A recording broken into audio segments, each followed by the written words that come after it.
Chapter 746. When Li Wangyu and the other scions heard Cheng Yaojin's words, black lines appeared on their foreheads. The heck? No wonder they didn't see Cheng Yaojin coming to the hospital. It turned out that this old hooligan had brought his troops to the Chamberlain of Dependencies to take down the culprit and avenge Cheng Chumo. It was no wonder Pai Lupi scolded him.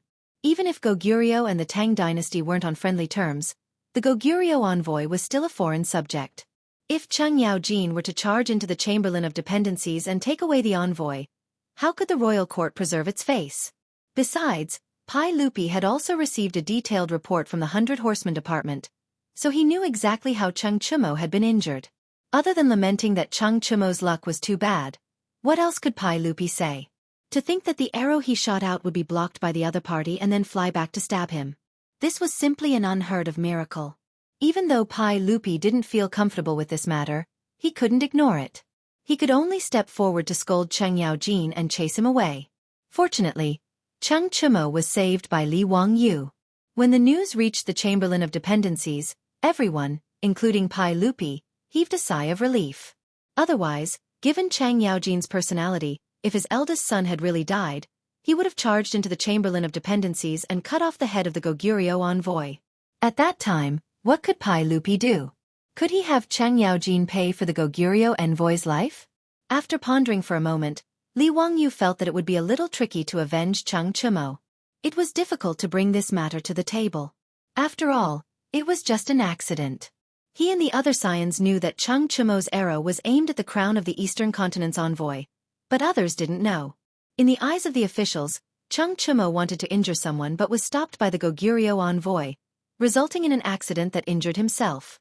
Under such circumstances, if the royal court still had to punish the Goguryeo envoy, where would they put their face? Does Pai Lupi not want the Khan's face anymore? Li Wangyu asked, Uncle Cheng, have you found out who the person who injured Brother Chumo is? I reckon that it would be very difficult for the saint to pass down a decree to punish him. I can only find trouble with that person in private. Cheng Yaojin nodded. Even though the Goguryeo envoy is currently holed up in the Chamberlain of Dependencies, I had the head of the Chamberlain of Dependencies investigate the matter. The brat who had injured Chumo was called Yun Gaesaman, the deputy envoy of Goguryeo. His father, Yuan Taizwa, is the Eastern Lord of Goguryeo. It will be troublesome to deal with this lad. Yun Gaesaman?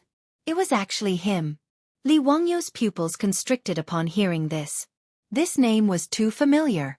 An influential official of Goguryeo, a famous general. Later on, Yun Gaesaman had brutally killed the king of Goguryeo and usurped Goguryeo's authority as regent.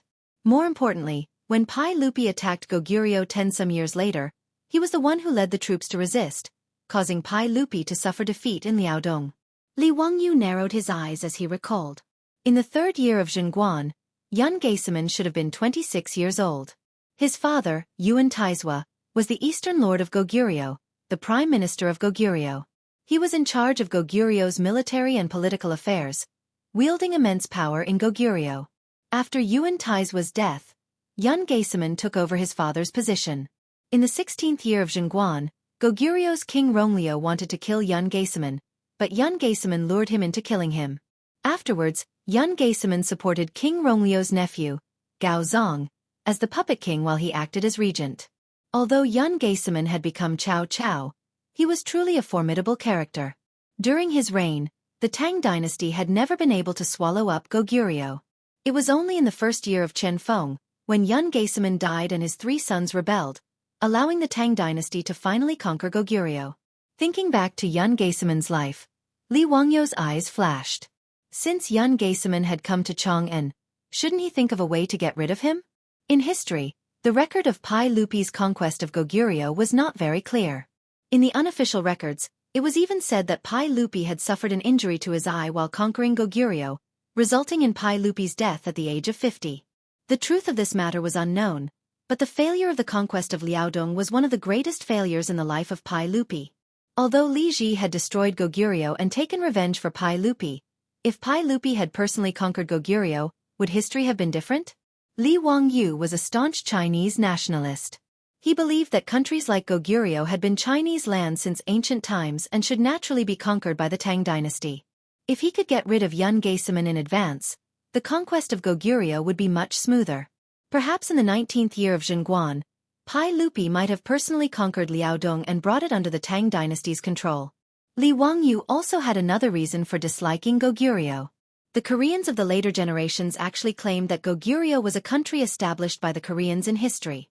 Although Goguryeo and Goryeo only differed by a single word, they were completely unrelated.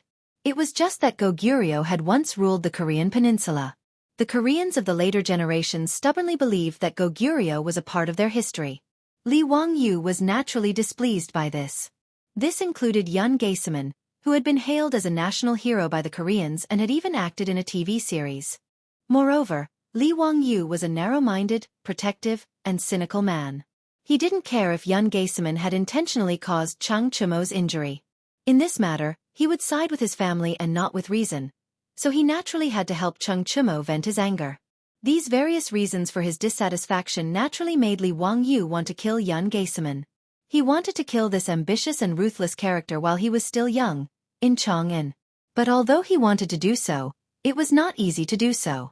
No matter what, Yun Gaesaman was now an envoy of Goguryeo, and he couldn't just get Chung Chumo to kill him. If he really did that, Goguryeo and the Tang dynasty would immediately start fighting. But killing Yun Gaesaman in a justifiable manner seemed even more difficult. Li Wangyu thought for a long time, but he couldn't think of anything, and he couldn't help but feel rather annoyed. It wasn't like he could run to Taiji Palace and tell Pai Lupi, "Uncle, this person will be your greatest enemy in the future, so hurry and kill him." It would be strange if Pai Lupi didn't treat him like a fool. Even if Pai Lupi believed him, how could he have a justifiable reason to kill a deputy envoy of the Goguryeo diplomatic mission? This was simply impossible. Li Wangyu was even considering whether he should have Niu Yong and Niu Wu lead their troops to assassinate Yun Gaesaman in Chang'an. This idea was very tempting, but it also seemed unrealistic. After all, Yun Gaesaman had died in the Tang dynasty, in Chang'an. There was no way to explain this, and Goguryeo might not let the matter go. After all, Yun Gaesaman was no ordinary person. His father was a major figure in Goguryeo's military. Since he couldn't think of anything for the time being, Li Wangyu decided to put the matter aside for now. In any case, the Goguryeo diplomatic mission would remain in Chang'an for several more months, so he could slowly think of a way to kill Yun Gaesaman. "Uncle Chung, this matter is truly difficult. Give your little nephew a few days to think about it." Chung Chumo nodded. After learning of Yun Gaesaman's identity, he also found this matter troublesome, so he did not force Li Wangyu to immediately think of a solution.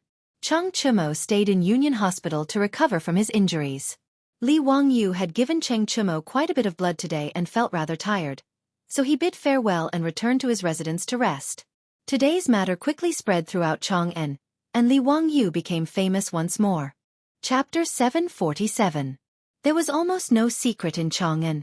Even though the transmission of information in this era was shockingly slow, it did not affect the spread of gossip at the speed of light. Whether it was Lu Guogong's eldest son who was accidentally injured and dying, or Li Wangyu, the Count of Wuxia, who used the magic to save people through blood transfusion, it was enough to make the officials and the common people in Chang'an talk about it for a long time. As for Chung Chumo's injury, no one cared. At most, they sighed at his bad luck. However, the more the news about Li Wangyu's blood transfusion, the more mysterious it became. After all, whether it was cutting open Crown Prince Li Chengqian's abdomen to treat intestinal congestion or performing a cesarean section on a pregnant woman, it was not as mysterious as before because of the Union Hospital. Now both Zhang Baozong and Lu Shenwei, under the guidance of Sun Simiao, had mastered the medical skill of cutting open a patient's abdomen. Since the establishment of the Union Hospital, it had treated many patients with appendicitis and dystocia, so it was not as magical as before. At least, it was not regarded as a magic.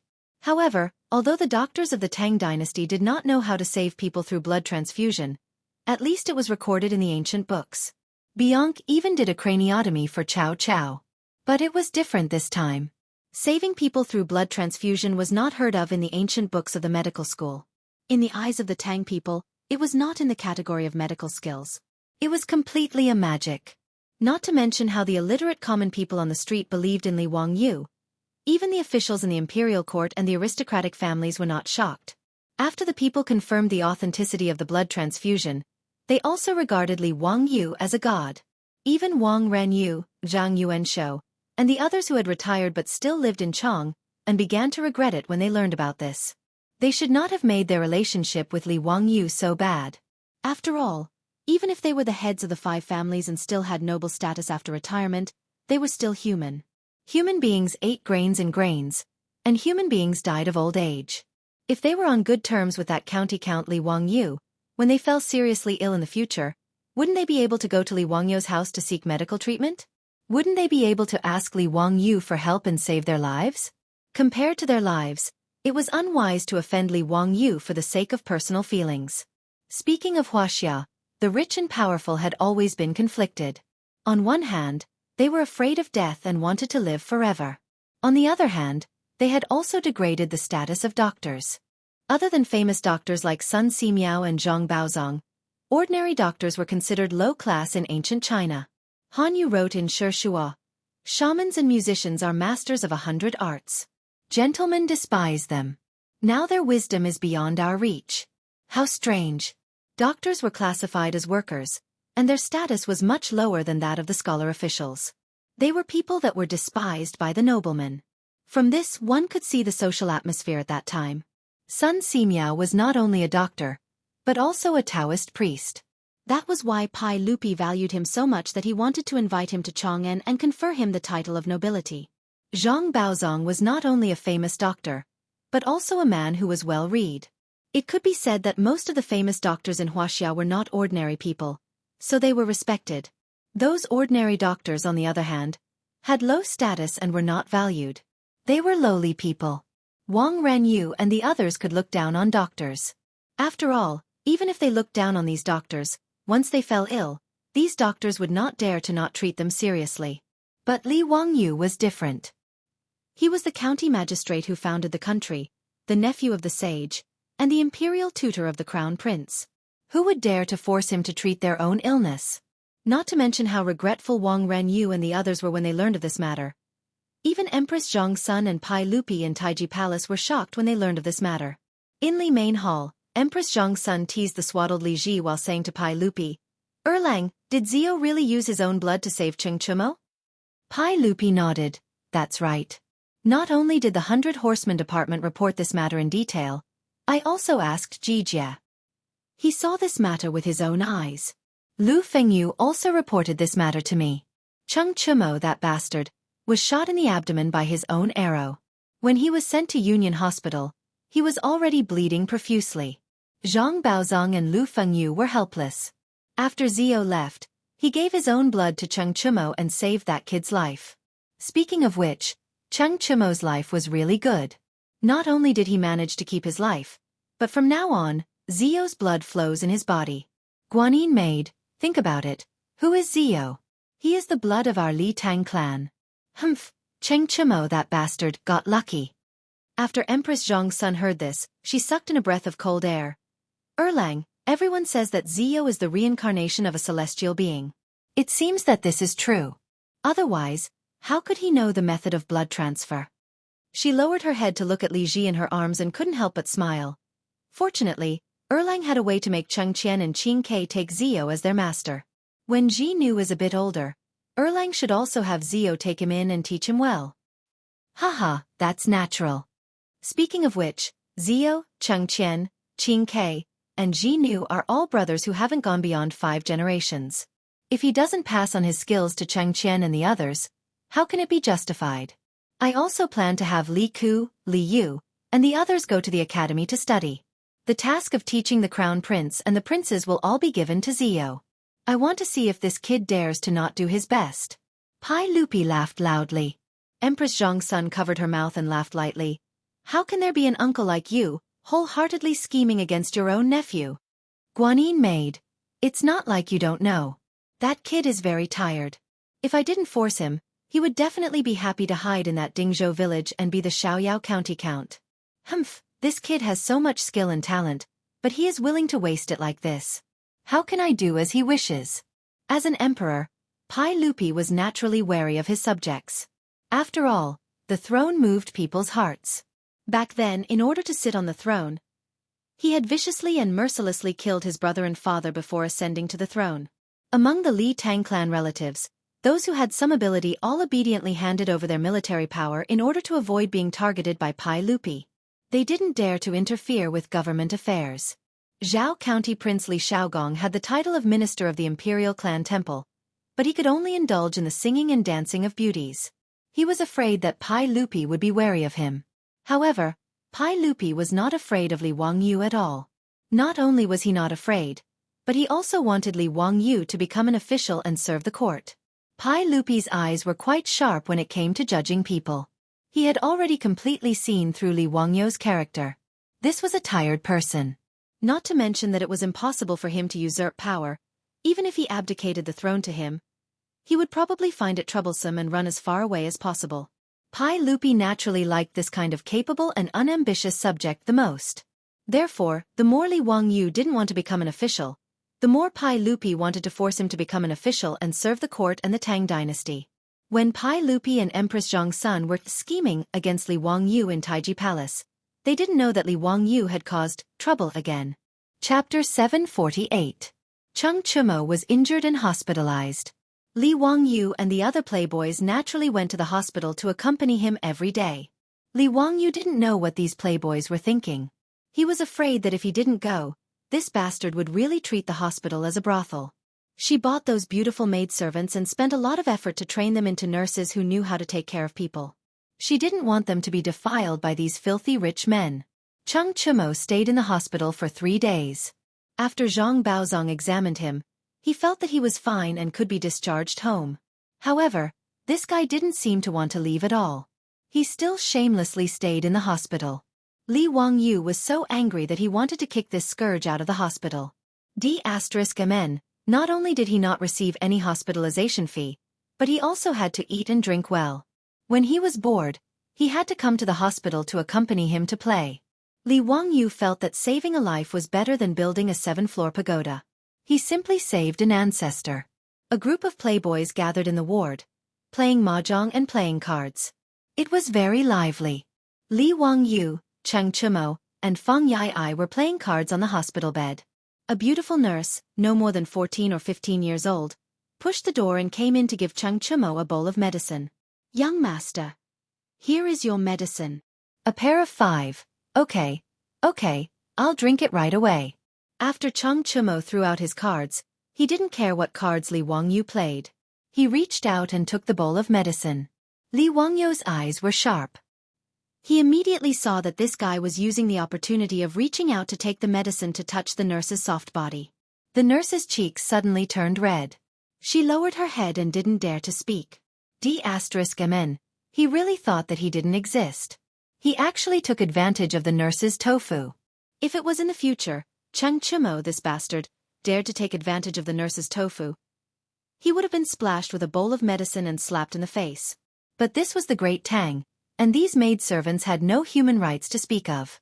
Not to mention just touching her little hand, even if Cheng Chumo wanted her to serve him in bed, this little nurse would not dare to say no. Fortunately, although Cheng Chumo and his group were lecherous, they were not bastards. As for these servant girls, he would only tease them verbally and take advantage of them. He would not force them to do anything against their will. Cheng Chumo raised his head to finish the medicine and reluctantly watched the shy nurse leave. He then sighed to Li Wangyu. "Zio, the nurses in your hospital are all beautiful. Why don't you give me a few?" Feng Yai nodded as well. "Daki. 1 against 7. I also think that these nurses are much better than the concubines in the mansion." Li Wangyu's face twitched a few times. Suppressing the urge to beat these 2 bastards to death, he glanced at the nurse who closed the door and left. He didn't understand what was so attractive about this immature girl with no breasts or buttocks. Speaking of which, the Tang people were a little lullicon. Most of their wives were women of this age. When they were over 20 years old, they would despise others for being old. "A pair of A's, I can't afford it." Li Wangyu glanced at the nurse's chest and couldn't help but blurt out. "What pair of A's? I gave a pair of 7. Zio, are your eyes playing tricks on you?" Feng Yai was puzzled. Li Wangyu snickered. This was a joke that even the veterans in the future knew, but Cheng Chumo and his group naturally didn't. He didn't explain either. He still wanted to maintain his image. He couldn't explain to this group of foppish men what a cup size was and what a ABCDEF size was. Nothing, I'm wrong. A pair of 10. The nurses in this hospital, you perverts, don't even think about it. Go as far away as you can. Chung Chumo, Fong Yai, Chai Linggu, and the others were not angry. Instead they laughed. Zio, I didn't know that you were quite affectionate. You're so protective of these young ladies. Aren't you afraid that Lady Su will be jealous? Fong Yai teased. Ever since Li Wangyu and Su Chongqing broke through the last line of defense on New Year's Eve of the second year of Zhongguan, even a blind person could see the intimacy between the two, let alone the foppish men close to him. Towards Lady Su, the foppish men now admired her. Originally, the foppish men thought that Lady Su wasn't suitable to marry Li Wangyu as a wife. At most, she could be a concubine. After all, everyone knew that her so-called identity as Li Wangyu's cousin was fake. What kind of identity did Li Wangyu have? He was the founding county earl of the current dynasty, the nephew of a saint, and the imperial tutor of the crown prince. How could he marry a woman with an unknown identity? With Li Wangyu's identity and status, if he wanted to marry, he would naturally marry a princess of the imperial family, a princess of the imperial family, a daughter of the first wife of a duke, or a daughter of the first wife of a noble family, or a daughter of the first wife of a noble family. These foppish men also had many sisters in their families. Originally, they also thought about marrying their sisters to Li Wangyu so that the relationship between the two sides would be closer. Not only did their families have such thoughts, but the foppish men also knew that Her Highness the Empress in the palace seemed to want to arrange a marriage for Li Wangyu. However, the foppish men had been in contact with Su Chongqing for a long time, so they knew how powerful Lady Su was. Whether it was Lady Su's way of dealing with people or managing the family's finances, her methods were not comparable to that of an ordinary noble lady. Lai Hot's profitable businesses were all in Lady Su's hands. This was not something that anyone could do. After the foppish men secretly compared their sisters with Lady Su, they did not hesitate to kill the idea of marrying Li Wangyu. Not to mention whether Li Wangyu was willing or not. Even if their sisters married into the Li family, they were afraid that they would be played to death by Lady Su. The two sides were not at the same level at all. In the past, when Li Wangyu was building toilets, Lady Su could silently kidnap all the noble ladies in Chang'an City, from Empress Zhang's son to the young ladies in the noble mansions, to Dingzhou village. This made Pai Lupi and the other officials and nobles feel very embarrassed. From this, one could see how powerful this woman was. Therefore, the foppish men also believed that Lady Su would definitely be the official wife of the county earl, and no one could take her away. They were also rather respectful towards Su Chongqing on normal days. In the eyes of the foppish men, Lady Su's only shortcoming was that she was a bit older and had no background to rely on. However, marrying a woman who was so good at managing the household would bring prosperity to the family. This was the principle of marrying a virtuous wife and marrying a concubine. Moreover, Lady Su's appearance was so outstanding. The foppish men also knew that Li Wangyu was a bit of a henpecked, so they often teased him about it. Li Wangyu could only raise his middle finger at the foppish men's teasing to show his disdain. These bastards, how could they know the pain in the hearts of men in the future? That was an era when men had to think of all kinds of ways to hide their money. Compared to those men in the future, he was already so fortunate. Chapter 749. Li Wangyu's disdain made the foppish young masters laugh even louder. Cheng Chumo guffawed. Zio, you're really a disgrace to the nobles of the Tang dynasty. Being so henpecked when you're not even married isn't what a man should do. Fong Yai also teased. That's right, that's the case. No matter how powerful Madame Su is, she can't make you so afraid of her, can she? Li Wangyu rolled his eyes so hard that they almost reached the sky. It's fine if others say this, but Fong Yai, you have the nerve to say it? Bah, shameless. Everyone knows that the word jealousy was coined by your old Fong. Needless to say, Fong Yai is a cuckold. Princess Gao Yang is having an affair with Bian Ji, and he's still helping to keep a lookout for her. He glanced sideways at Fong Yai. In a few more years, this guy will probably be able to graze flocks of cattle and sheep on the grassland. However, these were things that had yet to happen, so Li Wangyu naturally couldn't use this to attack Fong Yai. He could only pretend that he didn't hear him. In any case, Li Wangyu was already thanking the heavens that his beautiful boss could tolerate Aphrodite's existence. Moreover, His beautiful boss also seemed to tacitly approve of that lowly Perrin. Although he hadn't gotten a taste of her yet, what more could he ask for as a white-collar loser of the modern era? In his opinion, this was already an impossible miracle. How could he dare to ask for more when he had already gotten such a huge advantage? Although this matter was really embarrassing in the eyes of Cheng Chumo and the other hedonists. The Tang dynasty was a true patriarchal society, and Li Wangyou's henpecked behavior was simply a joke. Although these hedonists weren't married yet, they had several concubines serving them in their manors, and each of them was a veteran in the field of flowers. Compared to them, Li Wangyou was as pure as a little white flower. However, this bastard Cheng Chumo mocked him. That was simply intolerable. This guy was eating and drinking his own food, yet he didn't pay his hospitalization fees. Now, he even dared to mock him. How hateful. Brother Chumo, don't laugh at me. The news that you failed to act tough and got raped has spread all over Chang'an. Young Duke of Duke Lu's mansion, Tessa. You've lost all face this time, and you still have the nerve to criticize me? The matter of an accidental injury was now Cheng Chumo's reverse scale, and could not be touched lightly. With Li Wangyou's ridicule, Cheng Chumo was naturally annoyed. He stopped playing cards and threw away the cards in his hand. With a strange cry, he pounced on Li Wangyou and pressed him down on the hospital bed, ravaging him for a while. Of course, Cheng Chumo wasn't really angry. It was just that Li Wangyou had exposed his shortcomings and he wanted to vent his anger. Not only did Fang Yai and the others not help Li Wangyou out of this predicament, but they were also laughing and joking on the side, encouraging Cheng Chumo to teach this kid a lesson. Li Wangyou immediately regretted it. He should not have provoked Cheng Chumo, this animal. With his small body, how could he be a match for a beast like Cheng Chumo? He couldn't run away even if he wanted to, so he could only beg for mercy. However, he was still ravaged by Cheng Chumo for a long time. His clothes and hair were ruined before he was released.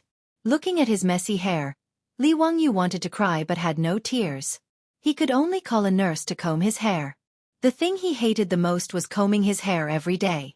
Fortunately, Perrin and Aphrodite were taking care of him. Otherwise, he really didn't know how to take care of his long hair. It was really a pain in the ass for a grown man to have long hair. Moreover, there was no floating sea hair or conditioner in the Tang dynasty. Long hair was not only difficult to wash, but also difficult to take care of. It had been more than a year since he transmigrated to the Tang dynasty, but Li Wangyou still didn't know how to comb his hair. It was really a pain in the ass. If it weren't for the fact that he was afraid of being too unconventional, he really wanted to cut his hair and relax. The nurse shyly combed Li Wangyou's hair and stole glances at Li Wangyou's face from time to time. Her face blushed and she looked shy and lovely, ready to be picked by anyone. Seeing the young lady like this, the wastrels smiled even more wretchedly and kept winking at Li Wangyou. Naturally, they were telling him that the young lady had fallen for him. Li Wangyou didn't care about these bastards at all. He sat there motionlessly and let the nurse comb his hair again. Then, he immediately sent her away. Seeing Li Wangyou so unromantic, the wastrels smiled even more brilliantly and mischievously. Li Wangyou couldn't be bothered with them. He turned to Cheng Chumo and said, "Brother Chumo, speaking of which, that young Gaisaman isn't bad. He was actually able to deflect your arrow." When Cheng Chumo heard this, he was filled with anger. He coldly snorted and said, "Humph, that Gogrian brat was just lucky. This daddy only wanted to scare those Dongying people and didn't even pull the bowstring. Otherwise, how could he have deflected my arrow? When this daddy recovers, I'll go look for that Gogrian brat." "Hee, Brother Chumo, it won't be easy for you to take revenge. Yun Gaisaman is the deputy envoy of the Gogrian diplomatic mission, and His Majesty has also spoken. This matter can't be blamed on him. Let alone you, even Uncle Chung can't do anything to that Yun Gaisaman. What can you do?" Li Wangyou shrugged. Cheng Chumo glared at him. "This daddy doesn't care. In any case, I have to take revenge. Zio, you can't just sit by and watch, right? Big Brother has made a huge mistake this time. If I don't take revenge, how will Big Brother continue to live in Chang'an City?"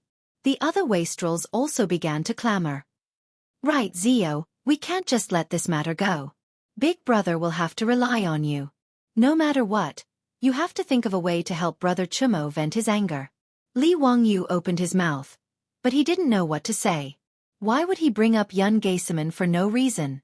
Wasn't he just making trouble for himself? He had been racking his brains over the last few days, but he still couldn't think of a way to justifiably kill Yun Gaesaman. Killing Yun Gaesaman was easy, but not provoking a backlash from Goguryeo was extremely difficult. Li Wangyu could only try to change the topic. Let this little brother think about this matter. In any case, I won't let Brother Chumo get injured for nothing. Right, after Brother Chumo recovers, how about we go hunting? As soon as the topic of fun was brought up, the Silk Pants immediately became interested. Hunting is fine, but Zio, forget it. Haha, with your archery skills, I'm afraid you'll shoot a hole in Brother Chumo's stomach, Feng Yai said with a smile. Chai Lingwu also laughed and patted Li Wangyu on the shoulder. Little brother Yai is right. Zio, you can go hunting, but you shouldn't use your bow. Your archery skills, are truly unfathomable. Zio's archery skills are truly unfathomable. In Chang'an, everyone says that Uncle Zhao's archery skills are poor, but they don't know that Zio's archery skills are truly world-shaking, haha. That's exactly how it is. Last time I taught this kid how to shoot, he was only 50 paces away from the target. Quite a few girls in Chang'an can hit him at this distance. But Zio shot 10 arrows. And guess what happened? That target is actually very clean. Not even a single arrow. Li Wangyu's face instantly darkened. Fuck. Wasn't it just that his archery skills were a little lacking? To think that these bastards would laugh at him like this. Uncle could tolerate this, but not Aunt. He straightened his neck and boasted shamelessly. TCH, isn't it just archery? That's nothing at all. It was just that this little brother was too lazy to hit the target. Chapter 750. Li Wangyu said that he was too lazy to hit the target, but that was pure bragging. In fact, he simply had no fate with archery. No matter how hard he tried, he would not be able to learn it. The main problem was that his body was too thin and weak. Even though Li Wangyu had been consciously exercising for a year after he transmigrated to the Tang dynasty, he was still weak. He couldn't even pull a bow that was half a stone long, let alone a bow that was 1 stone long. If he could not draw the bow, he naturally could not stably aim at the target. Therefore, the arrows he shot were all crooked and unpredictable. As for where he would hit, it was really unpredictable. Originally, he had asked Niu Wu to teach him how to shoot, and the other playboys had also taught him, but they all failed. Li Wangyu had already given up on shooting. In any case, he had made up his mind to not participate in anything related to archery in the future. Just now, he had casually said that he was going to hunt, but the playboys kept laughing at him. Therefore, he stubbornly said that he was too lazy to hit the target. But who didn't know his background? Listening to his bragging, everyone laughed even louder. Li Wangyu's face twitched a few times. If it was not for the fact that he could not beat this group of playboys, he really wanted to beat them up to vent his anger. Haha, what a good too lazy to hit the target. Ziyu, do you want to make a bet? The next time you go hunting, if you can hit a prey with an arrow, we will do whatever you want us to do. But if you can't hit the target, hee, we brothers don't want any more. In this hospital, we will give each of us a nurse, okay? Chung Chumo rolled his eyes and said. When the group of playboys heard this, they all applauded and cheered. Yes, that's right. Since you are so confident in your archery skills, how about you make a bet with us brothers? Hee, Brother Chumo's suggestion is very good. Ziyu, don't say that we are bullying you. This is what you said, do you dare to make a bet? When Li Wangyu heard this, his face immediately darkened. F*CK, this group of immoral things, don't they know that when you hit someone, don't hit their face, and when you scold someone, don't expose their shortcomings? I'm just bragging. Do you have to be so serious? However, Li Wangyu did not intend to admit defeat. After pondering for a while he asked, is it enough to shoot the prey with an arrow? Can I use a crossbow? In Li Wangyu's opinion, aiming with a crossbow was much simpler. After all, the bowstring of the crossbow did not need to be strung after it was drawn, so he could calmly focus on aiming. No matter how powerful the crossbow was, as long as the trigger was pulled, it would immediately fire. This was similar to the shooting method of firearms. Li Wangyu still had some confidence in this. After all, although he hadn't touched a real gun many times in the future, at least he had used an air gun to shoot balloons in the park. The accuracy was still passable. Li Wangyu didn't believe that he wouldn't be able to hit his prey after trying a few more times with the crossbow. His words caused the foppish sons to hesitate. Everyone knew that a crossbow was easier to aim than a bow. If he used a crossbow, perhaps this kid would really be able to hit his prey. Cheng Chumo hesitated, not knowing whether to agree or not. However, Feng Yai immediately replied, "Of course you can use a crossbow, but there is a condition. You have to string it yourself. If Niu Wu helps you string it, it won't count." Chai Lingwu gave Feng Yai a thumbs up. "Brother Yai, good, really good. Haha, won't your words anger Zio to death? He can't even draw a half-stone bow, how can he have the strength to string a crossbow?" "Haha, that's right. Zio, if you can string the crossbow by yourself and don't need anyone's help, it will count." Cheng Chumo laughed evilly. The foppish sons laughed again. Of course, they were laughing at Li Wangyu's pitiful strength. In the Tang Dynasty army, there were a total of 7 types of military crossbows.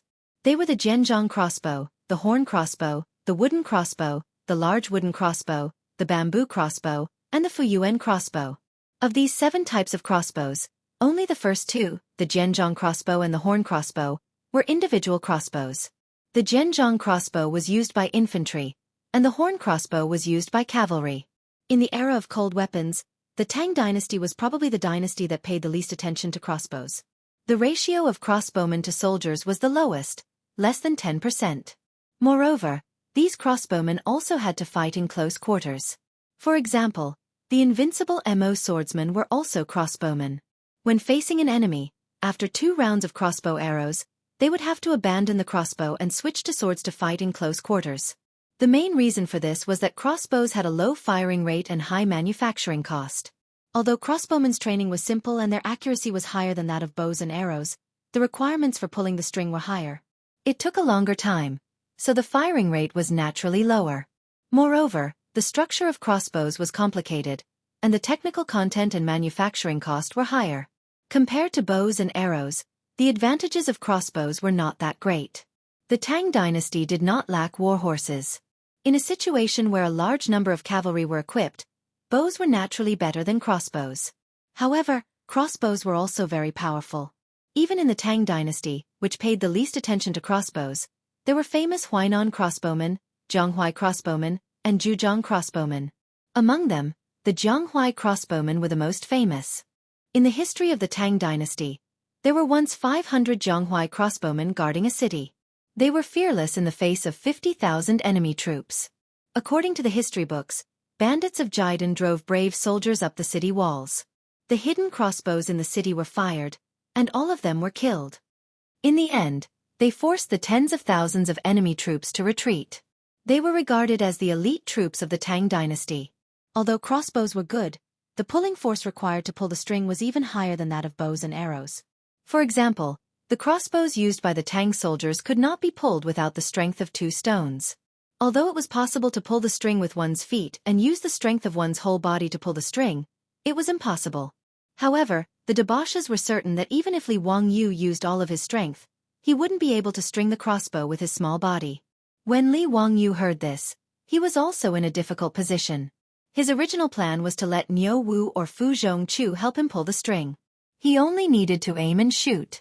However, he did not expect Feng Yai to block this loophole. "Ziyu, aren't your brothers loyal enough? We even agreed to let you use the crossbow. Even if Ziyu shot a rabbit, it would be your win. How about it?"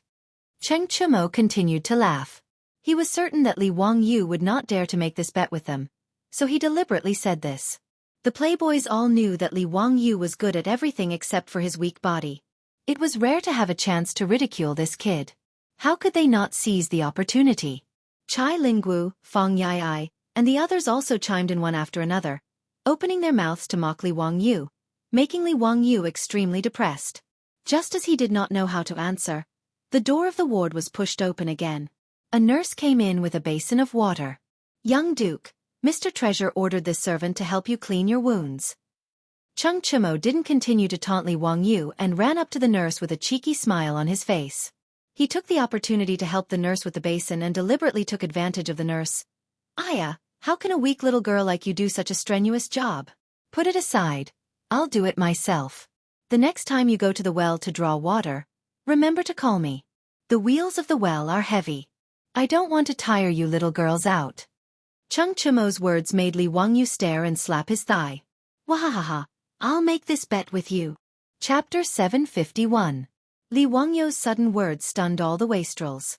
Chung Chumo turned his head and asked, Ziyu, what did you say? Li Wangyu had a mysterious smile on his face. Hee, I said I'll take this bet. Give me 10 days.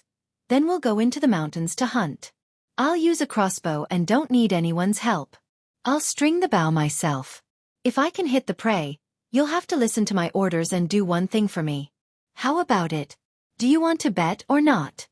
His confident words made Chung Chumo, Fong Yai, and the others hesitate.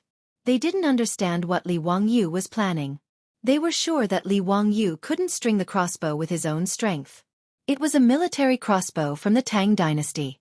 If the tension of the crossbow was reduced, then the arrow would be light and powerless. It would be impossible to hit the prey. Could it be that Li Wangyu was up to something again? The wastrels had never won a bet with Li Wangyu.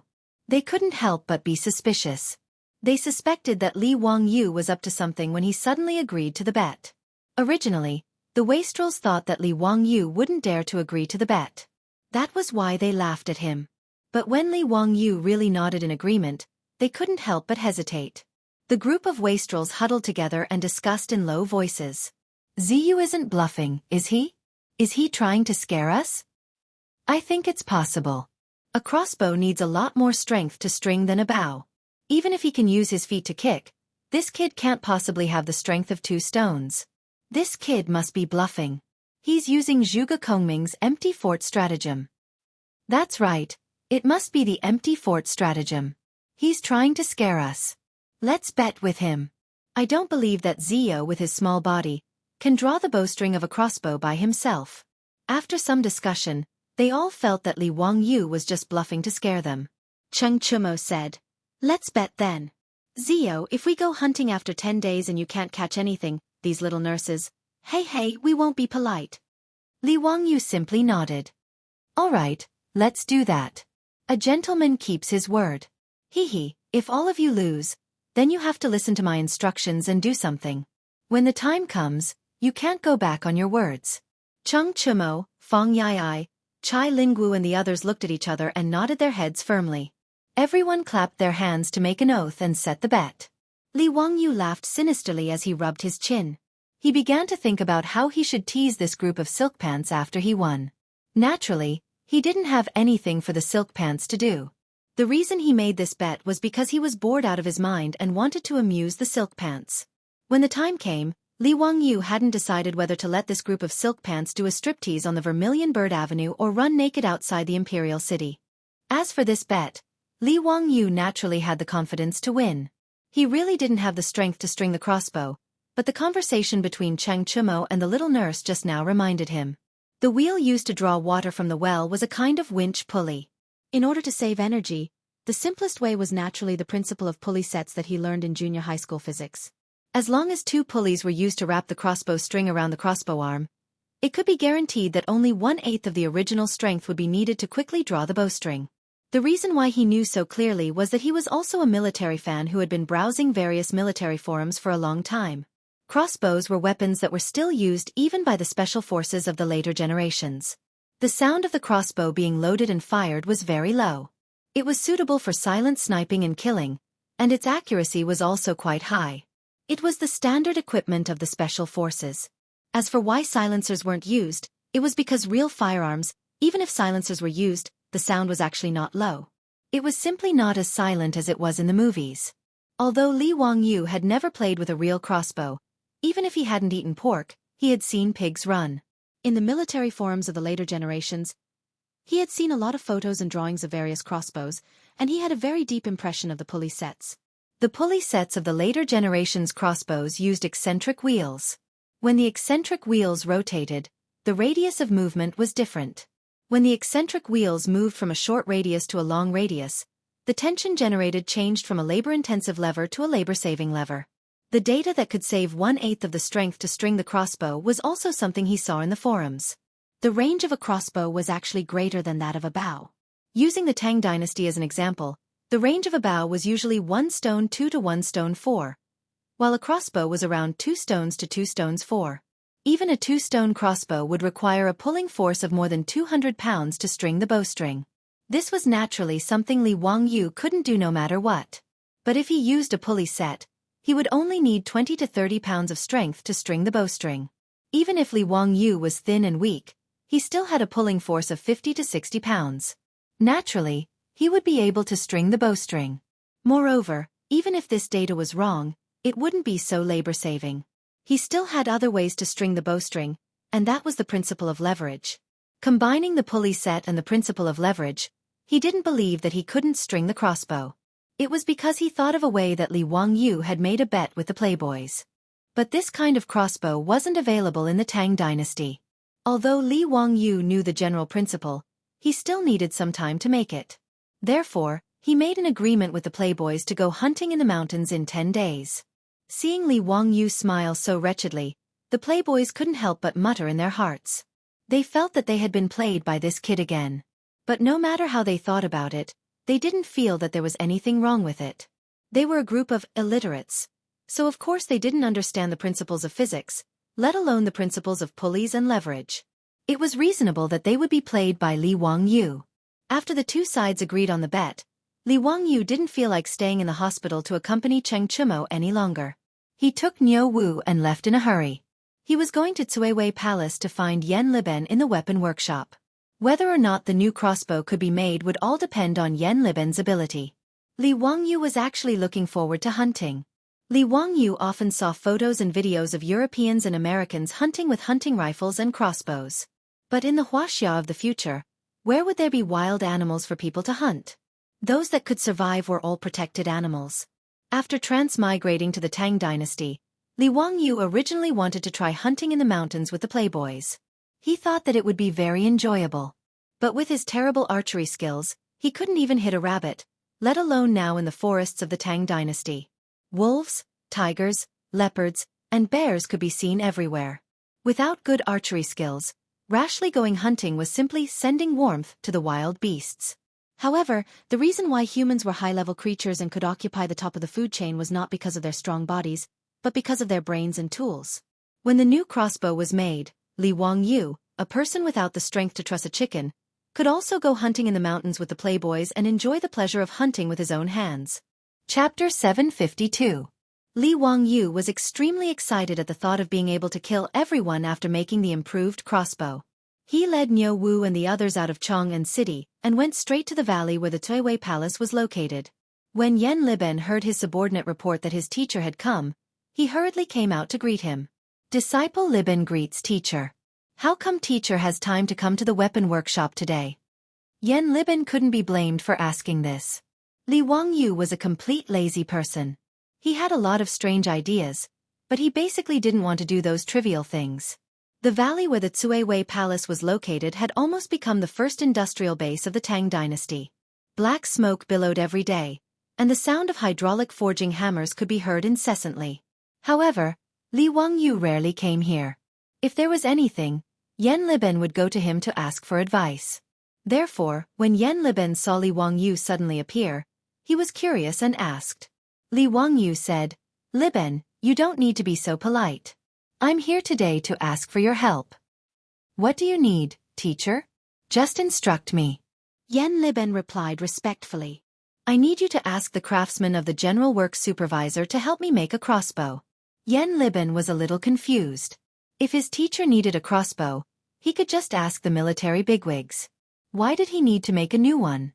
Although the Tang dynasty forbade the use of crossbows, Li Wangyu was an exception. If he wanted to play with crossbows, who could say no? "Teacher, do you need a crossbow or a horn crossbow? I'll have someone send it to you. There's no need to make a new one." Li Wangyu shook his head. No. The crossbow that your master wants is not one of those two standard military crossbows, but a new type of crossbow that your master has designed. Yan Liben was immediately interested when he heard this.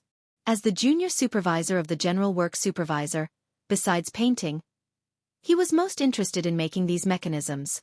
When he heard that his teacher wanted to make a new crossbow, he hurriedly asked, "Teacher, do you have the blueprint?" Have someone bring me a brush and paper. I'll draw it for you. Li Wangyu had someone bring over a brush and paper. He then began to draw the crossbow in his imagination for Yan Liben. The crossbows of the modern era were much more powerful than the crossbows of the ancient era. Even if it was a civilian-grade crossbow, the initial speed of the arrow would still be 100 meters per second. Modern composite crossbows had a more scientific design. Not only were they similar in appearance to firearms, but most of them were also equipped with scopes. The aiming equipment was perfect, and the experience was better. Naturally, the shooting accuracy was also quite high. Li Wangyu had seen information on the internet. Many well-made modern composite crossbows could accurately hit a coin at a distance of 200 meters. Its accuracy was almost comparable to a sniper rifle. Nowadays, the bows and crossbows of the Tang dynasty were mostly made of natural materials such as bamboo and wood. The energy conversion efficiency of the arrows was low. Compared to the modern composite crossbows of the later generations, they were completely incomparable. Of course, it was impossible for Li Wangyu to create composite crossbows in the Tang dynasty. Those composite crossbows could not be made just by knowing the appearance. It involved many modern subjects such as material science, ergonomics, mechanics, and so on. It was far from what a second-tier electronic commerce major like him could understand. However, Li Wangyu could find a way to improve the accuracy of the crossbow and reduce the tension of the crossbow string. It was possible. At the very least, he planned to use steel instead of wood to make crossbows. Now, with the use of hydraulic forging hammers, the ordnance workshop in the valley of the Cuiwei Palace could forge a lot of well-tempered steel every day. Li Wangyu felt that these well-tempered steel should be able to be used to make crossbows. As for the appearance of the crossbow, he directly copied the appearance of the crossbow of the later generations. If the crossbow arm and bowstring were removed, the crossbow's appearance would not be much different from a sniper rifle. Li Wangyu even planned to fix the monocular that he had asked the supervising craftsman to make on the crossbow as a scope. He did not believe that when this new crossbow was made, he would not be able to catch prey. The more Yan Liben looked at the drawings drawn by Li Wangyu, the more surprised he was. He could not help but ask, "Sir, the crossbow arm of your crossbow is so thin. It seems that there is no wood that can make it like this without breaking." Li Wangyu shook his head. "Wrong, Liben. The crossbow arm I drew is not made of wood, but of steel." "Steel? How is this possible? How can steel be bent like this?" Li Wangyu's words stunned Yan Liben. In his knowledge, steel could not be bent like this. Li Wangyu did not feel that there was anything wrong with it. He answered matter-of-factly, "Naturally, the crossbow arm is made of spring steel." Halfway through his words, he suddenly felt that something was wrong. Damn, there was no spring steel in the Tang dynasty, right? Since ancient times, there seemed to be no metal springs unearthed in Wuxia. The soft sword that could be wrapped around the waist as a belt was just a fiction in Wuxia novels. There was no such soft metal sword in reality. Yan Liben certainly did not know what spring steel was, but the key was that he did not know either. Li Wangyu knew that the spring steel of the later generations was used to maintain its elasticity under quenching and tempering conditions. It was a steel that was specially used to make springs and elastic components. As for how spring steel was made, he knew nothing. Li Wangyu remembered that he once visited the terracotta army in Xi'an. There was a bronze sword of the Qin dynasty displayed in the museum. He clearly remembered that the museum's explanation once said that when the bronze sword was unearthed, it was pressed by the terracotta and bent at a 45-degree angle. But when the archaeologists carefully removed the terracotta and took out the sword, the bronze sword quickly bounced back and became straight again. Since the Qin dynasty could do it, there was no reason that the craftsmen of the Tang dynasty could not do it. He scratched his head angrily and asked, "Liben, don't you know what kind of steel can be elastic? Is there no steel that can be restored after being bent?" "Teacher, I really don't know. Why don't I find a few craftsmen who specialize in making weapons and ask them if they know?" Soon, a few craftsmen in the military equipment workshop who specialized in making weapons were found. In response to Li Wangyu's question, the craftsmen looked at each other and did not know how to answer. When they made weapons, they required the steel to be hard and resistant to wear. They had never thought of using steel to make crossbows. Although China had iron bows, they did not use steel to make the body of the bow. Instead, they used a mixture of metal, bamboo, wood, and tendons to inlay iron bars on the back of the bow. As for the bending of the bow, it was still made of bamboo, wood, and tendons. Seeing the craftsmen shake their heads, Li Wangyu was naturally disappointed. If the new crossbow was made of bamboo or wood, it was not impossible. But obviously, the power of the crossbow would be far inferior to the crossbow made of spring steel. Moreover, if the crossbow was made of bamboo or wood, it would be much heavier. With his small arms and legs, how could he be willing to carry a heavy crossbow to hunt? However, since he could not use metal spring steel, he could only settle for the next best thing. He would first make the other parts of the crossbow. At the very least, he had to make a crossbow that he could pull and shoot prey from a distance. Otherwise, after 10 days, he would definitely lose the bet with those wastrels. Li Wangyu could not bear to let those young nurses in the hospital be defiled by Cheng Chumo and those other perverts. Just as he was feeling depressed, an old craftsman carefully rubbed his hands and said with some apprehension, "County Count Hu, this lowly one once accidentally made a broken sword. The sword body could be bent." Chapter 753. The old craftsman's words immediately energized Li Wangyu. The fact that the blade could bend meant that the metal used to forge the sword had a very high degree of toughness and elasticity. Otherwise, it would have easily snapped. "Oh, really? Where's the sword you forged? Let me see it," Li Wangyu hurriedly asked. The old craftsman was somewhat troubled. He uneasily rubbed his calloused palms together. "That sword is a useless sword. Because it didn't meet the standards, it was sent back to the forge to be reforged. However, this lowly one does remember that this lowly one made a mistake during the tempering and quenching process, resulting in a problem with the body of the sword. If County Count Huxian requires this lowly one to reforge it, this lowly one is willing to try. However, this lowly one fears that this lowly one won't be able to meet County Count Huxian's requirements." Li Wangyu was overjoyed. As far as he knew, spring steel truly was different from ordinary steel through tempering and quenching. Mo Fei, this craftsman, had accidentally created spring steel with elasticity? If this was true, then there was even more hope for his new crossbow. He hurriedly said, Okay, immediately go and try again. I need a crossbow arm made from refined steel. If you can make it, I will reward you with 100 taels of gold."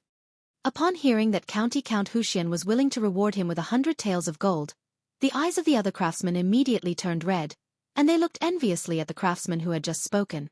They all knew that the old craftsman had forged a useless sword.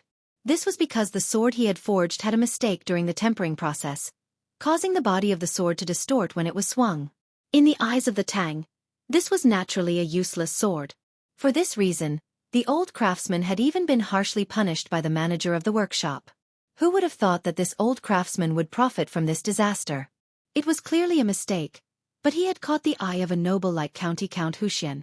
This was no small sum of money, so how could they not be envious? The old craftsman was even more excited, and he repeatedly bowed to Li Wangyu. "County Count Huxian, be at ease. This lowly one wouldn't dare to be careless. This lowly one will definitely forge that crossbow arm." "Good. If there's anything you need, just tell Junior Supervisor Yen. How long will it take you to forge this refined steel crossbow arm?" 5 days, no 3 days. I will definitely be able to forge it." With the stimulation of gold, the old craftsman was ready to go all out. Li Wangyu nodded with satisfaction. "All right, in that case, I'll wait for your good news. If the metal crossbow arm could be dealt with, the rest would be easy." Although Yen Liben had never seen the modern composite crossbow before, it wasn't complicated. It could be made in a day by a skilled craftsman. Yen Liben, on the other hand, did not understand the use of the eccentric wheel set and the lever-assisted winding device. He could only ask Li Wangyu about their usage and structure. After listening to Li Wangyu's explanation, Yen Liben's head shook like a rattle when he heard that with the structure of the mechanism, he could only use a small amount of strength to wind the crossbow. "Teacher, how is this possible? If the crossbow you designed was made of steel, the pulling force would be astonishing. Nowadays, the military's crossbows have a flux energy of 2 to 4 stones, but this crossbow has at least 3 stones worth of flux energy, maybe even higher. How could such a powerful crossbow be strung by human strength alone? Disciple reckons that such a powerful crossbow cannot be used by a single person." Li Wangyu could only patiently explain to Yen Liben what a pulley set was, what an eccentric wheel was, and what the lever-assisted principle was. Fortunately, although he was a slacker, He still remembered most of the junior high school physics knowledge and was barely able to cope with Yen Libin's questions. As for the things he couldn't remember clearly, he could only gloss over them and let Yen Libin think of a way to experiment. Yen Libin was a junior supervisor. Although he didn't learn much about physics and chemistry, he was proficient in mechanism construction. After listening to Li Wangyou's explanation, he understood some of the wonders of the crossbow's design. After pondering over Li Wangyou's intention to forge a crossbow, Yen Libin couldn't help but suck in a breath of cold air. Teacher, if such a powerful crossbow could be forged, then it would be an extraordinary divine weapon. Disciple reckons that even if it was fired in a straight line, it could easily hit a target 100 steps away. The Tang dynasty had several types of military crossbows. The Fu Yuan crossbow had a range of 300 steps, the Zhangzhang crossbow had a range of 230 steps, and the Horn crossbow had a range of 200 steps. It must be known that a single step in the Tang dynasty was about 1.5 meters in the modern era. In other words, even the Horn crossbow, which had the shortest range, had a range of 300 meters. The modern era's assault rifles usually had an effective range of 200 meters. Naturally, this wasn't because the Tang dynasty's crossbows were more powerful than the modern era's firearms, but because the range referred to projectile shooting. Regardless of whether it was a crossbow or a crossbow, the main method of combat in war was not direct shooting, but projectile shooting. Shooting a crossbow arrow into the sky at a certain angle, using gravity, acceleration, and the principle of parabola to increase the crossbow arrow's range and killing power. The principle was similar to the modern era's cannons. The angle at which the arrow was fired and where the arrow would land were all calculated long ago. During battle, the crossbowman would listen to orders and shoot at the enemy from different angles, covering a large area and at different distances. Therefore, the ancient Chinese crossbows often had a range of several hundred steps, referring to the projectile shooting distance. However, if they were used to hunt or kill individual targets, they could only shoot directly, and their effective killing range would be quite short. For example, the crossbows used by the Tang dynasty's infantrymen could shoot up to 230 steps when projectile shooting. However, if they wanted to maintain their killing power when shooting directly, they could only shoot up to 70 steps, which was about 100 meters. Any further, and even if they hit the target, they wouldn't have much killing power. Li Wangyou believed that the new crossbow he asked Yen Libin to help him build, even if its direct shooting range couldn't reach the 200 meters of the modern composite crossbows of the modern era, it shouldn't be a problem for it to reach 150 meters. It could be called the strongest crossbow in the world. At this moment, Yen Libin treated the crossbow blueprint drawn by Li Wangyou as if he had obtained a treasure and carefully put it away in his bosom. Don't worry, master. This disciple will definitely make this crossbow. Haha, that's good. Master has made a bet with Chung Chumo and the others. 10 days later, I'll take this crossbow and go hunting with them. Libin, you'll have to work hard. You must help Master make this crossbow within 10 days. Hee, wait until Master wins the bet. I'll definitely teach those bastards a lesson. When Yen Libin heard this, the corner of his mouth couldn't help but twitch a few times. His master was really too unreliable. He actually didn't use such a divine weapon to equip the imperial army of the Tang dynasty, but to make a bet with those rich playboys. If not for the fact that Li Wangyou was his master, he probably would have exploded on the spot. How could such a divine weapon be used as a child's play? Yen Libin's face flushed red, but he really didn't know what to say. He could only bow to Li Wangyou. Out of sight, out of mind, out of mind. He hurriedly left to find a craftsman to start making the crossbow. Li Wangyou, on the other hand, didn't notice his disciple's expression. After leaving the task of crafting the crossbow to Yen Libin, he began to let his imagination run wild again. Since he was going to hunt, shouldn't he craft a more impressive set of armor?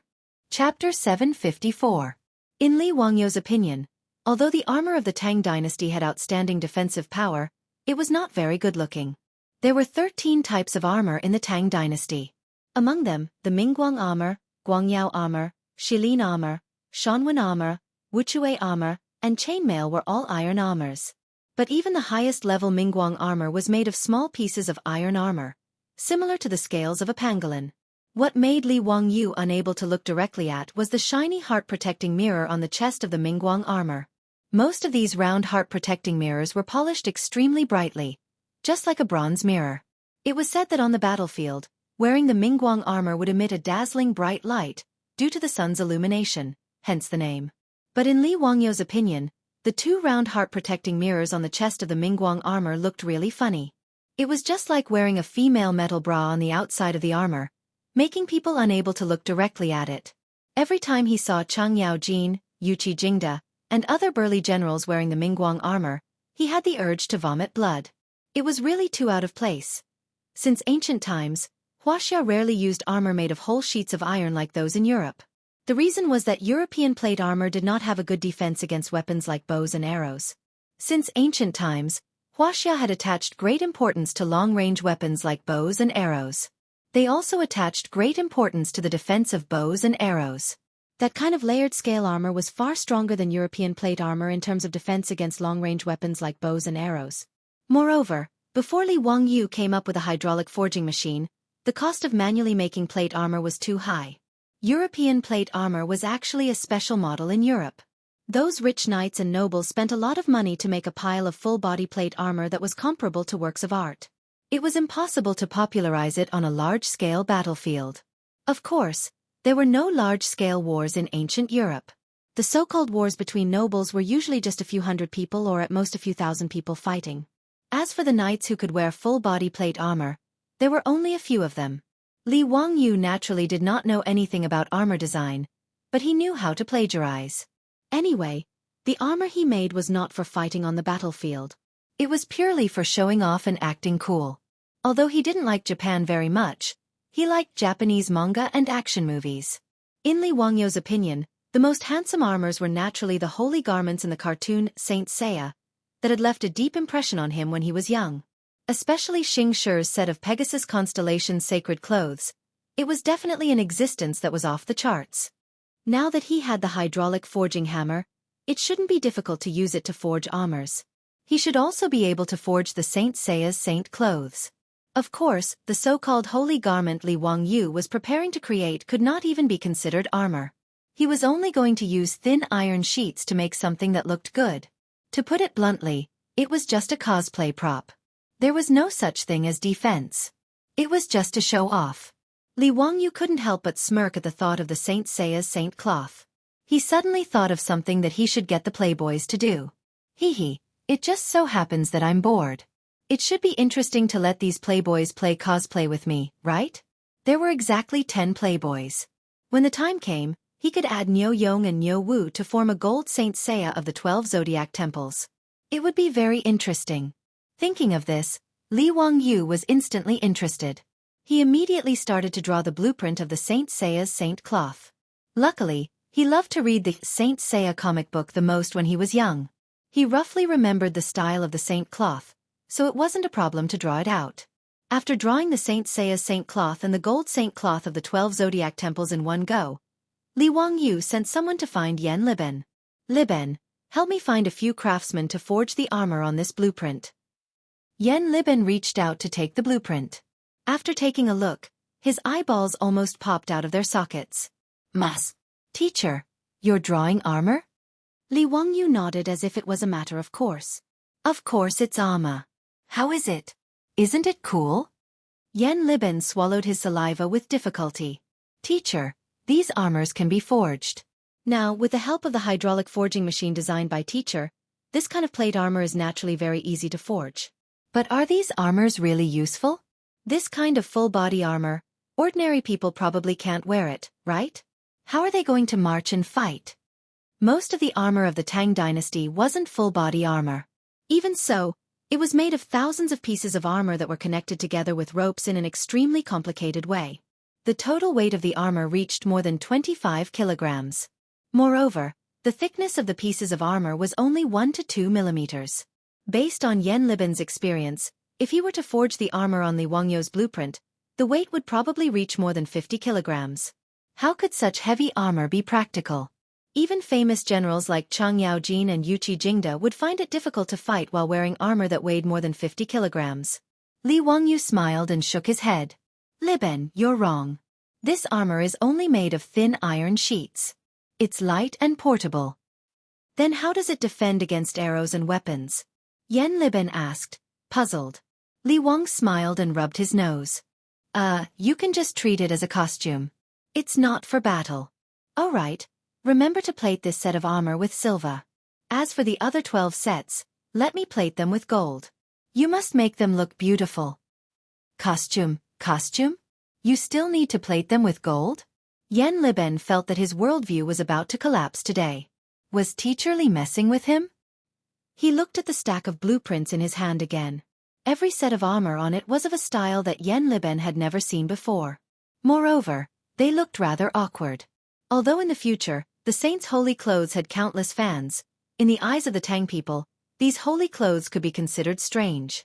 One must know that since ancient times, the design and decorations of armor were not randomly done. There was a meaning behind them. For example, the top of the copper helmet was often inserted with the feathers of a colorful bird. Because the bird was ferocious and aggressive, it was used to symbolize bravery even in death. The ferocious copper shoulder guards and buckles in the shape of a beast's head were not only for decoration, but also to deter the enemy. However, it was not as if the Tang dynasty did not have armor that was purely for decoration. For example, the shining armor worn by the imperial guards of Taiji Palace was basically just for aesthetic appearance and to show off the majesty of the imperial family. However, it had no practical meaning for defense. Yan Li originally thought that Li Wangyu wanted to forge a suit of armor for the same reason. He nodded helplessly. All right, I understand. It's not difficult to make these armors, but it will cost a lot to plate them with gold and silver. Li Wangyu spoke like a nouveau riche. Don't worry. I'll ask Niu Wu to send the gold over later. Don't be stingy about the expenses, wages, and rewards for the craftsmen. I only have one request, and that is to be fast.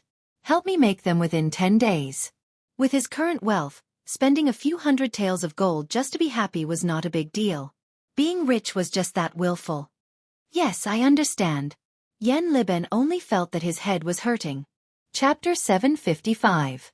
After Li Wangyu returned to his mansion in Dingzhou village, he couldn't wait to tell his beautiful boss about the bet he made with the playboys today. Only his beautiful boss could understand the fun in such a fun thing. Sure enough, after hearing Li Wangyu say that he had ordered people to make the Saint Seiya 12 Golden Palaces Saint Seiya and was going to let Cheng Chumo and the others cosplay as Saint Seiya, the beautiful boss couldn't help laughing. She gently hammered Li Wangyu's chest with her pink fist, covered her mouth and laughed. You can tease Cheng Chumo and the others, but it's still very interesting when you think about it. Hee. Speaking of which, I also liked to read comics when I was a child. I also read Saint Seiya Starshot. Li Wangyu laughed and said, Ha, since I have nothing to do anyway, I'll tease them a bit. Whenever I think of Cheng Chumo and the others wearing the dazzling and flashy Saint Seiya Golden Palaces, I want to laugh. When the time comes, I'll make these bastards walk back and forth on Vermilion Bird Avenue several times and let all the people in Chang'an City have a good look. The beautiful boss blinked and suddenly said, It doesn't seem interesting to just let them wear the Saint Seiya Golden Palace's Saint Seiya Starshot. Since it's cosplay, why don't you let them cosplay as Saint Seiya Starshot? Wouldn't that be more interesting? Li Wangyu was stunned. Why did it seem that his beautiful boss was more two-faced than he was? Chongqing, you mean? Hee, since there are no movies to watch in the Tang dynasty, why don't you make a stage play and let Cheng Chumo and the others perform? The theatrical version of Saint Seiya Starshot should be very popular, right? The beautiful boss snickered. Li Wangyu was speechless. Who was the one who said that he was teasing Cheng Chumo and the others? It seems that your idea is even worse, right? In a trance, he seemed to see a foxtail wagging behind his beautiful boss. In fact, Su Chongqing couldn't be blamed for coming up with such a bad idea. She was also bored in the Tang dynasty. Although there was no shortage of gold and copper coins in the mansion, Su Chongqing often felt bored in the Tang dynasty without TV, movies, games, or internet. She had read the novels in her phone several times and was already sick of them. She had never liked to play mahjong, but now, she had become a frequent guest at the mahjong table. She would often drag Niu Yong and Niu Wu's wives to build the Great Wall to pass the time. Therefore, when he heard Li Wangyu mention letting the hedonistic sons cosplay as Saint Seiya, Su Chongqing suddenly thought that it would be more interesting to let the hedonistic sons perform on stage. After being stunned, Li Wangyu also laughed. The proposal of his beautiful boss was really to his liking. There was no such thing as a stage play in the Tang dynasty. If he could create one with his beautiful boss, it should be very popular, right? Chongqing, that's a good idea. It sounds interesting. Hee, why don't we play a little bigger? Why don't we buy a piece of land in Chang'an City and build a theater there? Then we can show all kinds of programs in the theater every day. Like The Legend of the White Snake, a Chinese ghost story, Romeo and Juliet. We can adapt them and perform them. Operas, stage plays, and plays will do. You and I have a lot of these stories in our heads. His beautiful boss naturally clapped her hands and applauded his proposal. That's a good idea. The Tangs will definitely like it. Hee hee. The last time Empress Zhong's son brought those noblewomen to the mansion, they just watched those dancers with great interest. If there is really such a stage play, won't those noblewomen in Chang'an City go crazy? I think this theater will be a profitable business. That's a must. The tickets for this theater can't be sold cheaply. This is an elegant art. Haha, the cheapest price should be 1 copper coin per person, right? The box fees will be calculated separately. Well, we can also sell drinks and snacks. We can't sell them cheaply. It should be at least 2 or 3 times more expensive than outside, right? Oh right, there are no such things as loudspeakers now. The theater can't be too big.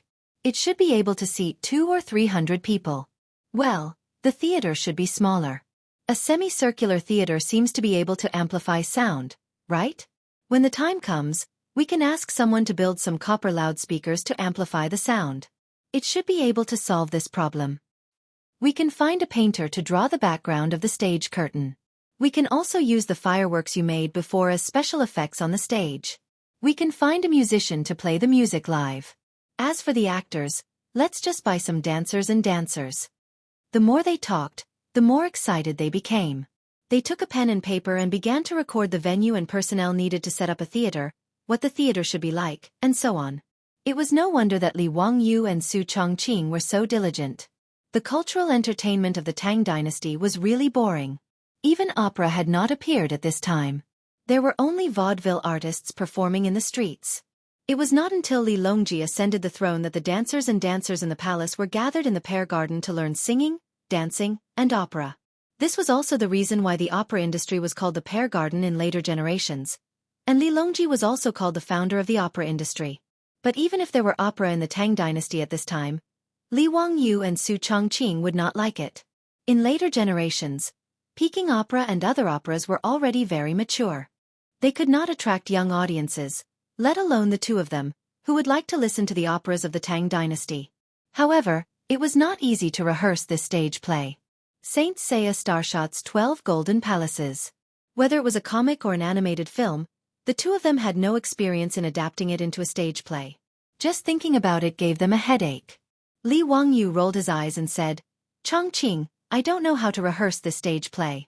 I don't know any music, dancing, lines, or acting. Hee hee, I'll have to trouble you, Chongqing." His words made the beautiful boss stunned. Then, she immediately reacted. How could this guy not know anything? He was obviously trying to slack off. Indeed, neither she nor Li Wangyu were actors or directors with professional training. It was naturally unrealistic to say that they knew how to rehearse a stage play. If it were in later generations, the works that the two of them rehearsed would probably make the audience laugh their heads off. However, this was the Tang dynasty. Who would dare to say that the stage play that they randomly came up with was not professional or good? In fact, Li Wangyu just thought that it was troublesome and wanted to throw this matter to her. Su Chongqing naturally would not fall for his trick. He rolled his eyes flirtatiously and said, "Humph, I don't know how to either." "No, you do." "No, I don't." The two of them stared at each other for a long time, neither of them willing to give in. Watching a performance below the stage was a relaxing and enjoyable thing. However, it was very troublesome to go to the director to rehearse the show, arrange the costumes, props, music, dance, lines, actors and so on. Husband. The beautiful boss simply used her trump card. She pulled Li Wangyu's arm and began to act coquettishly. It was rare to see this side of his beautiful boss. Li Wangyu was so excited that goosebumps appeared all over his body. What else could he say when his beautiful boss was like this? Just as he was about to nod in agreement, he saw Aphrodite humming a song from her hometown and swaying her hips as she walked into the room. "Lang Jun, Sister Chongqing, the cook has prepared dinner. Hee hee, we're having hot pot tonight." Li Wangyu and Su Chongqing looked at each other and a strange smile appeared on their faces. Chapter 756. Li Wangyu blinked at his beautiful boss before turning to Aphrodite. You came just in time, Aphrodite. Hee, come, let me tell you a story. He beckoned to Aphrodite in a tone that was clearly that of a weird uncle who was trying to kidnap a little loli to look at goldfish. The beautiful boss covered her mouth and snickered. She naturally knew what Li Wangyu was up to. She stood up and said, I'll go take a look in the kitchen. You tell Aphrodite the story. These two in-laws had a tacit understanding when it came to scamming and pushing the blame to others. After Su Chongqing got up and left, Aphrodite blinked her blue eyes and asked in confusion, Lang Jun, what story are you going to tell me? Li Wangyu reached out and pulled Aphrodite over to sit her down on his lap. He wrapped his arms around her slender waist and sniffed the fragrance of her blonde hair. With a beauty in his arms, he was a little distracted and his hands subconsciously slid up Afro's waist to her soft mounds and began to play with them. Aphrodite's pretty face turned red and her body went limp as she thought that Li Wangyu was going to do something naughty. She couldn't help but whisper in Li Wangyu's ear, Lang Jun, don't. Sister Chongqing doesn't allow me to serve you now. Besides, it's not dark yet. Li Wangyu had long lusted after this blonde beauty, but Su Chongqing didn't allow him to eat Aphrodite because Aphrodite wasn't 16 yet. Although Su Chongqing had tacitly approved of Li Wangyu taking Aphrodite and Perrin in the future, Su Chongqing felt that Aphrodite was still a minor, so how could she allow Li Wangyu to do such a beastly thing? Li Wangyu was also full of complaints about this, but he didn't dare to object and could only take advantage of her occasionally when his beautiful boss wasn't around. He even secretly cursed in his heart. His beautiful boss was probably jealous, wasn't she? Avro was only 15 years old, but she was already developing better than her. This feeling, Tiskeske, it was impossible to control it with one hand.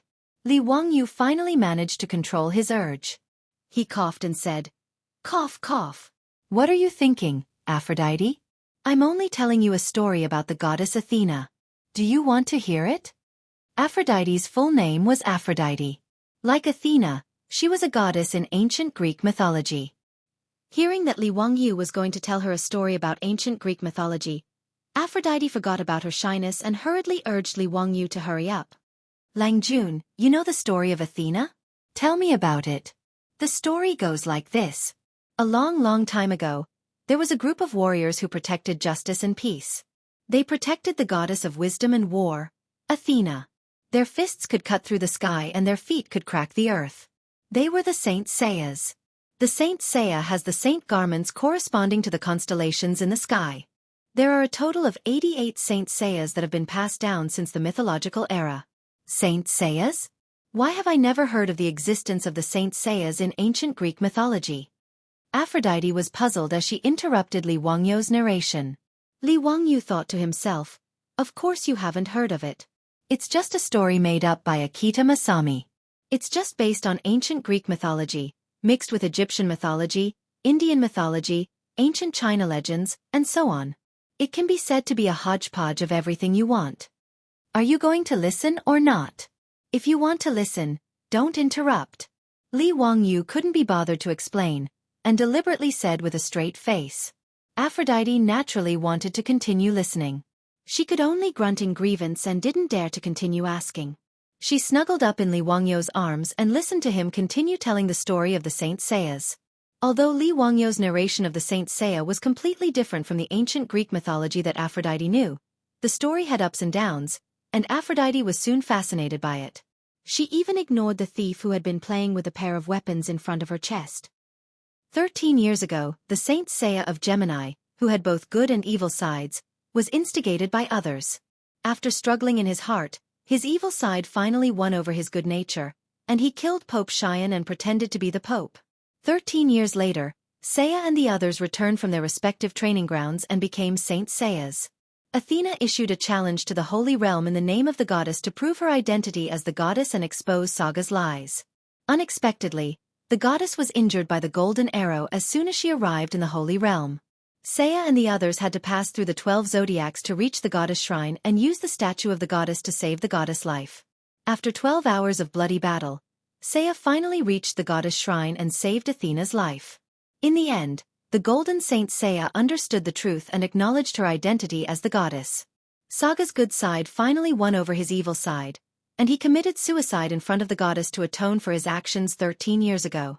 Saya and the others are truly formidable. They were only bronze saints, but they were able to defeat gold saints. Lang Jun, is there more to this story? I want to hear more. Aphrodite was still unsatisfied after listening to the simplified version of the story of the Saint Saya. Of course there's more to the story, but Aphrodite, do you want to let more people know about this story? This is the story of the goddess Athena, from your distant homeland. Wouldn't it be interesting to let the Tangs know about this story? Li Wangyu asked. Aphrodite nodded and asked, Lang Jun, are you planning to write these stories and print them into books? Li Wangyu smiled mischievously. Books are boring. I was thinking that it would be more fun if I could put these stories on a stage and perform them. Stage? Perform? Aphrodite couldn't keep up with Li Wangyu's thoughts at all, and didn't understand what he meant by stage and performance. It's a stage in a house. I'll present these stories in the same way as Zaju and Nua operas, Li Wangyu explained. Although there were no operas in the Tang dynasty, there were Zaju and Nua operas. Zaju included all kinds of operas, mixed music, singing and dancing operas, and puppet operas.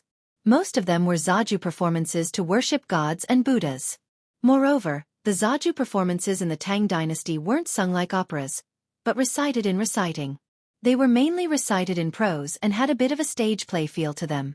Aphrodite still didn't fully understand his explanation, and still didn't understand how Li Wangyu's story could be performed on a stage. Seeing that Aphrodite was looking at him in confusion, Li Wangyu felt a headache coming on. How was he supposed to explain to this blonde girl what a stage play was? If he didn't let Aphrodite understand what he and his beautiful boss were thinking, how was she going to take the blame? As soon as Aphrodite entered the room, Li Wangyu and Su Chongqing, who were trying to push the blame to each other, both thought of the person who would take their place and manage the theater. That was Aphrodite, the blonde girl from Europe. Aphrodite was good at singing and dancing, and it would be too much of a waste if she was just kept as a canary in the residence. Since he and his beautiful boss wanted to slack off, they naturally had to groom Aphrodite and let her take over the theater. But how to make Aphrodite, who had never seen stage plays in the future, understand what he and his beautiful boss were thinking was a big problem. Li Wangyu frowned and pondered for a while before coming up with a solution that wasn't really a solution. Since he couldn't explain it clearly to Aphrodite after so much effort, he might as well let her experience it firsthand. Chapter 757. Since there were no entertainment facilities such as televisions in the Tang dynasty, people usually had to go to bed early after lighting up. Work at sunrise and rest at sunset was the daily routine of the Tangs. Sleeping, daydreaming, drinking, playing chess, visiting friends, weaving, admiring the moon, and stealing. These were probably the daily routines of the Tangs at night. People like Li Wangyu and his beautiful boss, who were used to the nightlife of the future, were also very helpless about this. However, ever since he pushed down his beautiful boss on New Year's Eve, Li Wangyu no longer had the mood to sleep at night. At least, it was still very exciting to sneak into his beautiful boss's room every night and clap for love. Of course, the so-called clapping was actually just a cover-up. Unless the maids in the county magistrate's residence were all blind and deaf, how could they not notice such a thing? However, they also knew what to say and what not to say, so they all cooperated with their Lang Jun and Mrs. Su to put on an act. That night, Li Wangyu sneaked into his beautiful boss's room again. After a round of passion, Li Wangyu turned on his sage mode and hugged his beautiful woman. Stroking Su Chongqing's smooth back, he talked about the theater. Chongqing, I don't think there'll be a problem if you leave the theater to Aphrodite. It's just that this girl doesn't understand what a stage play is. I'm thinking, why don't you show her your phone? This was the solution that Li Wangyu had come up with after thinking for a long time. There were still some short videos saved in his beautiful boss's phone. Li Wangyu had seen that his beautiful boss, the white-bone spirit, actually had a very artistic side. The videos in her phone actually included operas like Turandot and Romeo and Juliet. Although they were only clips of the climax, it was enough for Aphrodite to understand what a stage performance was. He was just a little hesitant about whether or not he should show Aphrodite the videos on his phone. After all, this was the secret between him and his beautiful boss. Even though Aphrodite would never guess that they were transmigrators even if she saw the video, it was still a problem. Lying on Li Wangyu's body, Su Chongqing casually drew circles on his chest with her slender fingers as she casually replied, "It's not like you can't show it to Avro. She won't reveal anything anyway. At most, She'll just think that you're a god. But I can't show it to her now. I have to wait until... Halfway through her sentence, she suddenly stopped. Wait for what? Li Wangyu asked, puzzled. Su Chongqing didn't answer directly. Instead, he suddenly stretched out his finger and pinched Li Wangyu's arm. You're lucky. Humph. Pig trotter. Li Wangyu groaned in pain. He didn't understand what was wrong with the beauty in his arms. Why was she pulling his hair? What did I say wrong? Chongqing, why are you pulling me? What do you mean I'm lucky? Li Wangyu rubbed his arm and cried out in grievance. This woman was really ruthless. Even his skin had turned red. Humph. Forget it if you don't understand. Su Chongqing snorted coldly. Seemingly in a bad mood, she turned her back to Li Wangyu and didn't explain her actions just now. Li Wangyu was stunned. What was going on? Why was she angry all of a sudden? A woman's heart was indeed like a needle at the bottom of the sea. Why was it so hard to guess? Li Wangyu looked at his beautiful boss's smooth back and beautiful curves, and a bolt of lightning flashed through his mind. Damn it, he really was a pig. Wasn't his beautiful boss's words very obvious? She naturally meant that he should show the video to her after he had taken Aphrodite as his concubine. This was actually also to keep the secret. In any case, a high-tech product like a mobile phone shouldn't be revealed to the Tangs of this era. If it wasn't a family member whom he could completely trust, such a secret should never be revealed. Since he had to show the video to Aphrodite, he naturally had to take her into his concubine first and make her his woman. At the thought of his beautiful boss actually nodding her head in acquiescence, and Aphrodite's looks that resembled Angelina Jolie's, as well as her voluptuous figure, Li Wangyu, who had just entered sage mode, felt his lower abdomen heat up. He hurriedly stopped his wild thoughts and secretly cursed himself for being a scumbag. It was really too much of a hooligan to fantasize about Aphrodite when his beautiful boss was lying next to him.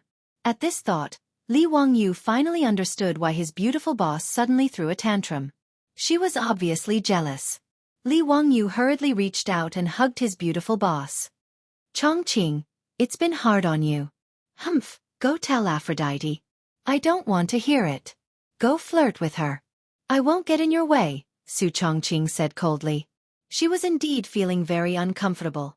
Although she was mentally prepared for this to happen sooner or later, as a modern woman, she still felt very stifled. Of course, Li Wangyu knew that he had to put on a good performance now and coax his beautiful boss. Hee, Chongqing, what are you talking about? Only children flirt with each other.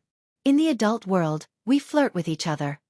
His words made Su Chongqing, who was sulking, burst into laughter. She turned around and pushed Li Wangyu away. Bah, shameless. Who's flirting with you? Li Wangyu directly hugged the beauty in his arms and blocked her words with his mouth as his hands skillfully climbed up. At a time like this, even a fool would know that it was useless to say anything. It was better to speak with actions.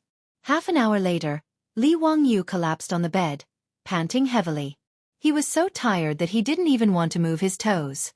This second time was indeed not something a human could do. Those 7 times in one night were all F***king bullsh**t. Sure enough, monogamy in the modern world was what protected men. Li Wangyu stared at the ceiling in silence, wondering if his small body could take it if he took that vixen Aphrodite as his wife. Damn it, don't tell me that after transmigrating to the Tang dynasty, I'll be tortured to death after just a few days of living a carefree life, right? If that really happened, wouldn't he cry himself to death? Li Wangyu felt that he had to make a trip to the Xianwei temple as soon as possible and find old immortal Sun to prescribe some medicine to nurse his body. It would be best if he could learn from Sun Simiao's method of nourishing his body. He didn't want to live a long life, but he couldn't die young either. Having finally realized the importance of his body, Li Wangyu didn't dare to continue like this. After all, the body was the capital of revolution. For the sake of a better future, he still had to control himself. He didn't dare to take Aphrodite into his room right away. Instead, he obediently ran to the valley where the Jade Star Palace was located every day to study the crafting of crossbows and holy armor. 10 days passed in the blink of an eye.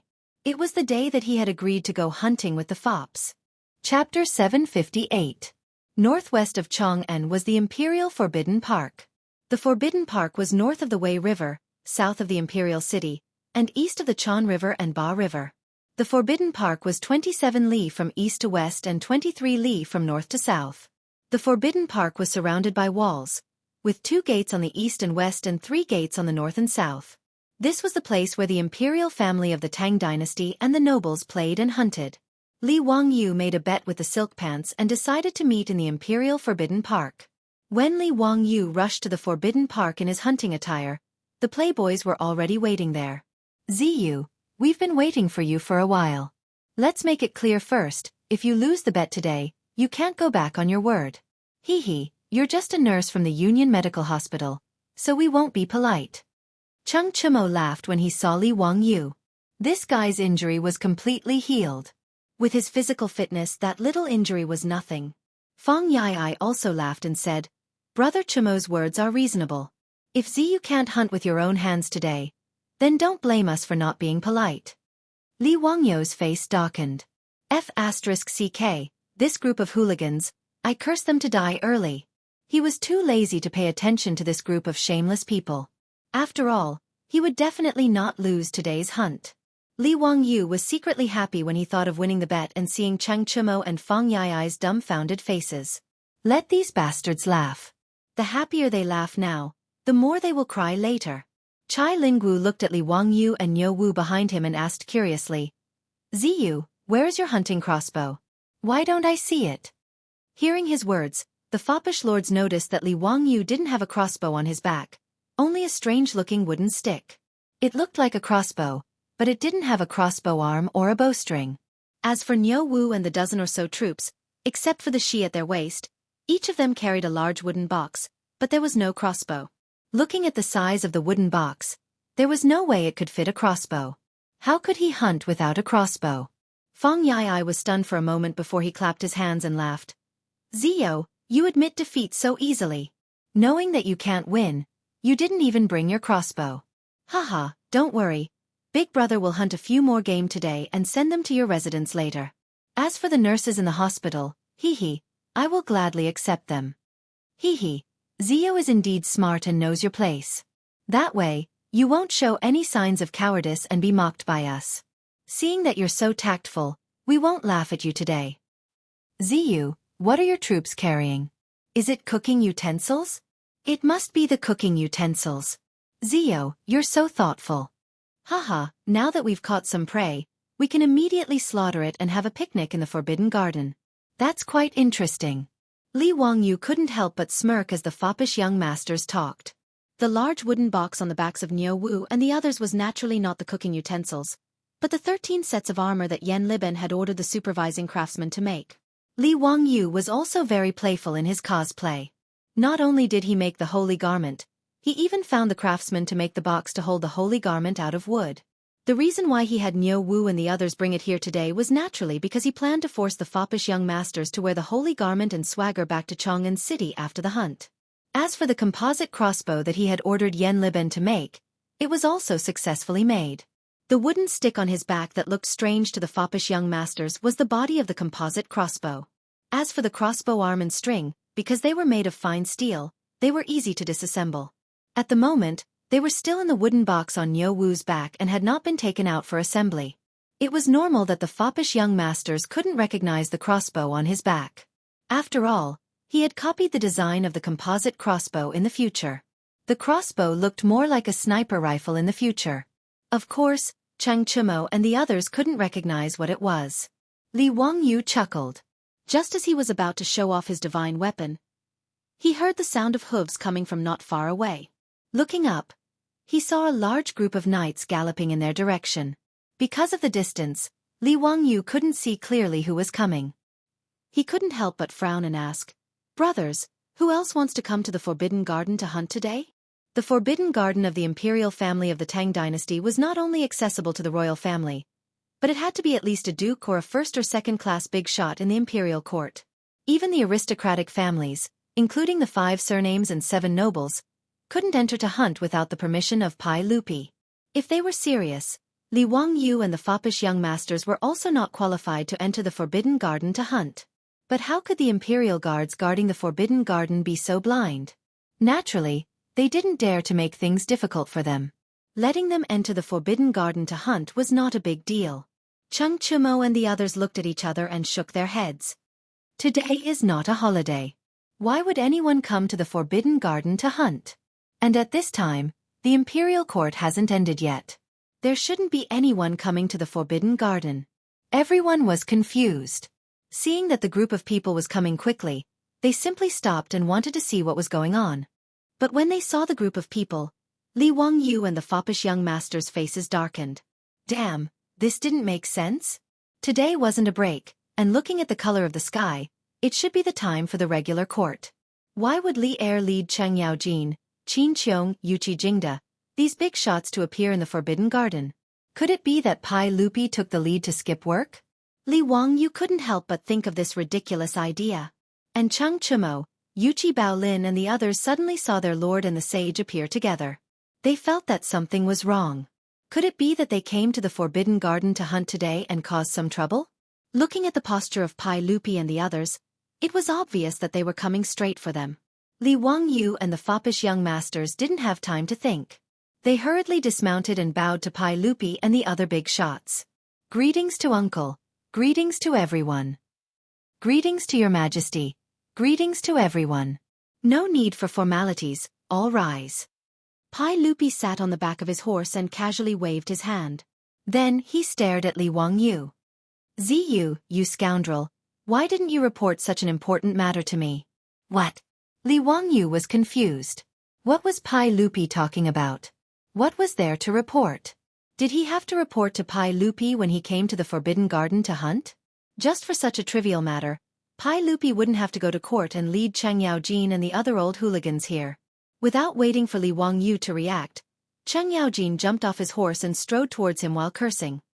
Your Majesty, this old man thinks that this kid is itching for a beating. He dares to hide such an important military matter and not report it. Let this old man beat him up first. Li Wangyu was so scared that cold sweat was about to drip down. He quickly hid behind Chung Chumo. Uncle Cheng, if you have something to say, let's talk nicely. What are you talking about? This little nephew really doesn't understand. Even if you want to beat this little nephew, at least let this little nephew know before he dies, right? Cheng Yaojin laughed and scolded. You scoundrel, don't talk nonsense. Hurry up and take out those armors. Li Wangyu was stunned.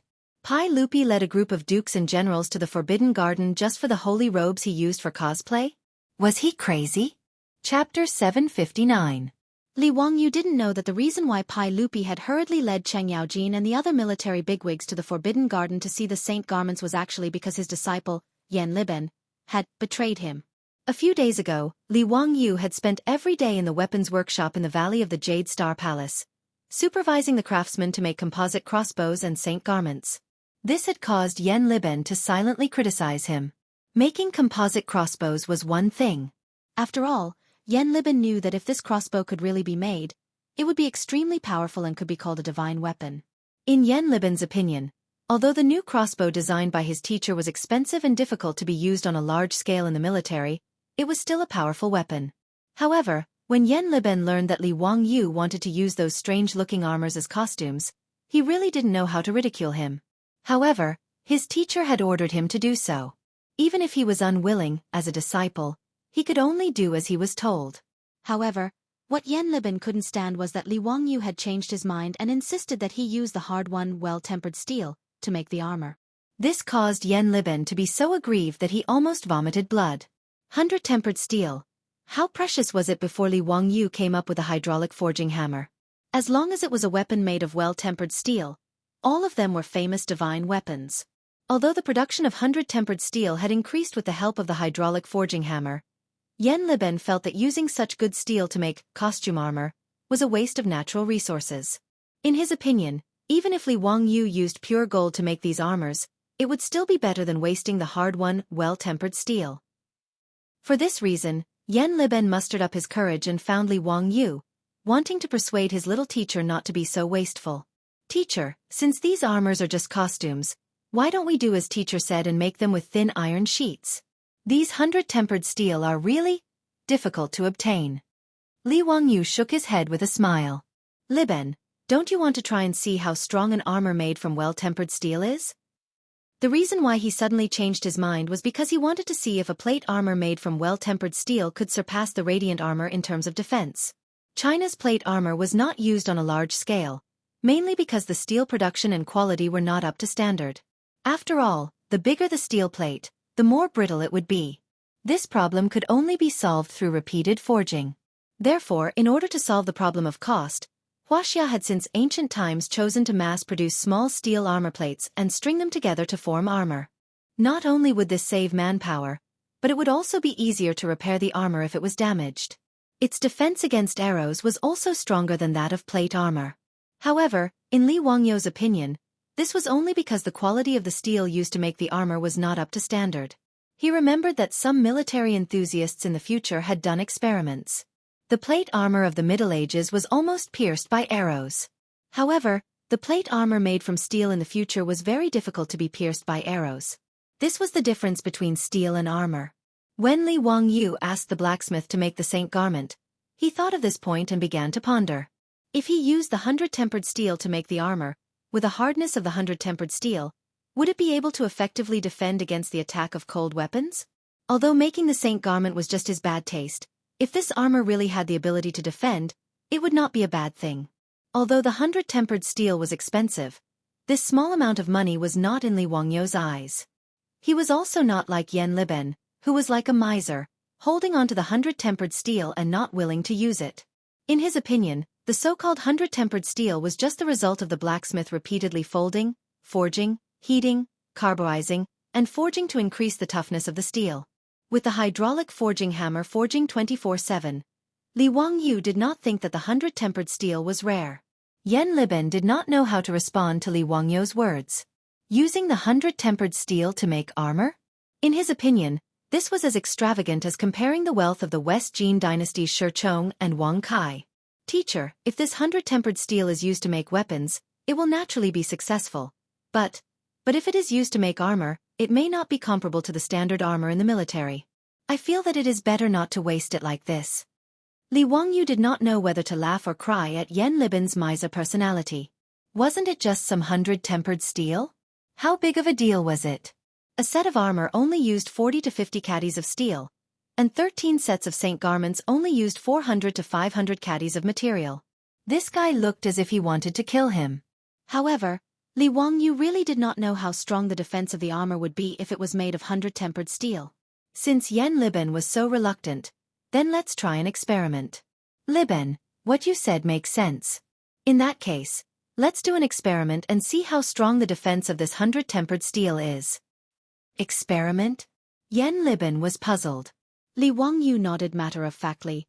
Let the craftsman use the 100-tempered steel to make an armor. We will know once we try it. Yes, I understand. I will do it now. Yan Liben wanted to persuade him, but seeing Li Wangyou's insistence, he could only nod and agree helplessly. With the help of the hydraulic forging hammer, an armor the size of a breastplate was quickly made. Li Wangyou looked at the armor. It was only about 1 millimeter thick and did not feel heavy when he held it in his hand. When he watched TV shows in his past life, he always had the misconception that ancient armor was very heavy. In fact, this was not the case. Most of the armor unearthed in his past life were between 1 to 3 millimeters thick. If it was any thicker, the armor would be too heavy to wear in battle. The heavy armor of the European knights looked like tin cans, but it was only 40 to 50 caddies. Most of them were between 1.5 to 2 millimeters thick. However, it was obvious that the quality of the steel used in the armor of the European knights could not be compared to the 100-tempered steel in front of him. Because of the repeated folding and hammering, the breastplate made of 100-tempered steel had fine lines formed by the hammering. The lines on the famous Damascus knife in his past life were also like this. They were all formed by the repeated hammering of steel. Yan Liben stroked the newly forged armor with a reluctant look on his face. Li Wangyou felt as if his teeth were about to fall off. All right, don't be so stingy. Hurry up and find an archery target to fix the armor plate. I'll let Niu Wu shoot a few arrows to see the effect. Li Wangyou shouted in annoyance. Lang Jun, this breastplate will definitely not be able to block my arrows. Niu Wu walked forward and knocked on the armor with his knuckles and said disdainfully. Niu Wu's bow was a two-pickle bow. Against the standard armor of the Great Tang, Even the highest quality Mingguang armor, within 100 paces, it would be pierced through by an arrow. There was no doubt about this. Li Wangyu was also a little uncertain. Could this 100-tempered steel plate really be able to block an arrow? Many people in his past life had a misconception that the penetrative power of a bullet was definitely stronger than that of a bow. After all, with the advent of firearms had eliminated cold weapons such as bows and arrows. However, Li Wangyu knew that this was not the case. He had seen a video on a military forum. The video was about a test conducted by the U.S. military in 1961. The target of the test was a 30-centimeter thick wooden box filled with sand. In order to test the penetration depth of the bullet, 2 partitions were used to divide the sand into 3 layers. After that, the military used M1 Garand rifles, M1 carbines, and M1911 pistols to shoot at the wooden box. The result of the test was that the M1 Garand rifle, which had the strongest penetrative power, only pierced through 2 partitions. It did not penetrate the entire sandbox. The M1 carbine rifle only pierced through 1 partition. As for the pistols, they did not even penetrate the first partition. They were blocked by the sand. After that, the bow and arrow, which had a pull force of about 50 pounds, directly penetrated the entire sandbox. It should be known that a bow and arrow of about 50 pounds was only equivalent to a 1-pickle-strong bow in the Tang dynasty. Chapter 760. Li Wangyu also knew that it was not that the power of a bow and arrow was greater than that of a bullet, but the penetrative power of a bow and arrow. Especially for targets like sand, the resistance of an arrow was much lower than that of a bullet. However, when facing a hard target, the penetrative power of a bow and arrow was far inferior to that of a bullet. At the very least, when facing a target like a brick wall, a bullet could easily penetrate it. For a bow and arrow to be able to penetrate it was already very powerful. As for a steel plate, if it was thick enough, a bow and arrow would not be able to penetrate it. However, due to the limitations of the human body's ability to carry weight, the armor could only be made as light as possible. Otherwise, if a set of armor that weighed 1 or 200 jin was made, although a bow and arrow could defend against it, no one had the ability to wear such heavy armor in battle. Li Wangyu now only hoped that the armor made of well-tempered steel would be tough enough. After all, compared to ordinary steel, well-tempered steel that was repeatedly forged was far stronger. As for the specific effects, he would only know after trying it out. However, Li Wangyu could at least be sure that the armor in front of him was not like the standard armor of the Tang dynasty, which could be easily penetrated by arrows.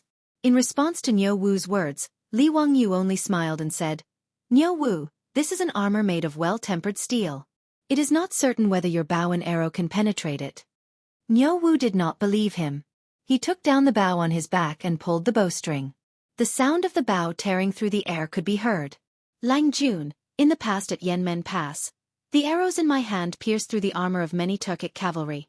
I am not bragging, but with this thickness of armor, my Tusha bow can definitely penetrate it within 100 steps. Yan Liben also nodded and said, "Teacher, Niu Wu is right.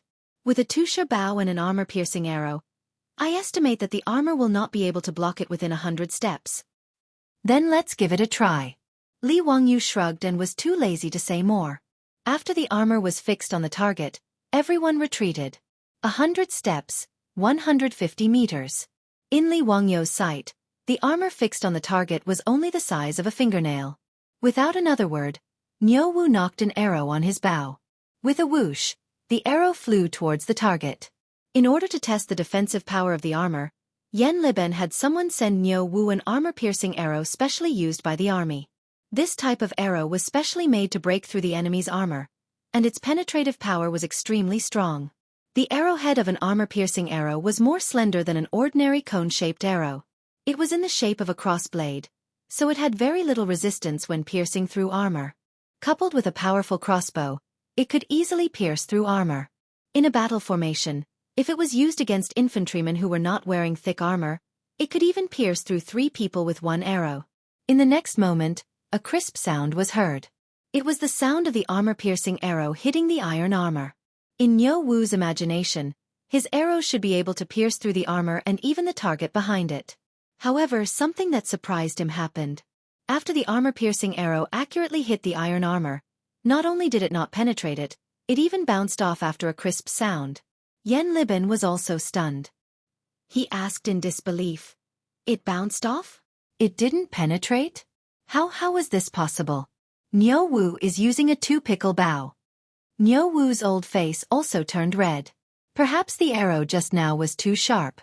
Let me shoot another arrow. Without waiting for Li Wangyu to speak, Niu Wu knocked another arrow on his bow.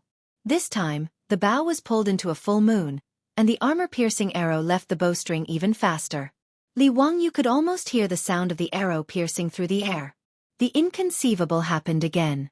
With a clang, the armor-piercing arrow was once again bounced off by the iron armor. Niu Wu's gaze was somewhat sluggish. He put down the bow and turned to look at Yan Liben, who was also stupefied. He then looked at his Lang Jun, unable to understand what had happened. Whether it was the armor-piercing arrow or the power of the bow in his hand, Niu Wu was very clear about it. When he was outside Yanmen Pass, at a distance of 150 paces, he had consecutively shot down several Turkic armored cavalry. It must be known that the Turkic armored cavalry were equipped with circular armor, and its defensive power was not at all inferior to the standard armor of the Tang dynasty. But even so, at a distance of 150 paces, the most elite armored cavalry of the Turkic people still could not block Niu Wu's two-pickle bow and armor-piercing arrow. But today, he had really seen a ghost. At a distance of only 100 paces, two arrows in a row were unable to penetrate the iron armor. Seeing that he really could not penetrate the iron armor at a distance of 100 paces, Niu Wu did not believe in heresy. He walked a few steps toward the target and knocked another arrow on his bow. With a clang, the armor-piercing arrow was once again bounced off. Niu Wu continued to shorten the distance between him and the iron armor. 90 paces, 80 paces, 70 paces, until he was 50 paces away. Finally, the armor-piercing arrow was no longer bounced off the iron armor. Instead, it pierced into the iron armor, causing the arrow feathers to tremble. Niu Wu put down the bow and wiped the sweat off his forehead.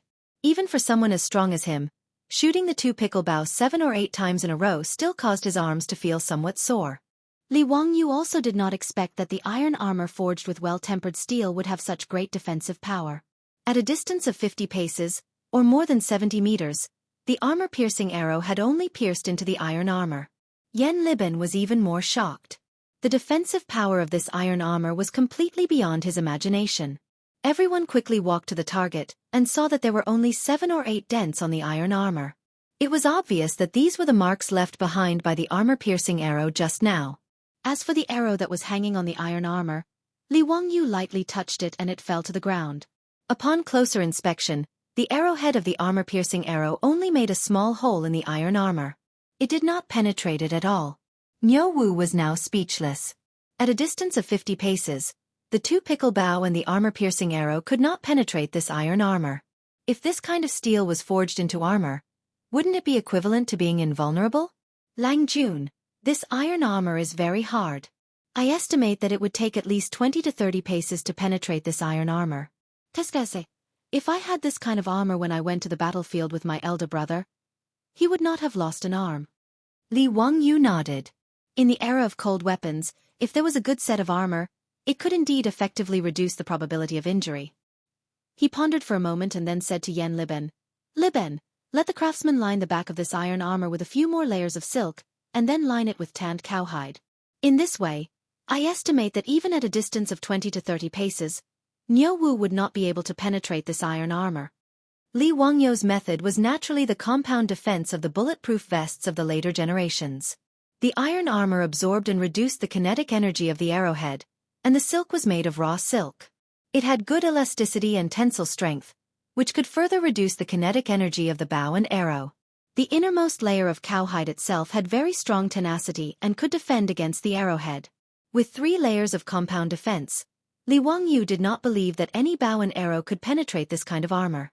However, Niu Wu did not believe his words. This iron armor made of well-tempered steel was indeed incomparably strong. At a distance of 50 paces, he could only make a small hole.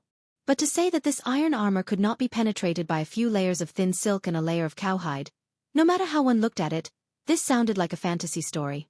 "Lang Jun, I don't believe your words," Niu Wu said in a low muffled voice. Yan Liben also shook his head.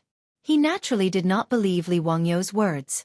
Seeing that the two did not believe his words, Li Wangyu was happy. "Liben, how about you make a bet with your master? According to what your master said, Niu Wu's arrow cannot penetrate this armor. Then, you will make all 13 sets of armor out of well-tempered steel. How about it? If the arrow penetrates, you can use any pig iron to make this armor for your master. How about it? Do you dare to make a bet? Chapter 761. Li Wangyu felt that ever since he transmigrated to the Tang dynasty, this sentence had almost become his catchphrase. However, this matter could not be blamed on him. Who asked the Tang people to be so fond of gambling? Furthermore, his words were often doubted by others. Therefore, Li Wangyu did not mind using this kind of thing to obtain some benefits for himself. For example, using 100 refinement steel to make armor. Although he could force Yen Liben to take out 100 refinement steel to make the armor, Yen Liben did not believe him. But since Yen Liben didn't believe him, then why not make a bet with him? If he could make Yen Liben willingly take out the 100 tempered steel to forge these 13 sets of armor for him, why not? For Li Wangyu to propose such a bet, he was naturally confident. Firstly, the toughness of the armor made from 100 refinement steel exceeded his expectations. The armor, which was only 1 millimeter thick, was actually able to cause Niu Wu's bow to fail at 50 steps. This was enough to show the toughness of the armor. Secondly, Li Wangyu was confident in the concept of composite protection for bulletproof vests in the future. Although the Tang dynasty could not make the Kevlar fiber used in the future bulletproof armor, silk could have a similar effect. When the Mongol cavalry swept across Europe and Asia, their suicide squad, the Balu battalion, would use many layers of silk to tightly wrap their bodies before every battle. They would use layers of silk to wrap it up and use it as a soft armor to reduce the damage caused by the arrows. The world's first bulletproof armor was invented by a tailor in England after the Industrial Revolution. It was made from coated silk. Coupled with the cowhide lining, Li Wangyu didn't believe that Niu Wu's arrow could pierce through the 3 layers of armor that were hard, soft, and tough together. However, Yen Liben and Niu Wu didn't see it that way. Yen Liben carefully looked at the armor that Niu Wu's bow had made a small hole in. Niu Wu was able to make a hole in the armor when he was 50 steps away. If he was 20 to 30 steps away, how could the armor not be pierced? So what if he added leather to the lining? The Tang army's 13 sets of armor included leather armor. The leather armor of the Tang dynasty was made of many layers of leather, mostly made of rhinoceros, shark, and other leather. The advantage of leather armor over metal armor was that it was lighter and cheaper. However, it wasn't very effective against archers. Even the many layers of leather could not block the arrows. What use would the silk and cowhide that his teacher had mentioned be against the arrows shot from the 2-pickle bow? As for the silk cloth that Li Wangyu mentioned, what the hell was that? Among the Tang 13 armors, there was a silk cloth armor. Armor made of silk cloth had a beautiful appearance, but it had no defensive function. It was merely the clothing of a general or a ceremonial attire. Therefore, Yen Liben naturally did not think that the silk and cowhide behind the iron armor could withstand the arrows. Wasn't that a pure joke? Although Yen Liben had to admit that the armor made of well-tempered steel was much harder than the armor of the Tang army, when he thought about the dozens of kilograms of well-tempered steel used to make the armor, Yen Liben felt his heart ache. Furthermore, his teacher didn't make these armors to kill enemies on the battlefield, but to use them as costumes. He naturally couldn't bear such an extravagant act. If he could use the opportunity of making a bet with his teacher to save this batch of well-tempered steel, that would be a good thing. Thinking of this, Yen Liben nodded without hesitation and said, "Okay, I will make this bet with my teacher. Teacher, you have to keep your word." Niu Wu shook his head at the side. He felt that his Lang Jun was too confident and would probably lose the bet with Yen Liben. Li Wangyu chuckled and said, "Liben, you will lose for sure. Prepare the well-tempered steel to make my armor." Yen Liben didn't reply and immediately ordered people to call the craftsmen over. They began to modify the armor according to Li Wangyu's instructions. The craftsmen tightly layered layers of silk cloth on the back of the armor. Between each layer of silk cloth, they painted a layer of tung oil paint according to Li Wangyu's instructions. After that, they found a hard cowhide and wrapped it in silk cloth and used rivets to tightly weld the cowhide and the armor together. After the modification, the thickness of the armor increased by a lot. However, neither Niu Wu nor Yen Liben felt that this would cause any trouble. "Teacher, the armor is done according to your instructions. Shall we try it now?" Yen Liben was already a little impatient. He was very happy to see his teacher suffer a setback. Li Wangyu rolled his eyes and decided to add insurance to his bet. Okay, Liben, get someone to find a pig. Pig. Yen Liben didn't understand Li Wangyu's meaning. Li Wangyu nodded as if it was a matter of course. Tie this armor to the pig. If Niu Wu's arrow can penetrate the armor and kill the pig, then it will be considered my loss. If it can't kill the pig, Liben, you can obediently go and make me an armor. His idea was to use the pig's skin and thick layer of fat on the pig's body to add a little more trouble to the arrow. Li Wangyu believed that even if Niu Wu's arrows could penetrate through iron armor, silk and cowhide, it would be impossible for them to have a greater penetrative power, passing through the obstruction of pig skin and fat. Yen Liben heard this and opened his mouth. He felt that something was wrong, but he couldn't say anything to refute. The purpose of the armor was naturally to protect the person wearing it. If the arrow couldn't kill the pig at a distance of 20 to 30 steps, it would indeed prove the armor's strong defense. But the bet he made with his teacher didn't seem to be like this. Teacher, the bet you made with me seemed to be whether or not the arrow could penetrate the armor. Yen Liben said gloomily. Li Wangyu didn't care so much. He argued, if the arrow can't kill the pig, then how can it be considered as penetrating the armor? Liben, the armor is to protect the person wearing it. This is a very strict matter and can't be faked. Yen Liben's face turned red from his words. He knew that something was wrong, but he didn't know how to reply. He could only bow to Li Wangyu to show that he had learned something. Niu Wu, who was watching from the side, was also dumbfounded. His Lang Jun was really a little shameless.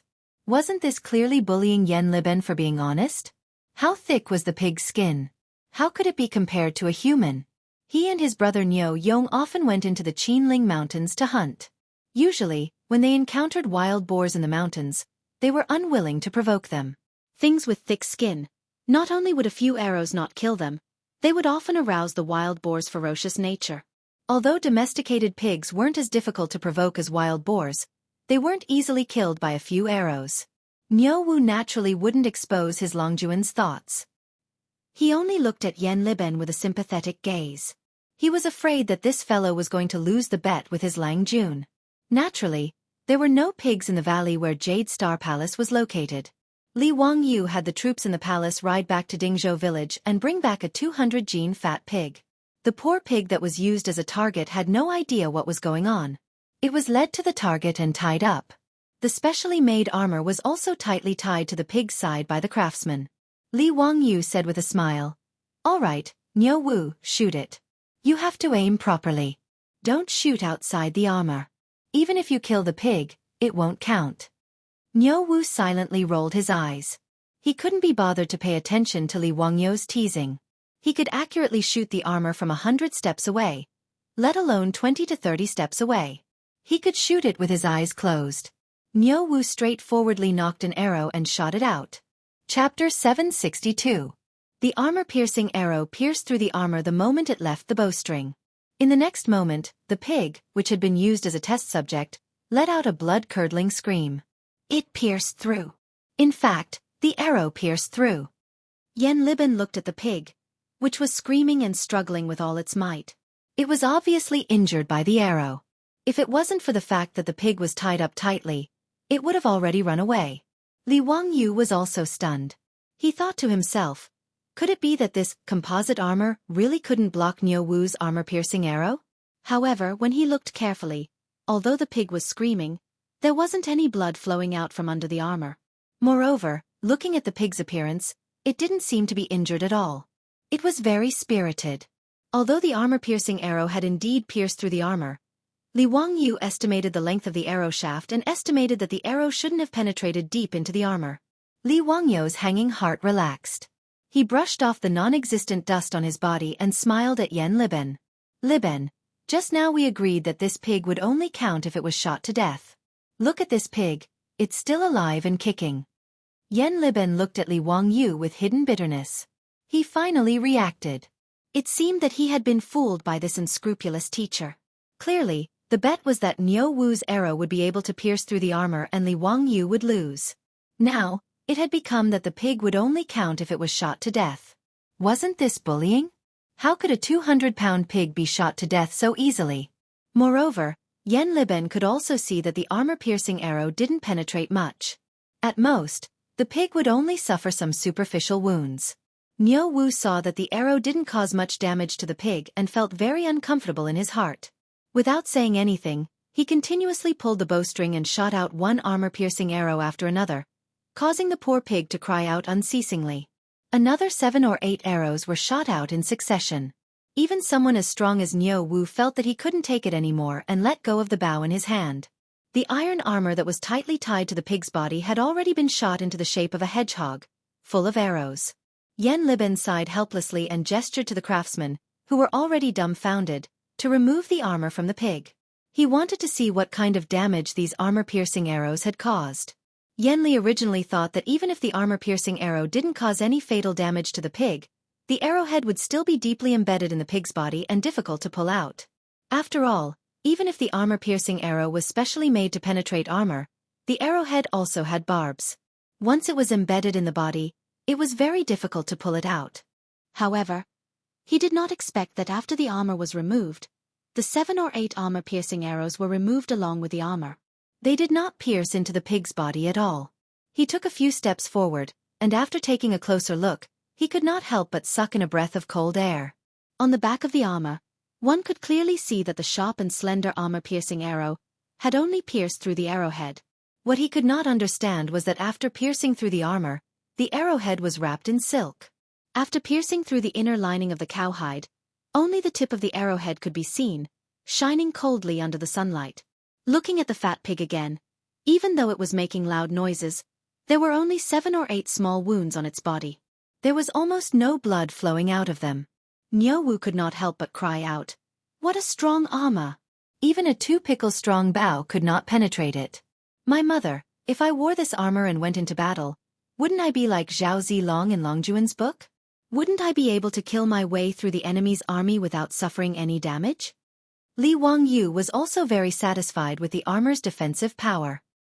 He could not help but pat Niu Wu's shoulder and laugh loudly. He then winked at Yen Liben. "Liben, how is it? Are you convinced? Wahahaha, I will leave my 13 sets of armor to you." Yen Liben was very helpless, but he could only nod and cup his hands. "Yes, your disciple will not be careless." Spending a few £100 of well-tempered steel to make the armor made Yen Liben's heart bleed, but he could only lower his head and admit defeat. With the help of the hydraulic forging machine and the skilled craftsmen working day and night, the 13 sets of Saint Seiya's holy armor were finally completed the day before Li Wangyu and the foppish lords agreed to hunt. All the armor was made of well-tempered steel and lined with silk and cowhide. Its defensive power was astonishing. In addition, the outer layer of the armor was plated with shining gold. It was simply like a piece of art that made people gasp in amazement. Li Wangyu looked at the Saint Seiya armor and felt very proud. This was what it meant to be cosplay. Compared to the genuine Saint Seiya armor, the cosplay Saint Seiya armor in the future was simply a knockoff that couldn't be more knockoff. Li Wangyu dared to say that if these 13 sets of Saint Seiya armor were to be auctioned in the future, it would definitely make those anime nerds go crazy. Although he was not an anime nerd, when faced with such exquisite Saint Seiya armor, he was also very fond of it. After all, these were beautiful memories of his youth. Li Wangyu could not wait any longer and had Niu Wu help him put on the Saint Seiya armor. The Saint Seiya armor was made of fine steel, and each set weighed around 40 pounds. This weight was nothing to a general, but to Li Wangyu's small body, it was too heavy. After putting on the Saint Seiya armor, Li Wangyu felt that he could barely move his feet. He forced himself to strike a few poses in front of the bronze mirror, narcissistically admiring his appearance in the Saint Seiya armor. Li Wangyu hurriedly had Niu Wu help him take off the Saint Seiya armor. "Damn it, I have to start working out." Li Wangyu secretly swore in his heart. Otherwise, it would be difficult to act cool, not to mention that there were still beauties at home who needed his comfort. It was impossible to not have a good body. Li Wangyu was extremely satisfied with these 13 sets of armor. He ordered Niu Wu to put them all into wooden boxes and prepare to take them away. Yen Liben, who was at the side, wanted to say something but stopped. His face was full of conflict and reluctance. He originally thought that these armors looked strange, but when they were really made and placed together, Yen Liben could not bear to give them to Li Wangyu. He caressed these shining golden Saint Seiya armor. That reluctant expression made Li Wangyu start to suspect that Yen Liben had a fetish. Why did it feel like he was going to take away these Saint Seiya armor as if he was going to steal his concubines from his residence? Teacher, are you really going to use these armors as costumes? This is too wasteful. Yan Liben hesitated for a moment, but still said. Li Wangyu looked at these Saint Seiya armor and also hesitated. Damn it, should he still give these exquisite Saint Seiya armor to Ching Chumo and the others? Wasn't it a bit wasteful? He had originally wanted to torture the wastrels, but now, why did it seem like he was giving them a reward? Li Wangyu also wanted to collect these golden Saint Seiya armor himself. He was even a bit reluctant to give it to the wastrels. Just as he was letting his imagination run wild, he heard Niu Wu ask, Lang Jun, why are these armors placed in boxes? What is the meaning of the scorpion and bull engravings on these boxes? Chapter 763. Li Wangyu knew that Niu Wu was asking about the constellation diagrams of the 12 ecliptic palaces on the wooden box. Li Wangyu had strictly followed the Saint Seiya in the comics. The patterns on the wooden boxes were naturally carved according to the 12 constellations, such as Aries, Taurus, Cancer, and so on. However, there was no such thing as the 12 constellations in China, and Li Wangyu didn't know how to explain it to Niu Wu. Since ancient times, China had divided the sky near the ecliptic into 12 parts from west to east. They were called the 12 stars, and their meaning was the same as the 12 constellations in the west. Star Epoch, Shenku, Bayan, Jianglu, Deliang, Shershen, Quail Head, Quail Fire, Quail Tail, Longevity God, Dehua, and Jiemu were the 12 stars of China. The 12 stars corresponded to the 12 constellations of the zodiac: Capricorn, Aquarius, Pisces, Aries, Taurus, Gemini, Cancer, Leo, Virgo, Libra, Scorpio, and Sagittarius. However, the 12 constellations of the zodiac were created by the ancient Greeks, and the Tang dynasty didn't know about Greece. Li Wangyu didn't know how to explain it to Niu Wu, so he could only vaguely say, it's the 12 stars, also known as the 12 constellations of the zodiac. Yan Liben, who was standing to the side, suddenly clapped his hands. No wonder I felt that these armors were strange.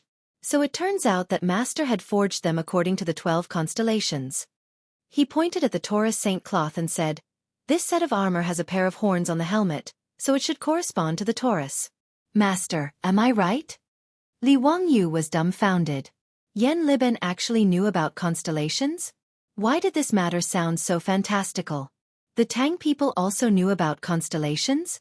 This didn't make sense. Yan Liben still wanted to continue.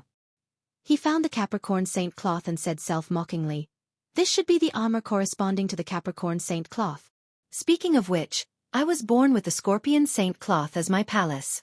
Master, the people in the Capricorn Saint cloth palace don't have any riches. They have a lot of slander in their life, and their fate is bad. When Li Wangyu heard this, he felt as if he had been struck by lightning. Damn, did Yan Liben take the wrong script? He turned his head stiffly and looked around, trying to confirm whether he was in the Tang dynasty or in modern times. When he was sure that he was still in the Valley of the Jade Star Palace and that there were no space-time distortions or wormholes, he began to feel suspicious again.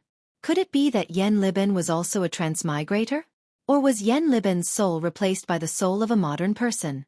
Otherwise, how would he know about the 12 ecliptic palaces, and even talk to him about how Capricorn constellation's fate was bad? Li Wangyu wiped the cold sweat from his forehead and carefully asked, Li Ben, what's your QQ number? What QQ? Yan Liben was confused. He didn't understand what Li Wangyu was talking about. Li Wangyu saw his blank face and asked curiously, the Heavenly King covers the Earth Tiger? Yan Liben became more and more confused. He didn't understand why his teacher would say something he didn't understand. Li Wangyu saw that his confused expression wasn't fake, and that he didn't reply with, pagoda suppresses river demons, or chicken stewed with mushrooms. Only then did he put down a big rock in his heart. That scared him to death. He thought he saw a ghost. Li Ben, you also know about the 12 ecliptic palaces? He didn't explain his words just now and asked Yan Liben. Yan Liben looked at Li Wangyu curiously and nodded, explaining, yes, this 12 ecliptic palaces was passed down from India to the Central Plains. This disciple also heard about it from a Buddhist monk. It is also recorded in the Buddhist scriptures. This disciple feels that the 12 ecliptic palaces' numerology is somewhat reasonable, so I studied it. Li Wangyu finally relaxed. He thought that the 12 ecliptic palaces in the Tang dynasty had already spread to China. But it was clearly the constellations of ancient Greece. So how did it become India's? He naturally didn't know that the 12 ecliptic palaces were first invented by the ancient Babylonians. At the beginning, their main purpose was to be used in astronomy and calendars. Later on it spread to Greece, and through Greece it spread to India. In India, the 12 ecliptic palaces were combined with the Buddhist scriptures, and along with the Buddhist scriptures, it spread to China. Han Yu of the Tang dynasty once said, "On the day of my birth, the moon sleeps in the southern dipper. A unique spirit in the southern dipper. No good name to hear, no evil name to be feared. Reputation multiplies and divides. Gain little and lose more. It means that my palace is in Capricorn, and none of the stars that preside over fate are good. The southern dipper doesn't bring good wine. The southern dipper doesn't bring good carriages." And in the Song dynasty, Su Dongpa also once said, "Those who know how to retreat grind scorpions for their palace, and servants grind scorpions for their lives. Their lives are full of slander, and they suffer from the same disease." This sentence, in summary, can be summed up in 6 words. Capricorn, bad fate. This is probably the time in history when Capricorn was badly offended, and was comparable to the Virgo constellation of the future generations. Li Wangyu didn't know about this, so when he suddenly heard Yen Libin's words, he was scared half to death. After understanding the whole story, Li Wangyu smiled and said to Yen Libin, "Libin, why do you believe in ecliptic palaces? Moreover, Capricorn is the most patient constellation among the 12 ecliptic palaces. Don't belittle yourself." Hearing this, Yen Libin's eyes lit up. Teacher actually knows about ecliptic palaces? Can you tell this disciple in detail? Li Wangyu was speechless. He didn't know anything about ecliptic palaces. He only occasionally heard about them from rumors. But his beautiful boss really did research on ecliptic palaces. Women mostly like to talk about ecliptic palaces. In the future, when they were resting in the office, his beautiful boss would often talk about ecliptic palaces with the female colleagues in the office. Although Li Wangyu didn't understand, he felt that their words were very professional, even though he didn't understand. It was only after he transmigrated to the Tang dynasty that his beautiful boss didn't talk about ecliptic palaces. After all, no one around them knew about ecliptic palaces, so it was like playing the lute to a cow. Hearing Yen Libin's question, Li Wangyu thought that the ancient people mostly believed in ecliptic palaces. His beautiful boss's knowledge of ecliptic palaces might really be able to find a soulmate in the Tang dynasty. How would I know anything about ecliptic palaces? I only know a little. Libin, if you are interested, you can ask Lady Su for advice. She is very good in this aspect. Oh? Lady Su also knows about ecliptic palaces? If there is a chance, this disciple would like to ask for advice. Yen Libin smiled. He didn't really believe Li Wangyu's words. He was just being polite. After all, in the eyes of the Tang people, a woman who could read was already considered talented. Although Su Chongqing was capable and was his teacher's woman, Yen Libin didn't think much of her. He didn't believe that she really knew anything about ecliptic palaces. Li Wangyu also didn't take Yen Libin's insincere and perfunctory words to heart. He just habitually started to daydream, his mind randomly thinking about how much benefit his beautiful boss could bring to them if she was proficient in ecliptic palaces. Chapter 764. When Yen Libin suddenly talked about the 12 constellations, Li Wangyu felt that he had grasped some inspiration. There were 2 things that he was most annoyed about. One was that Pai Lupi was going to force him to become an official next year, and the other was how he was going to successfully marry his beautiful superior. The matter of becoming an official was easy to deal with. He could think of many ways. At worst, he could just pretend to be sick. Pai Lupi would not be so inhumane as to force a sick person to become an official. But the matter of marrying a wife was very troublesome. Even if he said it himself, it did not count. Ever since he was conferred the title of nobility by Pai Lupi, although it was a good thing, many things became out of his control. Empress Zhong's son had already wanted to give him a marriage several times, but he used the excuse of mourning to cut off his decline. As for directly telling Pai Lupi and Empress Zhong's son that he wanted to marry Su Chongqing as his wife, he did not even need to think about it. He would be rejected by the 2 in-laws, and might even be reprimanded. Even if Su Chongqing and Empress Zhong's son were familiar with each other and had a harmonious relationship, from Empress Zhongxuan's point of view, Li Wangyu could take Su Chongqing as a concubine, but definitely not as a wife. No matter if it was Pai Lupi or Empress Zhong's son, They both naturally believed that this talented nephew of theirs had to marry a woman of equal status with a prominent background as his wife. Li Wangyu deeply hated this, but he was also helpless. Every time he thought of this, he felt his head swell. But the conversation with Yan Liben just now made Li Wangyu suddenly realize that he and his beautiful superior could borrow the fate of the constellations and work together. But this matter was not urgent. He had to go back and plan it with his beautiful superior. Li Wangyu was thinking about something and did not pay attention to what Yan Liben was saying. Teacher. And Li Wangyu heard this and came back to his senses, looking at Yan Liben. Teacher, this disciple is asking, what do you plan to do with these armors? Yan Liben brought up this topic again. He really couldn't stand Li Wangyu preparing to use these armors as costumes. Wouldn't that be a waste of God's gifts? Give it to someone, Li Wangyu answered matter-of-factly. Yan Liben was stunned. He didn't expect that Li Wangyu would spend so much money to make these armors for someone else.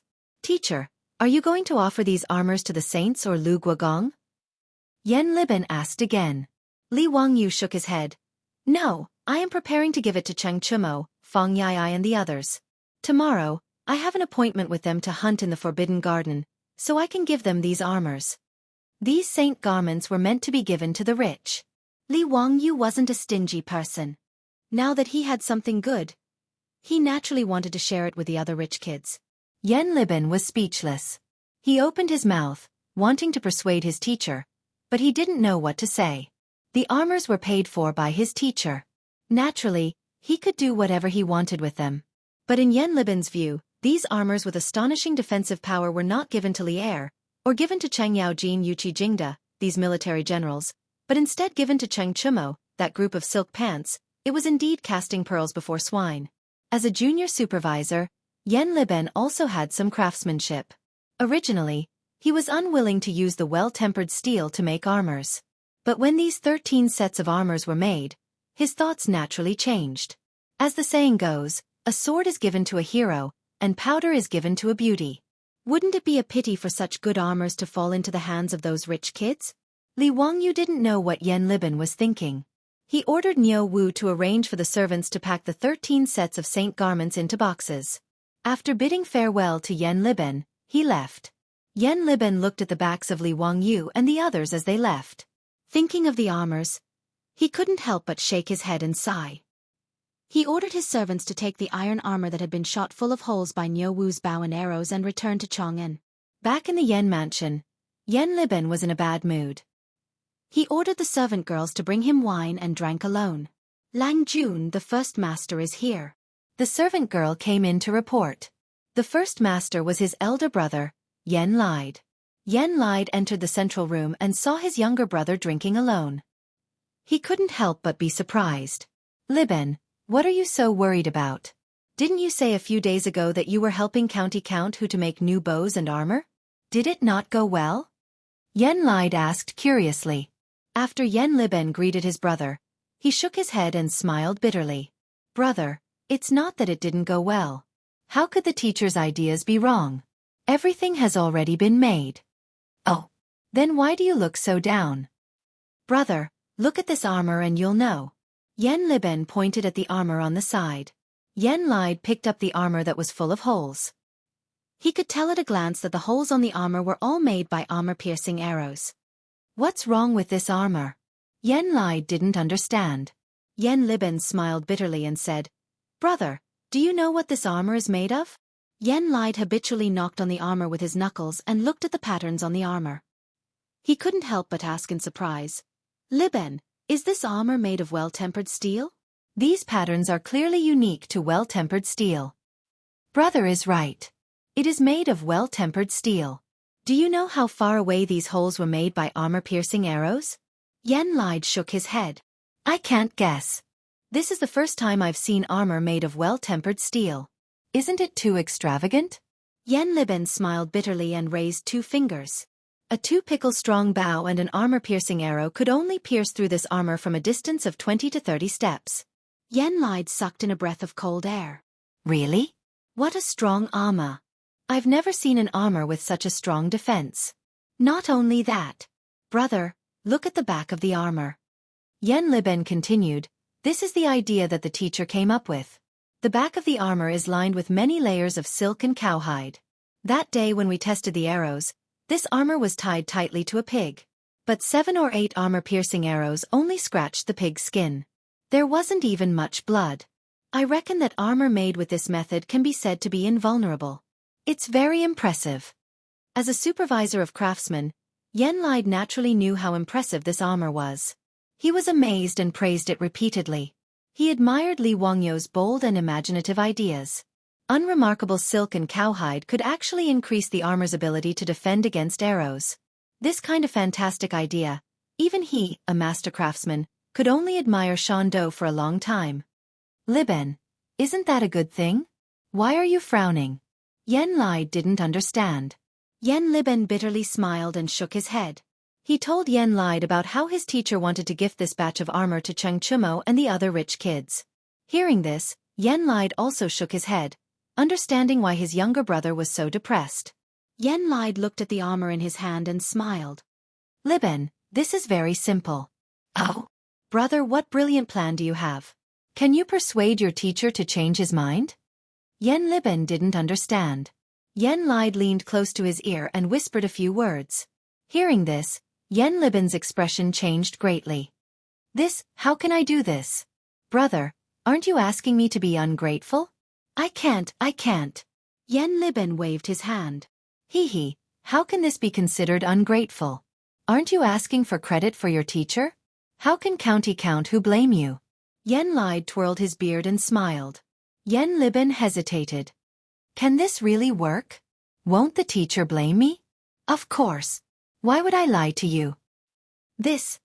Let me think about it. Chapter 765. The next day, Yen Liben sat among the officials in a daze. He touched the hard object in his bosom, not knowing if he should listen to his brother or not. Yen Lai was not far away from him. Seeing Yen Liben remain silent, he could not help but turn around to look at him. Naturally, he was urging Yen Liben not to waste any more time. Yen Liben's gaze was unfocused. He still could not make up his mind. His gaze unconsciously landed on the 2 sides of Taiji Palace, on the armored palace guards. The armor that these guards wore looked majestic, like the majesty of the royal family. However, Yen Liben knew that this armor was just for show. Not to mention armor-piercing arrows, even ordinary arrows would be able to pierce through it from a distance of 1 to 200 steps. Compared to the armor in his bosom, it was like the difference between heaven and earth. At this moment, in Taiji Palace, the matter of sending troops to the Eastern Turks was being discussed. In the winter of the 2nd year of Zhenguan, internal strife broke out in the Eastern Turks. Shui Yentua, Hueha, Bei, and the other tribes betrayed them. The plains were also hit by a snowstorm, causing many sheep and horses to die. As a result, there was a famine, and the Eastern Turks all left. The second Khan of the Eastern Turks, Tuli Khagan, had been suppressed by Sheli Khagan for a long time. He had also secretly contacted the Tang dynasty, expressing his willingness to submit. Faced with such an opportunity, how could Pai Lupi let it go?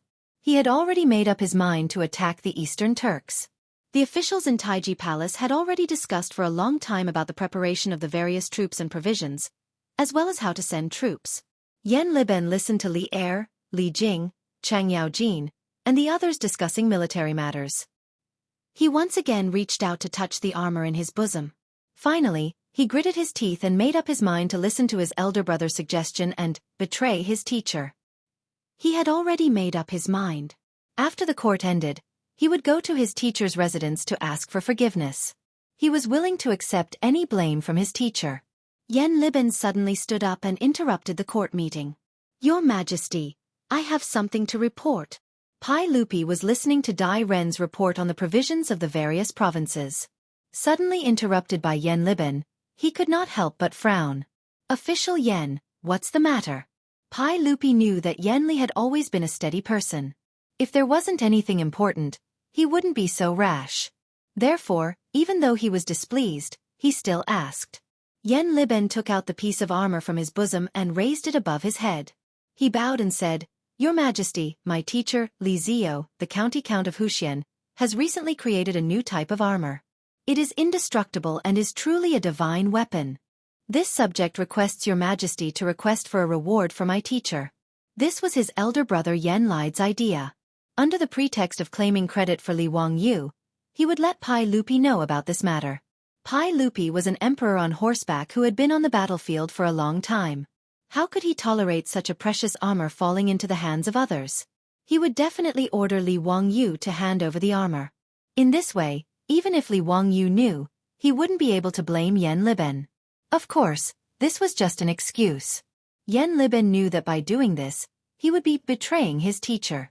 However, he really couldn't bear to see such a precious armor fall into the hands of a few wastrels. Therefore, he decided to listen to his elder brother and speak to Pai Lupi.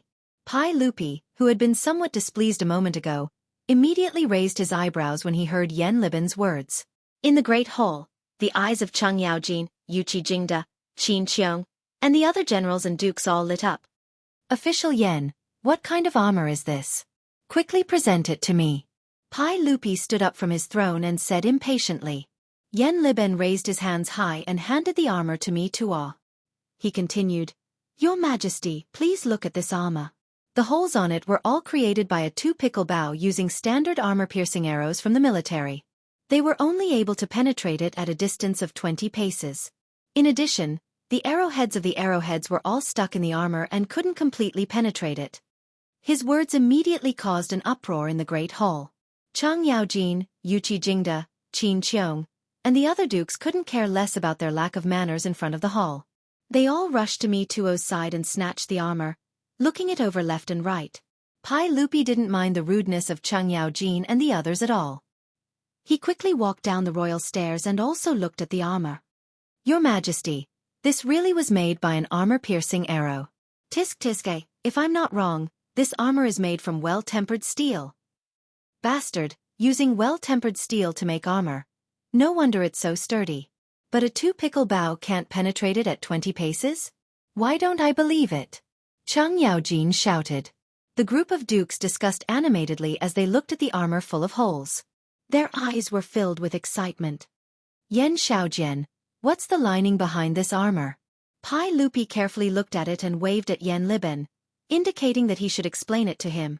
Yan Liben said, Your Majesty, the lining behind the armor is silk and cowhide. The teacher said that this can block the arrowheads. Originally, I didn't believe it, but after trying it, I realized that the teacher wasn't lying. After all the arrowheads penetrated the armor, they were all entangled by the silk and then blocked by the cowhide. In the end, they just pierced through the cowhide and were unable to go any further. Before Pai Lupi could say anything, Cheng Yaojin shouted, Your Majesty, why don't you let me try it? Sure. Pai Lupi nodded in agreement. Cheng Yaojin immediately ordered the palace guards to take the armor out of the hall and find a target to fix it on. He also ordered someone to bring a strong bow and arrows, preparing to personally shoot a few arrows. Pai Lupi didn't care about the court anymore. He led the group of officials out of Taiji Palace to watch Cheng Yaojin test the arrows. Cheng Yaojin didn't believe Yan Liben at all. He knew the power of the arrowheads in the army. In his opinion, even if this armor was made of well-tempered steel, it would definitely be pierced through at most 50 steps. After the palace guards brought the bow and arrows, Cheng Yaojin immediately knocked an arrow and shot it from 50 steps away. With a metallic clang, the arrow pierced into the armor. It swayed a few times before a gust of wind blew the arrow down. This scene fell into the eyes of Pai Lupi and the officials, causing an uproar. Cheng Yaojin couldn't help but blush. He cursed in his heart that the armor was so hard that it couldn't be pierced at 50 steps. He didn't dare to be careless anymore. He was afraid that the next arrow wouldn't be able to pierce through the armor. Cheng Yaojin simply walked 20 steps away with the bow and pulled the string again. This time, the arrow pierced deeply into the armor, creating another hole in the armor that was already full of holes. Your Majesty, this armor is really F*King strong. It really can't be pierced at 20 steps. Cheng Yaojin put down the bow and indicated for the palace guards to take down the armor. After carefully examining the back of the armor, everyone was shocked to find that the arrowhead of the arrowhead only revealed a little bit of the arrow. Obviously, if this was on the battlefield, this kind of arrow was no different from being bitten by a mosquito. It couldn't hurt them at all. Pai Lupi and the group of dukes' eyes immediately became burning hot. They all turned their heads and stared at Yan Liben like hungry wolves. Yan Liben, did you use this method to make armor? Yan Liben hesitated and nodded. As a teacher, I used well-tempered steel to make 13 sets of armor. They were all carefully drawn by my teacher. 12 of them were made by my teacher according to the 12 constellations. Each constellation corresponds to a set of armor. Once they heard that Li Wangyu had 13 sets of armor made of well-tempered steel, the eyes of all the generals and dukes, including Pai Lupi, began to shine. There's such a thing? Your Majesty, is today's court adjourned? How about we make a trip to Dingzhou village? Chang Yaojin wanted to immediately fly to Li Wangyu's residence and take the armor. Pai Lupi nodded without hesitation. Yes, today's court will end here. Me too. Order someone to prepare a horse. I want to make a trip to the Hu County Count's residence. Yan Liben swallowed and said with difficulty, Your Majesty, my teacher is not in Dingzhou village today. It is said that he made an appointment with Cheng Chumo and the others to go hunting in the Forbidden Park. With Yan Liben's tip-off, Pai Lupi led Chang Yaojin and the other generals to the Forbidden Park on horseback. Chapter 766. Li Wangyu would never have thought that he would be betrayed by his disciple Yan Liben. He was still pondering why Pai Lupi would lead a group of old hooligans to ask him for the saint cloth. Could it be that they also wanted to cosplay? Li Wangyu, who had never experienced war, could never imagine how tempting these armors were to military generals. Uncle Cheng, I was going to give those armors to Brother Chumo and the others. Li Wangyu muttered as he looked at Chang Yaojin's expression that looked like he wanted to eat someone. Chang Yaojin's eyes widened like copper bells. Bullshit, those bastards, why would they need such good armors? You little brat, stop talking nonsense and quickly hand over the armors. All right, my natal body is Aries. Give me that Aries constellation armor. Li Wangyu's mouth was wide open. He felt as if he had seen a ghost. Not only did this old gangster want to snatch his saint garment, he even King mentioned that he wanted the Aries saint garment. Did he have any shame? Without waiting for Li Wangyu to speak, Pai Lupi also laughed loudly. Haha, I am Aquarius natal body. Ziyu, go and bring the Aquarius armor to me. Li Wangyu's mouth twitched, not knowing whether to laugh or cry. It felt like they had teamed up to rob him? But since Pai Lupi and Cheng Yaojin, these old hooligans, had spoken, what else could he say? He could only wave his hands towards Niu Wu and the others, indicating for them to bring the wooden boxes over. Uncle, these are the boxes for the armors. Every box has a set of armor corresponding to the constellation. Li Wangyu helplessly explained as he pointed at the saint cloth boxes. Pai Lupi, Chang Yaojin, and the others ignored Li Wangyu and the other hooligans. They each looked for the constellation that their natal body belonged to in the wooden boxes. After Yan Liben revealed, and personally witnessed the incomparably fierce defense of the armor, even a big shot like Li Jing could not resist the greed in his heart and followed Pai Lupi to the Imperial Garden, preparing to ask Li Wangyu for the armor.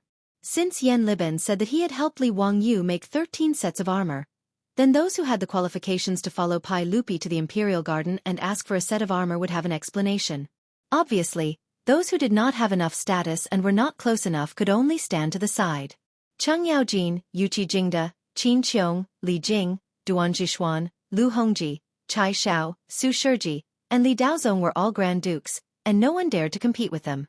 As for Ho Junji, although he was also a Grand Duke, he knew that his relationship with Li Wangyu was terrible. Even though he coveted the armor, he did not follow Pai Lupi to the Imperial Garden to join in the fun. Although there were 13 sets of armor, they did not push things too far. They were prepared to leave one set for their master, Li Wangyu. They were planning to divide the 12 sets among themselves, which could be considered quite benevolent. But with Pai Lupi included, there were only 10 spots. There were still 2 spots left, and that was enough for the prefectural dukes to fight over. After a battle of words, Niu Jinda relied on his son, Niu Zhengping, and his good relationship with Li Wangyu to snatch one of the spots. Zhang Gongjin, as the prefectural duke of Dingyuan and one of the 24 meritorious officials of Lingshao Pavilion, was able to snatch the last spot. 11 of the most illustrious generals in the army, who had accumulated many achievements, followed Pai Lupi to the Imperial Garden as if they were going into battle to snatch the armor. Li Wangyu wanted to cry, but no tears came out. As he looked at these old hoodlums happily rummaging through the chest of armor, Li Wangyu wanted to call the police. Hello, is this Yao Yaoling? Someone is robbing here. Is there still any law? As for the wastrels, They still had no idea what had happened. Feng Yai moved to Li Wangyu's side and whispered, "Zio, His Majesty, Duke Lu, and the others, what armor did they ask you for?" The wastrels were also confused. They did not understand why Pai Lupi and the others had excitedly rushed over to ask Li Wangyu for armor. Could it be that His Majesty, Duke Lu, and the others were lacking armor? Li Wangyu squeezed out a smile that was uglier than crying. "Brother Yai, I had someone make a batch of armor. I was originally going to give them to my brothers. I don't know how the news got out, but Uncle and the others actually found out." Chung Chimo heard this and casually patted Li Wangyu's shoulder. He smiled. "Zio, you are too considerate. We brothers appreciate your kindness. There are plenty of armors in the mansion. Zio, why don't you give your brothers some nurses from the hospital? That's the right thing to do." Brother Chimo's words are reasonable. Armors and whatnot are not important. Why don't you give us a few young ladies? Ha! Li Wangyu wanted to kick these lustful bastards to death. Damn it! Thinking about the nurses in his hospital every day. He should grab them and flick them to death. He was too lazy to pay attention to these heartless bastards. In his mind, he began to imagine what Chang Yaojin, who looked no different from a bandit, would look like if he wore the Aries Saint cloth. The calm, wise and handsome Aries Saint Seiya Mr. Mu would look like that old bastard Cheng Yaojin? Ha! Li Wangyu suddenly felt a little nauseous. He quickly stopped his wild imagination. He was afraid that if he continued to imagine, he would vomit. The group of dukes quickly distributed the saint cloth boxes for their respective constellations. Cheng Yaojin was the most impatient. He could not wait to open the wooden box. The wooden chest opened up, revealing the Aries constellation gold saint robe. Coincidentally, the sun shone down and shone on the golden saint robe, blinding everyone's eyes. Including Pai Lupi, everyone sucked in a breath of cold air. What an exquisite armor! The silk pants were stupefied by the scene in front of them. They pointed at the saint cloth and muttered, Ziyu, could it be that this armor is made from gold? It is gilded. The armor is made from tempered steel. Li Wangyu replied. The silk pants naturally knew how difficult it was to make tempered steel. Hearing this, they were speechless. Cheng Yaojin suddenly regretted. If he knew that the armor was made from tempered steel, he would have snatched a set. But since Pai Lupi was here, along with his family's master and a group of elders, it was obvious that the armor was not fated with them. What made the silk pants even more regretful was that they were shocked to find that the armor Cheng Yaojin chose was not the standard armor of the Tang army. It was made from many pieces of plate armor. The design was very exaggerated. The appearance of the armor was really beautiful. The Aries Saint cloth extended from the shoulder blades to the top of the clavicle. It was especially eye-catching. When Chada Masami was drawing the Aries Saint cloth, she patiently sculpted every part of it. The result was naturally very good. Of course, when Li Wangyu ordered people to make the holy garment, this pair of huge goat horns was just an ornament made of hollow iron. If it was made of solid metal, no matter how brave old hooligan Cheng Yaojin was, he would not have the strength to carry such a big piece of metal into battle. This type of armor that was made entirely from plate armor was something that no one had ever seen before. Cheng Yaojin immediately ordered people to put on the armor for him. He could not wait to try it out. Pai Lupi and the rest were not in a hurry to check their own armor. They all gathered around to see the effect of the new armor on Cheng Yaojin. Chapter 767. As the saying goes, a beautiful person looks good in anything, but an ugly person looks ugly in anything. This saying was very suitable for Cheng Yaojin. Looking at Cheng Yaojin in the golden saint garment, Li Wangyu silently cried in his heart. This was simply a scene of a large-scale car accident. His childhood memories had turned into a horror film. Of course, this was only Li Wangyu's inner disdain. Including Pai Lupi, the group of big shots and rich kids looked at Cheng Yaojin in the Aries Saint garment with admiration in their eyes. It had to be admitted that the armor made of large pieces of plate armor was indeed more powerful than the Tang army's armor made of small pieces of metal. Even the Mingguang armor was not as good in terms of aesthetics. After Cheng Yaojin put on the Aries Saint garment, he was very proud. He looked left and right and almost asked someone to bring him a bronze mirror to look at himself. Zio, I heard from Yen Liqiang that the style of this armor was all drawn by you? It is indeed beautiful and exquisite. However, this armor is not the traditional style of our Central Plains. May I know where Zio got the inspiration? Pai Lupi looked at Chang Yaojin in the golden saint garment and asked curiously, Yen Liben? Li Wangyu immediately understood. Yen Liben had sold him out? No wonder Pai Lupi and a group of old hooligans chased him to the Forbidden Garden today. This bastard disciple was simply deceiving his master and destroying his ancestors. Damn it. He had to teach him a good lesson when he returned. Naturally, he was not really angry at Yen Liben.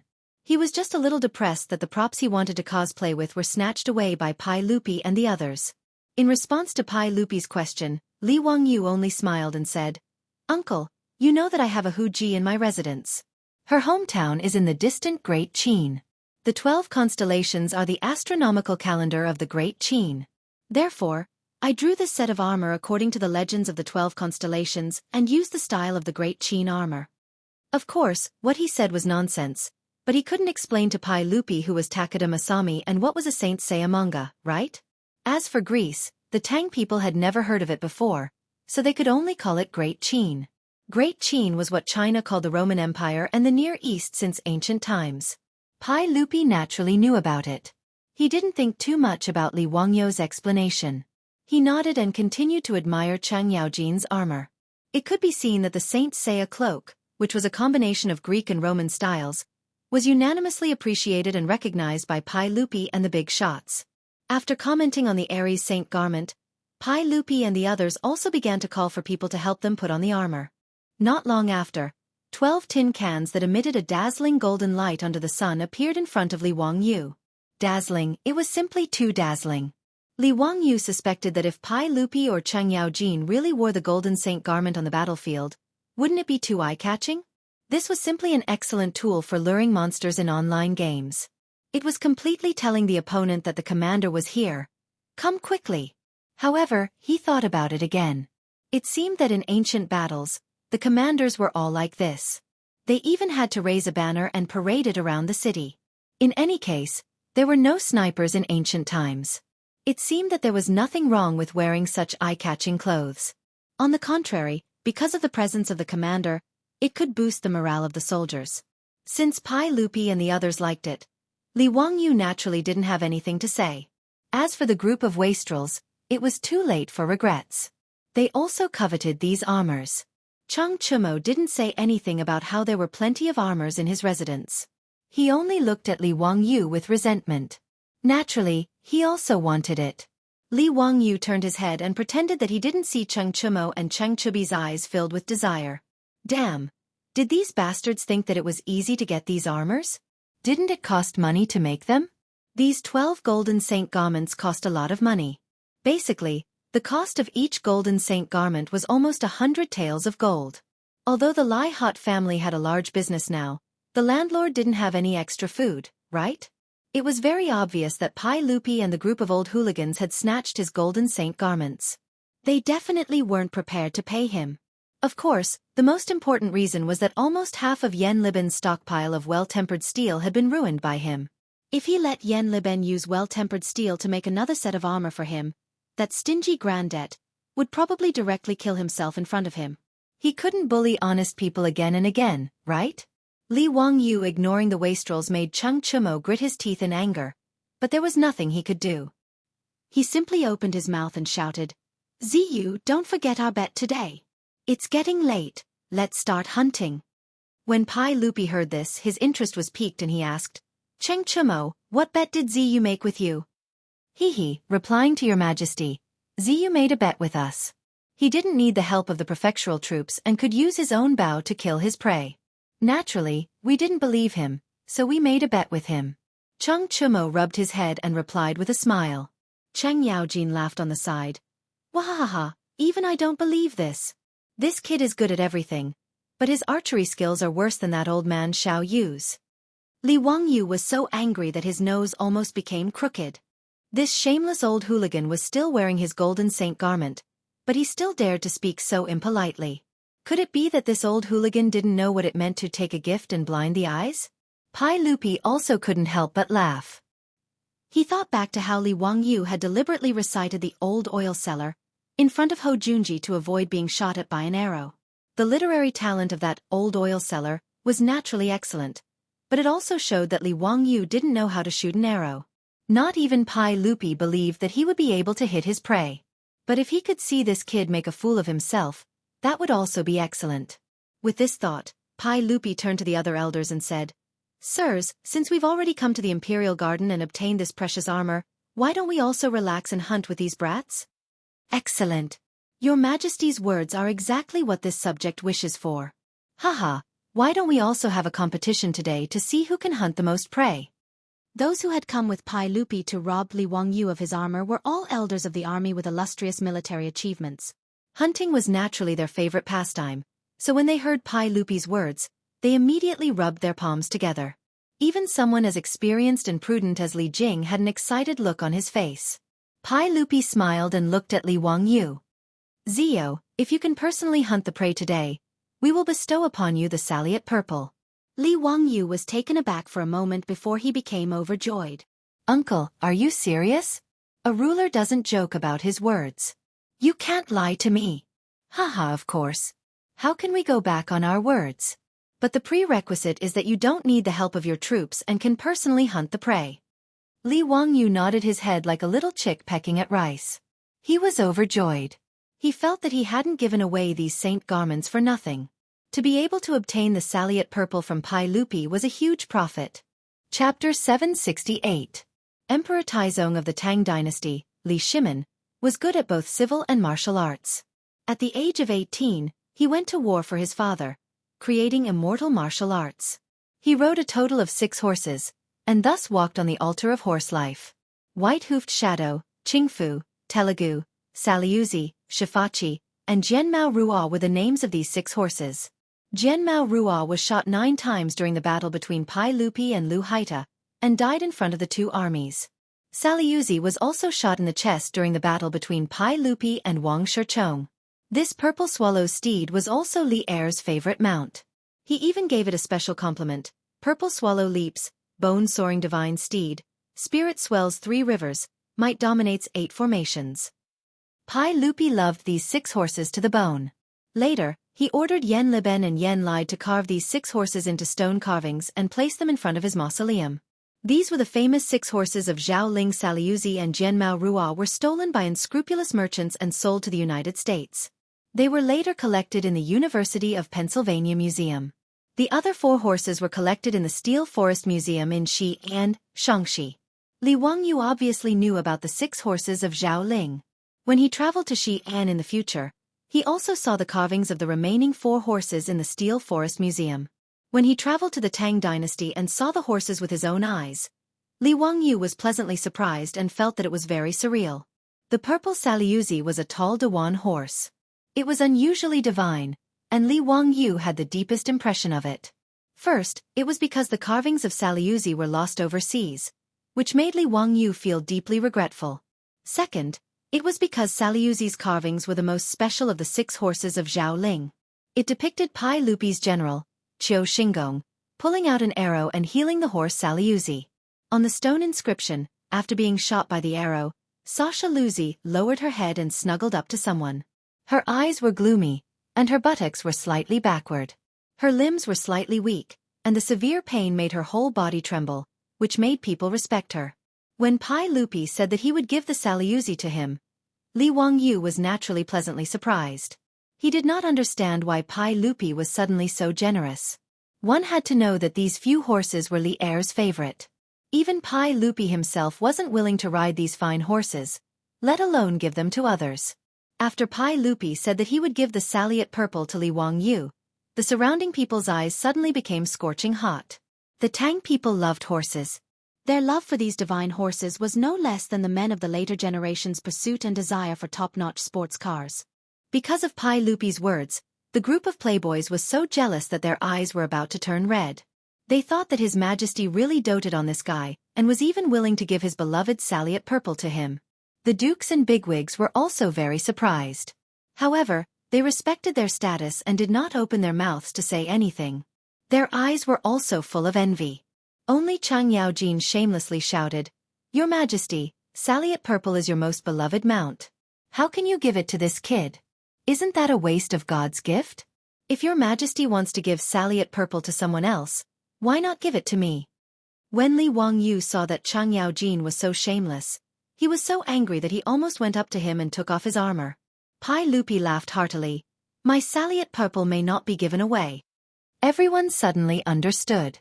That's right, His Majesty just said that Li Zio did not need the help of others and personally hunted prey with a bow before giving salliot purple to him. This kind of thing was very simple for others. However, for Li Wangyu, who did not even have the strength to truss a chicken, it was harder than ascending to the heavens. The playboys winked at each other. Naturally, they were laughing at His Majesty for not being kind enough to use this kind of method to catch Li Zio's appetite. Wasn't this feeling of being able to see but not be able to obtain something even more unbearable? Pai Lupi indeed had such thoughts. Today, he had received a set of armor from his nephew. As the emperor and Li Wangyu's elder, how could he be so stingy and not do anything? However, how to reward Li Wangyu was a problem. His nephew did not lack money and did not seem to be interested in women. What could he reward Li Wangyu with? This made Pai Lupi somewhat hesitant. After hearing Cheng Chumo mention the bet with Li Wangyu, Pai Lupi came up with the idea of giving his beloved horse, salliot purple, to Li Wangyu. If Li Wangyu did not live up to expectations and was unable to shoot prey, then naturally he could not say that he was stingy as an uncle, could he? Pai Lupi was very satisfied with his quick-wittedness and turned his head to look at Cheng Yaojin and the others. Everyone is also Zio's elder. How could you have the nerve to take Zio's armor for free? We have even taken out the Sasha Du purple. You uncles can't be stingy. Chang Yaojin, Yuqi Jingda, and the others also figured out Pai Lupi's thoughts. Hearing this, they all laughed. Your Majesty's words are reasonable. Zio, this old man has 1,000-year-old ginseng in his residence. Today, if you can personally hunt prey, this old man will give you this ginseng as a gift in return for this set of armor. Haha, Zio, don't dislike it. Wahaha boy, this old man's residence has a set of 7 colored glazed cups. They have been passed down from the pre-Qin dynasty. They are very rare. Count who, this old man's residence has. The group of dukes and elders all rushed to promise Li Wangyu that they would give him all kinds of rare treasures as a gift in return. However, the condition was that he had to personally kill the prey. Li Wangyu was dumbfounded and speechless. Damn it. Did they really think that he did not know what they were planning? This group of old ruffians, including Pai Lupi, really were not good people. However, Li Wangyu was secretly laughing in his heart. Later, when he used his new composite crossbow to kill the prey, he did not know if Pai Lupi and the others would still be able to laugh.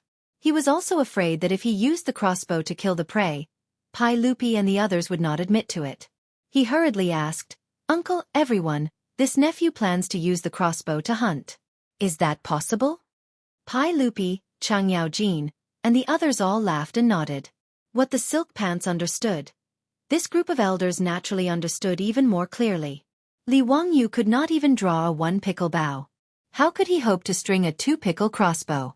Zio, Zhen said that as long as you can hunt prey without the assistance of others, it is fine. Naturally, using a crossbow is not impossible, Pai Lupi said with a smile. Yuqi Jingda and the others all nodded in agreement. Cheng Yaojin was very astute. He was afraid that Li Wangyu would be a blind cat that caught a dead mouse, so he added, Brat, the prey that you shoot should at least be rabbits. Don't use some small things like field mice to make up the numbers. That is natural. Hee, Uncle Chung, let's not talk about small things like rabbits. Today, this nephew will at least hunt some deer, wild boar, and the like. Who knows, I might even kill a few wolves and leopards to satisfy my craving. Wahahaha brat, you really know how to brag. Chang Yaojin only thought that Li Wangyu was bragging and laughed until he was rocking back and forth. Pai Lupi and the others also could not help but laugh. No one believed Li Wangyu's words. Li Wangyu did not argue and directly took the composite crossbow from his back. He waved at Niu Wu and said, Niu Wu, bring me the crossbow arm and the crossbow string. Today, I am going to start a massacre. Chapter 769. Niu Wu smiled happily at his Longjuan's order. He hurriedly took out the holy garment box on his back, took out the crossbow arm and bowstring, and began to assemble it. Niu Wu and the Lai Hot troops naturally saw what happened just now. In Niu Wu's eyes, it was like a saint fighting with a group of dukes to give something to his Lang Jun. He almost laughed out loud. Other people didn't know that Li Wangyu had ordered people to make the crossbow, but Niu Wu and the troops were well aware. Not to mention hunting a few prey, it could be said to be a piece of cake. Even when facing heavy cavalry, the crossbow was a super-killing weapon. In order to make the composite crossbow, Li Wangyu had put in a lot of effort. From the spring steel needed for the crossbow arm to the eccentric wheel and the lever winding mechanism, they were all difficult problems that the craftsmen of the Tang dynasty couldn't solve. Fortunately, with Yan Liben's help and a large amount of gold as a reward, the craftsmen were so excited that their eyes turned red. After desperately trying day and night, they finally made the composite crossbow that Li Wangyu needed. If the cost was calculated, Li Wangyu had spent at least 200 to 300 taels of gold on this composite crossbow, which was equivalent to 6 to 7 million yuan in the future. It couldn't be said to be cheap. However, as mentioned before, with money and willfulness, Li Wangyu didn't feel the slightest bit of heartache for spending a few hundred taels of gold to make a toy. In the future, he was a white-collar loser with a mortgage of over 1 million yuan. When he ordered takeout, he had to calculate the full discount. Spending money as one pleased like this only existed in one's dreams. However, if the gold and copper coins in his residence were converted into yuan, he could barely be considered a nouveau riche. After all, the gold that he had cheated from the aristocratic families with Pai Lupi was worth at least 300 million yuan. In this kind of situation, Li Wangyu naturally spent money as he pleased. It all depended on whether he was in a good mood or not. After Yan Liben weighed the composite crossbow that used spring steel as the crossbow arm, he was shocked to find that the flux strength of the crossbow had reached an astonishing 4 pickles. This was equivalent to the Tang army's siege crossbow. Yan Liben could not imagine how fierce the arrows shot from this crossbow would be. At the very least, he was certain that at a distance of 50 paces, this crossbow could easily penetrate the well-tempered steel armor that couldn't be penetrated by a 2-stone bow.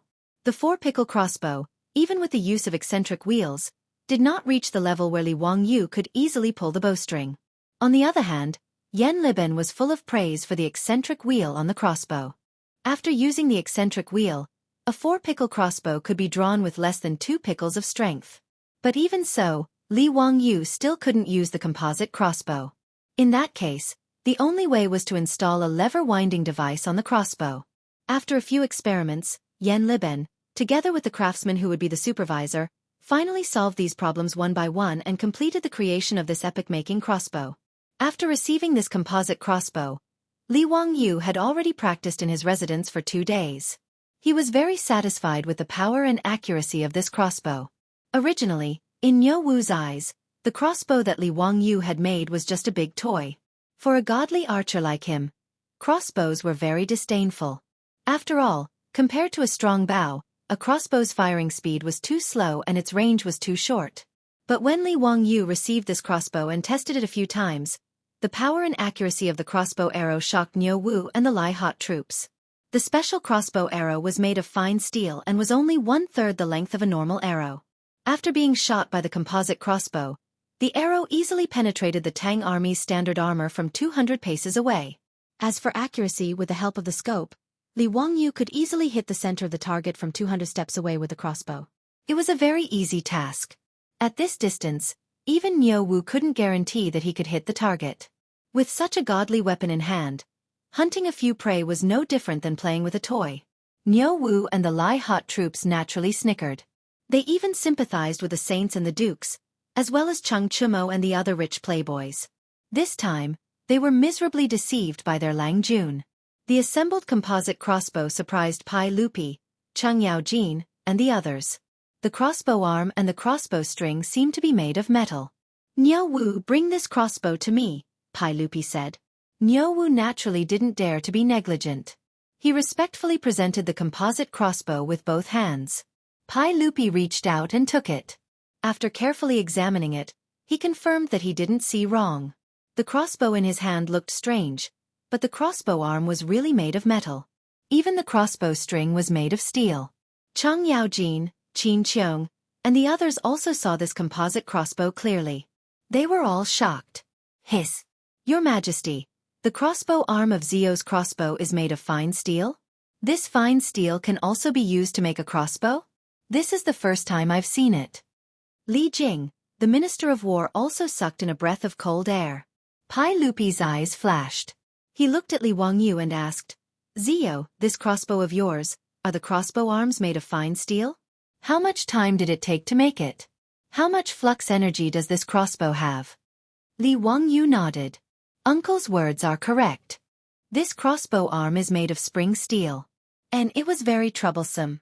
It took me 7 to 8 days to ask the craftsman to help me make it. As for the flux energy, I have measured it. It should be around 4 stones. His words immediately made Pai Lupi, Chang Yaojin, and the others' eyes almost pop out. They looked at him dumbstruck, not knowing what to say. 7 to 8 days? 4 stones of flux energy? This guy wasn't talking nonsense, right? Crossbows were projectile weapons, so they needed elastic crossbow arms to provide powerful kinetic energy. Generally speaking, regardless of whether it was a bow or a crossbow, it needed to be made of hard and elastic wood. Then, it needed to be supplemented by horns, tendons, and other composite materials to increase its elasticity. Making a bow was not a simple matter. Not only did it have strict requirements for the materials, but the process was also quite complicated. The Caogongji had detailed records. In winter, the bow would be dissected, in spring the horns would be fixed, in summer the tendons would be fixed, in autumn the materials would be fixed, in winter the crossbow arms would be fixed, and in severe winter the exterior would be fixed. Next spring, the bowstring would be fitted and hidden for a year before it could be used. The above complicated process required 2 to 3 years to make a good bow. The process of making a crossbow and a bow was basically the same, but the process was even more complicated. Because of this, Li Wangyu's words caused Pai Lupi and the others to be dumbstruck. They felt that he was simply joking. Bastard, you brat. Don't talk nonsense. Answer me properly. What is the deal with this crossbow? Chang Yaojin roared. Li Wangyu innocently shrugged his shoulders. Why didn't anyone believe him when he spoke the truth? Pai Lupi tried to pull the string of the crossbow and found that the string was really strong. He used all his strength and barely managed to hook the string onto the crossbow. The flux energy of this crossbow was similar to that of the original crossbow, requiring at least 2 stones of flux energy. It wasn't as exaggerated as what Li Wangyu had said. Pai Lupi naturally thought that Li Wangyu was boasting, but even so, if the crossbow could be made from steel, it was still an extraordinary matter. Chapter 770. Li Wangyu didn't respond to Chang Yaojin's words. He only smiled and asked, "Uncle gentleman, do you still keep your word?" Pai Lupi and the others looked at each other. They couldn't figure out what Li Wangyu was planning.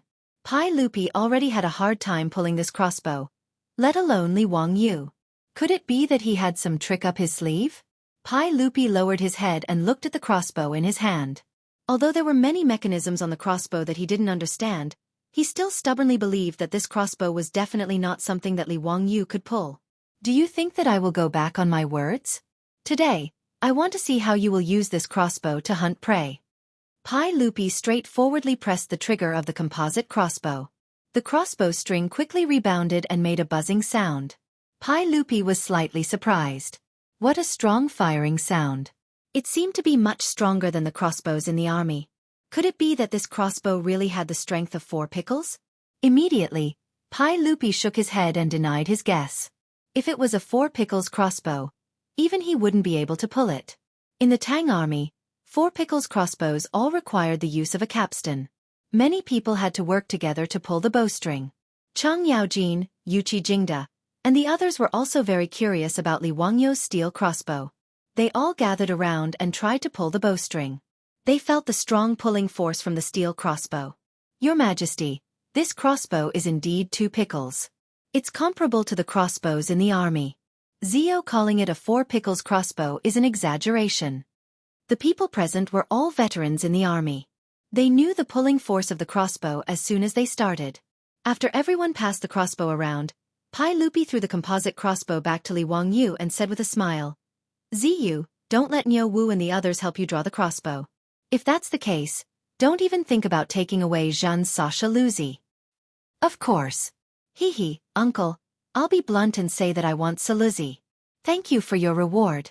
After Li Wangyu finished speaking, he called Niu Wu over to help him put on the armor.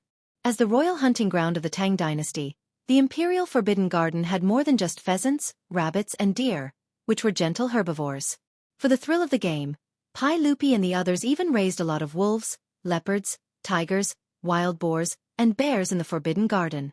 Li Wangyu wouldn't have dared to go hunting if he wasn't fully armed. If he was accidentally bitten or scratched by a ferocious beast, wouldn't he be wronged? When Li Wangyu put on the silver-plated sacred robe, it was obvious that he looked better than the golden sacred robe worn by Pai Lupi and the others. This was also normal. When Li Wangyu transmigrated to the Tang dynasty, the appearance he occupied was indeed quite good. When a handsome person wore armor, he looked even more valiant. The playboys became more and more depressed. They looked resentfully at Pai Lupi and the others who snatched the armor that was supposed to belong to them. Pai Lupi and the group of old ruffians didn't care about the playboys' resentful eyes. Pai Lupi waved his hand and everyone spurred their horses to gallop into the depths of the Forbidden Garden. After putting on the armor, Li Wangyu moved his feet with difficulty. With the help of Niu Wu and the Fu Zhongchu, he climbed onto the back of a horse and chased after Pai Lupi and the others. More than a dozen hunting dogs followed the group. When they reached the forest in the Forbidden Garden, Chang Chumo whistled. The hunting dogs immediately rushed into the forest and began to help drive the prey out for the group to hunt. These hunting dogs were all well trained. Not long after, there was a commotion in the forest. Many pheasants and rabbits were chased by the hunting dogs and rushed out of the forest in a panic. Pai Lupi, Chang Yaojin and the others didn't hesitate. They each drew their bows and shot arrows at the prey. Those unlucky pheasants and rabbits were all shot by the arrows and brought back by the hunting dogs. Pai Lupi and the others laughed as they took the prey they shot and tied them behind their horses. Feng Yai also shot a rabbit with his bow and was very proud. He looked at Li Wangyu who was sitting on the back of a horse and couldn't help but tease. "Zio, why don't I see you? Are you looking down on these prey?" Haha, Zio is probably still accumulating strength and preparing to give us a surprise. Cheng Chumo also teased Li Wangyu. The wastrels laughed and teased Li Wangyu. Even Pai Lupi and the others had a mischievous expression. It was obvious that no one thought that Li Wangyu would be able to catch any prey today. Haha, brother Yai, you are right. This little brother said just now that today I am not going to hunt these small things. If I want to hunt, I will hunt a big guy. His words made everyone laugh again. They only thought that he was finding an excuse for himself. While everyone was talking and laughing, a black wild boar came out from the forest in the distance. It didn't care about the hunting dogs barking around it and slowly looked for food in the grass. When Feng Yai saw the wild boar, he immediately clapped his hands and laughed. Haha, it really is what you say. Zio, do you like that wild boar? Feng Yai's words made everyone laugh again. Wild boars were completely different from domestic pigs. Experienced hunters knew that there were 1 boar, 2 bears, and 3 tigers. Wild boars were much more difficult to deal with than bears and tigers. Wild boars had thick skin and were used to scratching themselves on pine trees. When they were covered in grease and rolled around in the mud, it was almost like wearing a thick layer of armor. It was very difficult to kill a wild boar with a few arrows. When Pai Lupi and the others were hunting, they also didn't want to provoke wild boars. They felt that it was very troublesome. Li Wangyu had just said that he wanted to hunt a big guy. Who would have thought that a wild boar would come out? Now everyone was waiting to see Li Wangyu make a fool of himself. They wanted to see what excuse he would find this time. No one expected that Li Wangyu would actually nod his head in satisfaction. Not bad. This is the prey that this little brother wants to hunt today. Hee, everyone. Just watch this little brother's methods. As Li Wangyu spoke, he took down the composite crossbow that was hanging on the horse's back. His actions made everyone stunned. They didn't understand what Li Wangyu was trying to do. Did this guy really think that he could pull the string of this crossbow? Li Wangyu smiled at Pai Lupi and the others, revealing 8 white teeth. This guy was also very mischievous. He deliberately turned his body to the side, away from everyone's gaze, and used the auxiliary winding device on the composite crossbow to hook the string onto the crossbow. The auxiliary winding device on the composite crossbow wasn't complicated. It only used the principle of a lever to drive the hook on the slide rail, hooking the string and moving it backward. Archimedes said, "Give me a fulcrum and I can pry up the entire earth." Compared to prying up the earth, prying up the string of a crossbow was much easier. Therefore, even if Li Wangyu didn't have the strength to truss a chicken, he could still use the auxiliary winding device to pull the 4-stone crossbow. When everyone saw that after Li Wangyu turned around, the composite crossbow in his hand was already pulled and ready to fire, they couldn't help but be dumbfounded. Chung Chumo looked as if he had seen a ghost. He pointed at Li Wangyu and stuttered, Ziyu, what happened to your crossbow? How could you have the strength to pull the string? Pai Lupi and the other dukes were also dumbfounded. Especially Pai Lupi, who had personally pulled the crossbow in Li Wangyu's hand. Even he had to use all his strength to pull the string of the crossbow, so how could Li Wangyu sit on it? Fortunately, everyone hadn't read the Marvel comics of the later generations, and they hadn't seen the Hulk movies. Otherwise, they would have suspected that Li Wangyu had been bitten by an insect, causing his body to mutate. Chapter 771. The debauches were all dumbfounded. They looked at the crossbow in Li Wangyu's hand that was ready to shoot. Brother Chumo, I think my eyes are playing tricks on me. Why do I see that the crossbow in Ziyu's hand is already loaded? Feng Yai muttered. Ching Chumo rubbed his eyes. He also had a look of disbelief on his face. Brother Yai, I think I saw it too. Chai Lingwu suddenly slapped his thigh. It's a smoke screen. It must be a smoke screen. This kid must have hidden a loaded crossbow on his horse. Just now, when we weren't paying attention, he switched the crossbow.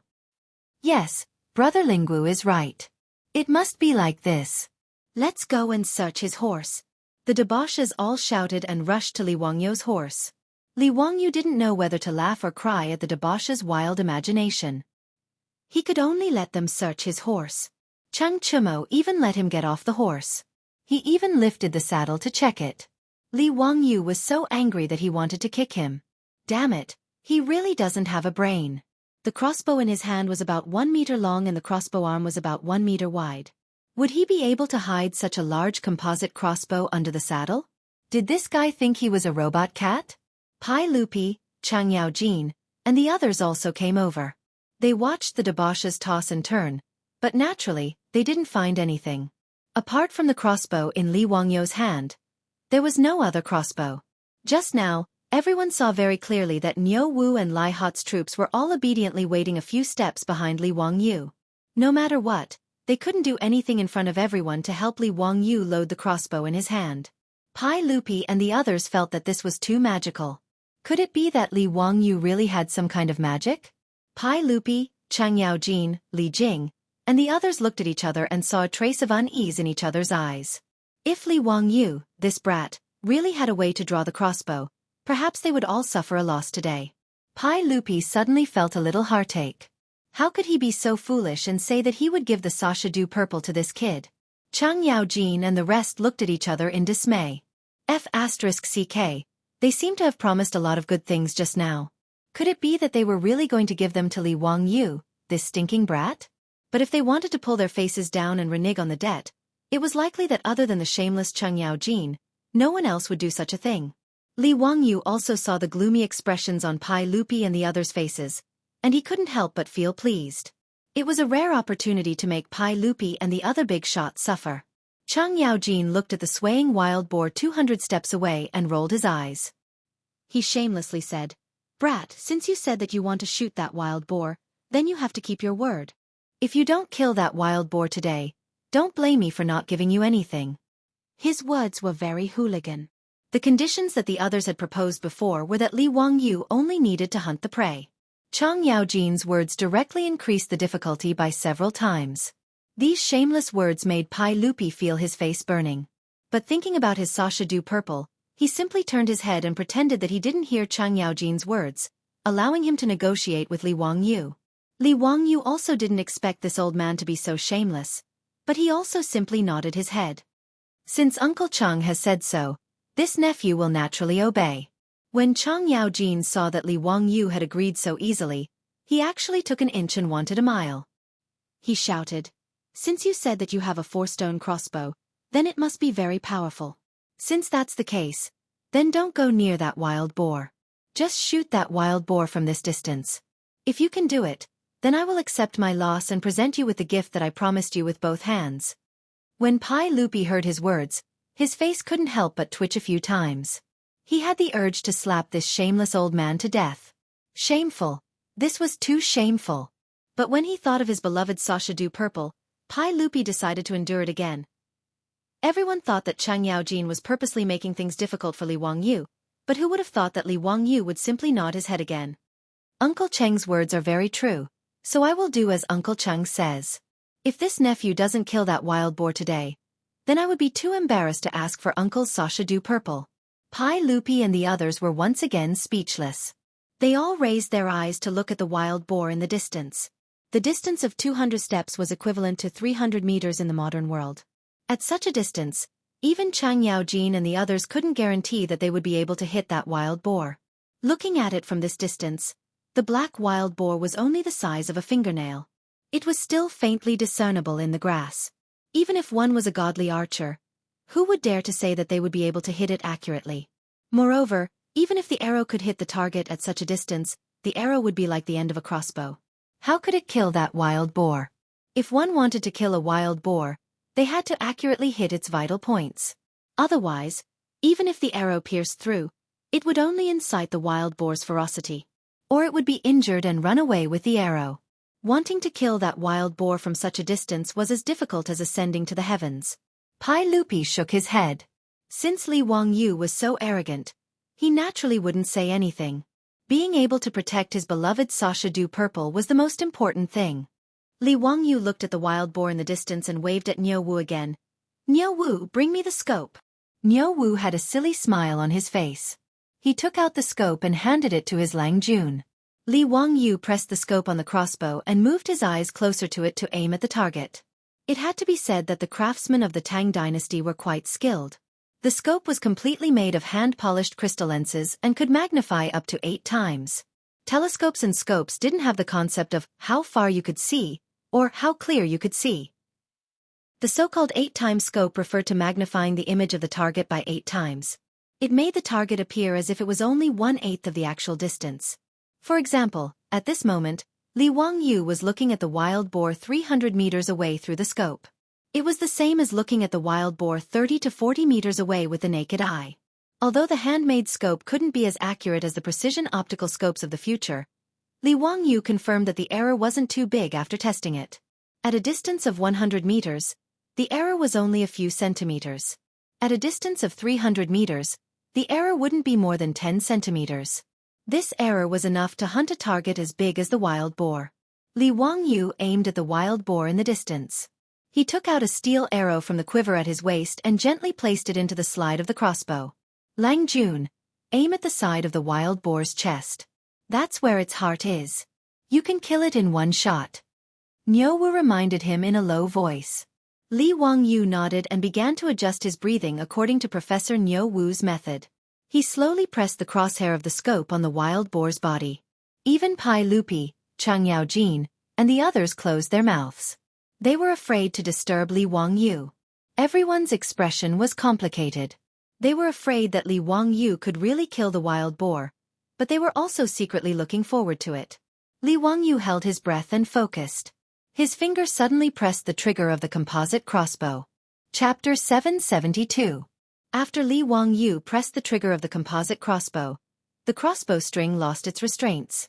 Under the huge recoil of the spring steel crossbow arm, the fine steel arrow was instantly propelled forward along the rail. In the next moment, Li Wangyu could clearly see through the scope that blood blossomed from the side of the distant wild boar's body.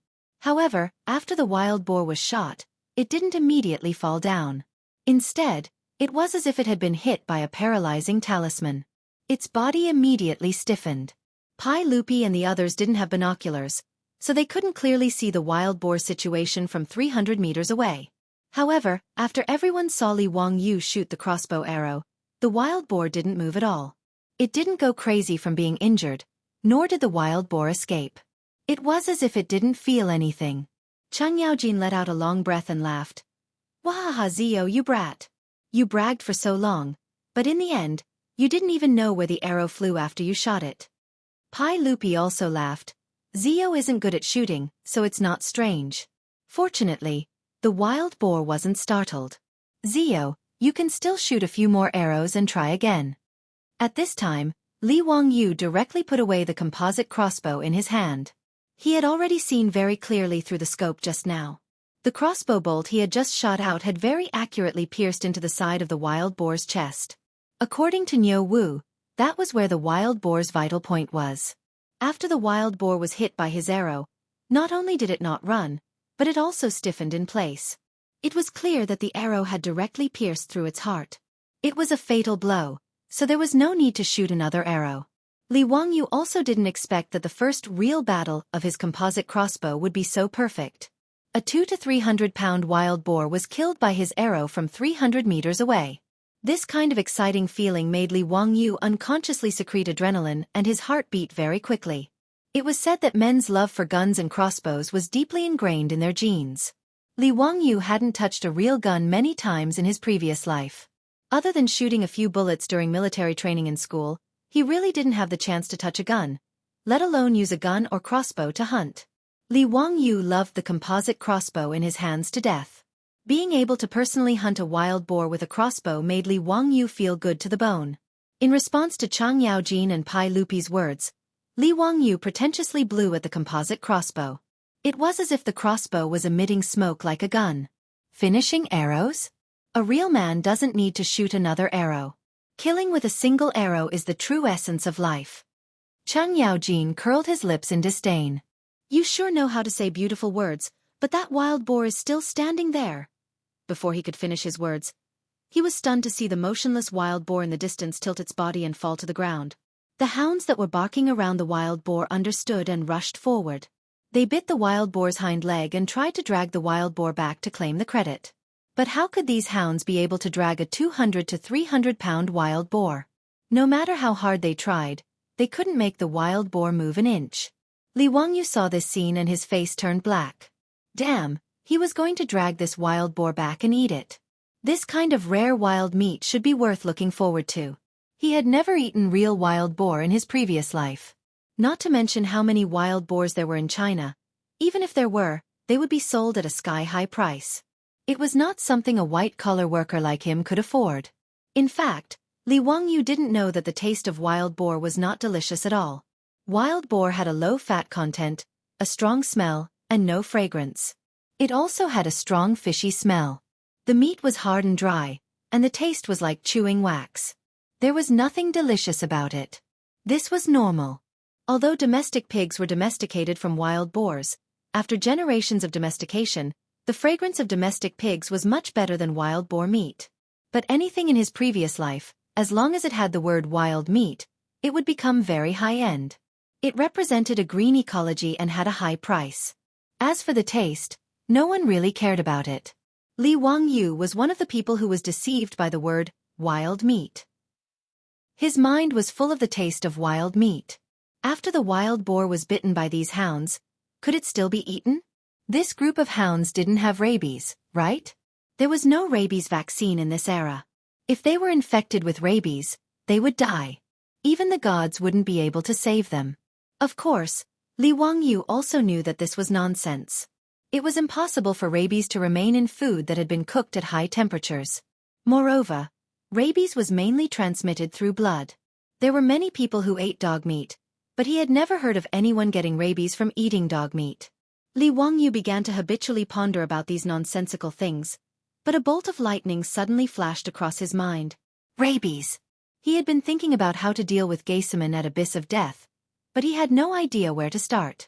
But if he could think of a way to infect young Geisaman with rabies, this hero of Goguryeo would be dead for sure. The fatality rate of rabies was 100%. Even in his previous life, when medical technology was so advanced, this was still the case. Since ancient China, the medical school had actually had some understanding of rabies, and there were many ways to treat it.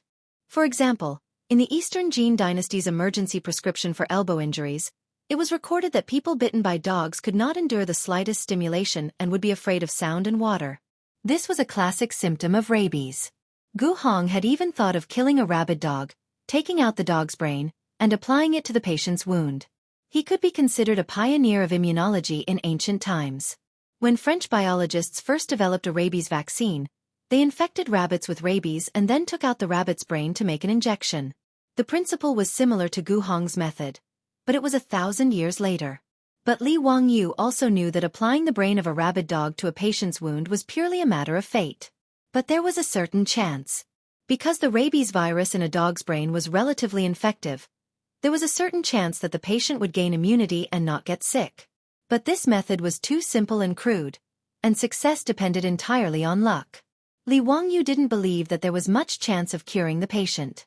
As long as Yun Geiseman was bitten by a rabid dog, in Li Wangyu's view, he was basically a dead man. At that time, no matter how unwilling Goguryeo was, no matter how much Yun Geiseman's father controlled the Goguryeo court, it would be impossible for Goguryeo to clash with the Tang dynasty. After all, if Yun Geiseman died of his own illness, how could the Tang dynasty be blamed? The more Li Wangyu thought about it, the more he felt that this method was feasible. He even turned a deaf ear to Pai Lupi's words. Only when Niu Wu couldn't help but nudge him did he react. Uncle, this little nephew was thinking about something else. Does Uncle have any instructions? Pai Lupi glared at him and pointed at the corpse of the wild boar that had been dragged back. Zio, could it be that your crossbow really has the strength of 4 pickles of flux energy? At such a long distance, your crossbow bolt was actually able to kill it in one shot. This is truly beyond our expectations. When Li Wangyu heard this, he smiled very brightly and replied without answering the question. Haha, Uncle, I wonder when you can gift me the purple? Chapter 773. Li Wangyu's words angered Pai Lupi so much that he rolled his eyes, his heart filled with regret. He felt that he had lost his mind. How could he have come up with such a rotten idea, saying that he would gift his beloved horse, Sasha Luzi, to him? Now that Li Wangyu had really killed the wild boar, Pai Lupi and the other dukes were in a predicament. Pai Lupi wanted to go back on his words, but he couldn't bring himself to do so. He could only vaguely say, "Why are you panicking? Could it be that I don't keep my word?" Li Wangyu curled his lips and whispered, "Who can say for sure? Just now, I wanted to go back on my word.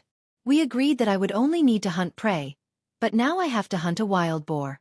Isn't this bullying an honest person?" Although his words were whispered, Pai Lupi heard them clearly. He couldn't help but blush. He coughed dryly and quickly changed the topic. "Ahem, Ziyu, stop messing around. Hurry up and show me how you string this crossbow." Li Wangyu was helpless. He couldn't force Pai Lupi to ask for a horse. He could only reluctantly pick up the composite crossbow in his hand, open the folding mechanism below the crossbow, and hook the crossbow string. Then, Li Wangyu pressed down on the folding mechanism. Under the force of the lever, the crossbow string was pulled back until the crossbow mechanism was hooked up, completing the string drawing process.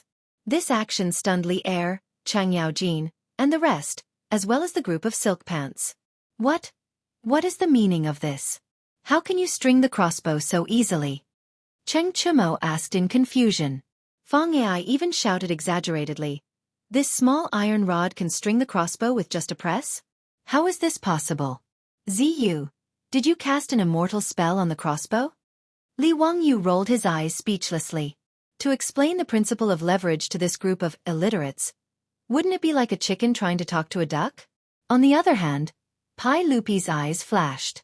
He pondered for a moment and asked, "Ziyu, the mechanism on your crossbow looks like a hanger. All of them can magnify a person's strength, am I right?"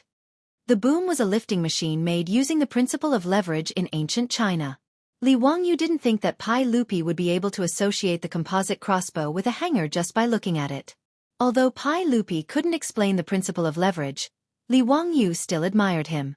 Uncle is indeed wise. That's right, I used the principle of the hanging rod to think of creating this mechanism to help draw the bowstring. Little nephew calls it an auxiliary winding tool. Pai Lupi nodded and once again took the crossbow from Li Wangyu's hands. After carefully examining it, he shook his head and sighed.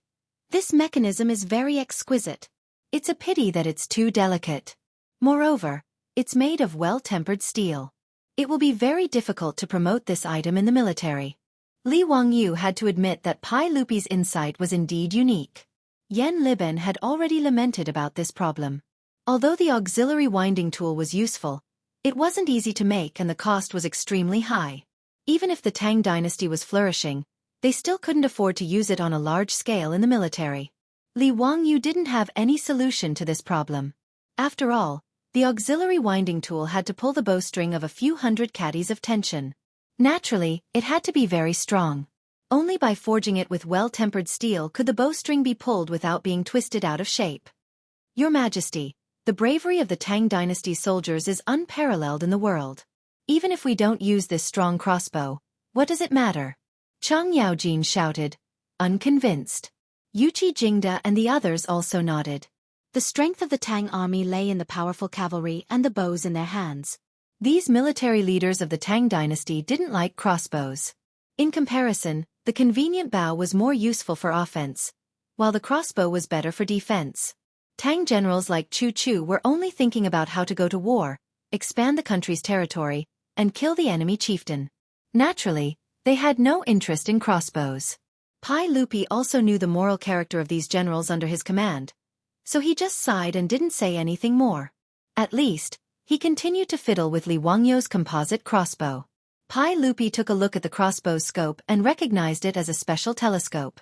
He was a little surprised that the telescope and crossbow could be combined like this. No wonder Li Wangyu could accurately kill the wild boar from 300 steps away. He immediately thought that if he ordered people to make a batch of these crossbows and train them, it would be very useful to kill the enemy's commander-in-chief when two armies were facing each other. Pai Lupi silently remembered this matter and planned to order Yen Liben to make a batch of crossbows to try. If Li Wangyu knew what Pai Lupi was thinking, he would probably be shocked. Weren't these the snipers of the future? If Pai Lupi really trained these snipers, the Tang army's vanguard would probably be even more invincible. However, this was all for later, so let's not talk about it for now. Everyone played with Li Wangyo's composite crossbow for a while before continuing to hunt in the Forbidden Garden. Li Wangyo's first hunting trip was quite fruitful. A wild boar weighing more than 200 jin, a few pheasants, a few rabbits, and a deer were dragged back by Niu Wu and his troops. After leaving the Forbidden Garden, Li Wangyu did not return to his mansion in Chang'an City. Instead, he went straight through the city and returned to Dingzhou village. His mind was filled with thoughts of how to use the rabies to kill Yun Geiseman. In fact, there were many ways to quietly kill Yun Geiseman, but Li Wangyu wasn't a killer in the future. He was just an ordinary white-collar worker.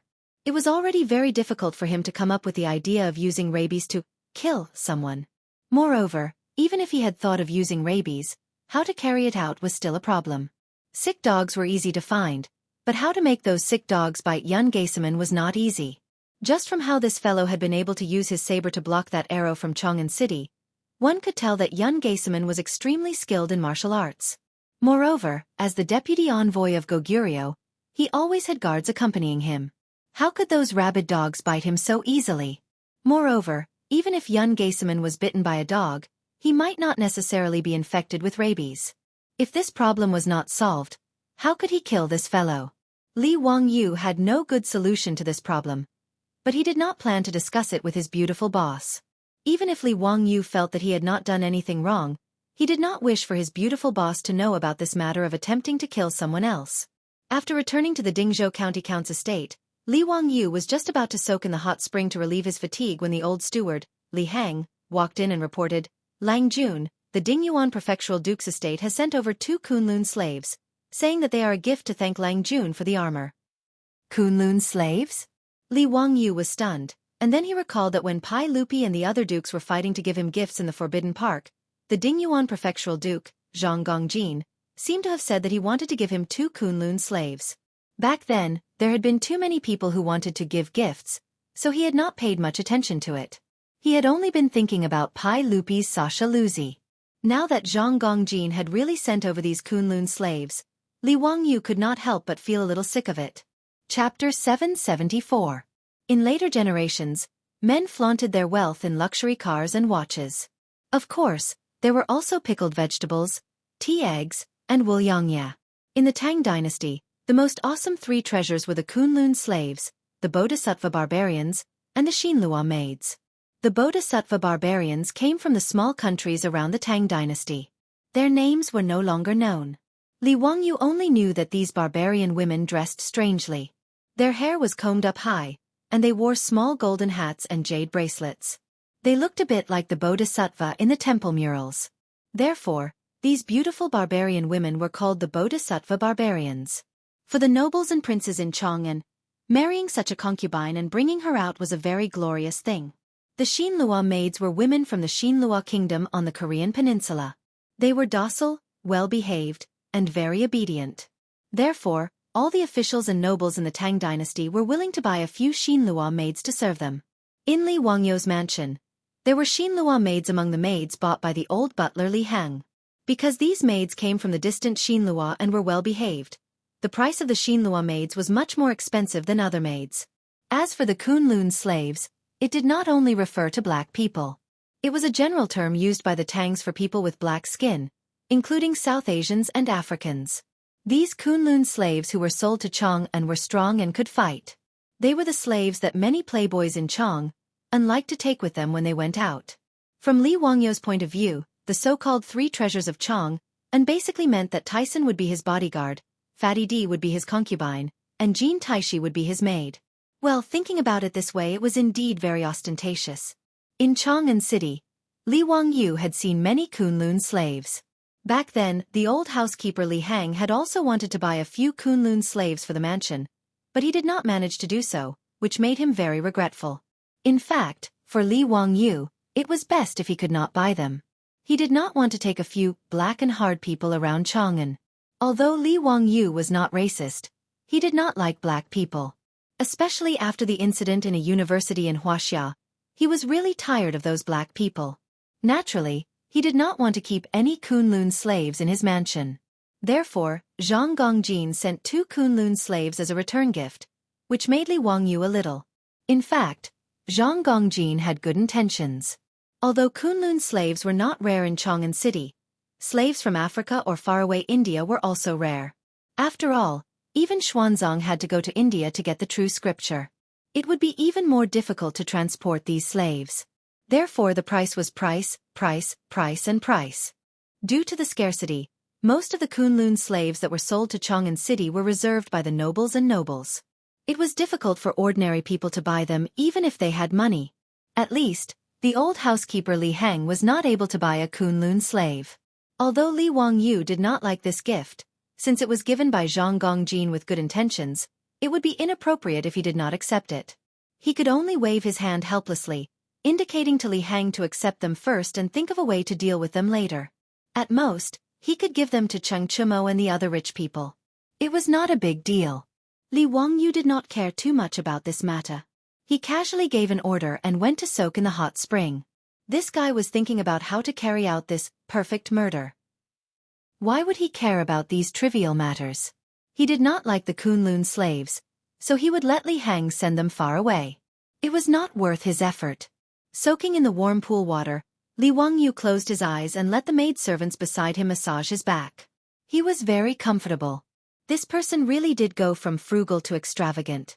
Back then, he had looked down on Pai Lupi and Cheng Yaojin for not wanting Phyrus. These men were naked and let their beautiful maidservants attend to them. But now, he had slowly gotten used to this and did not feel ashamed or embarrassed.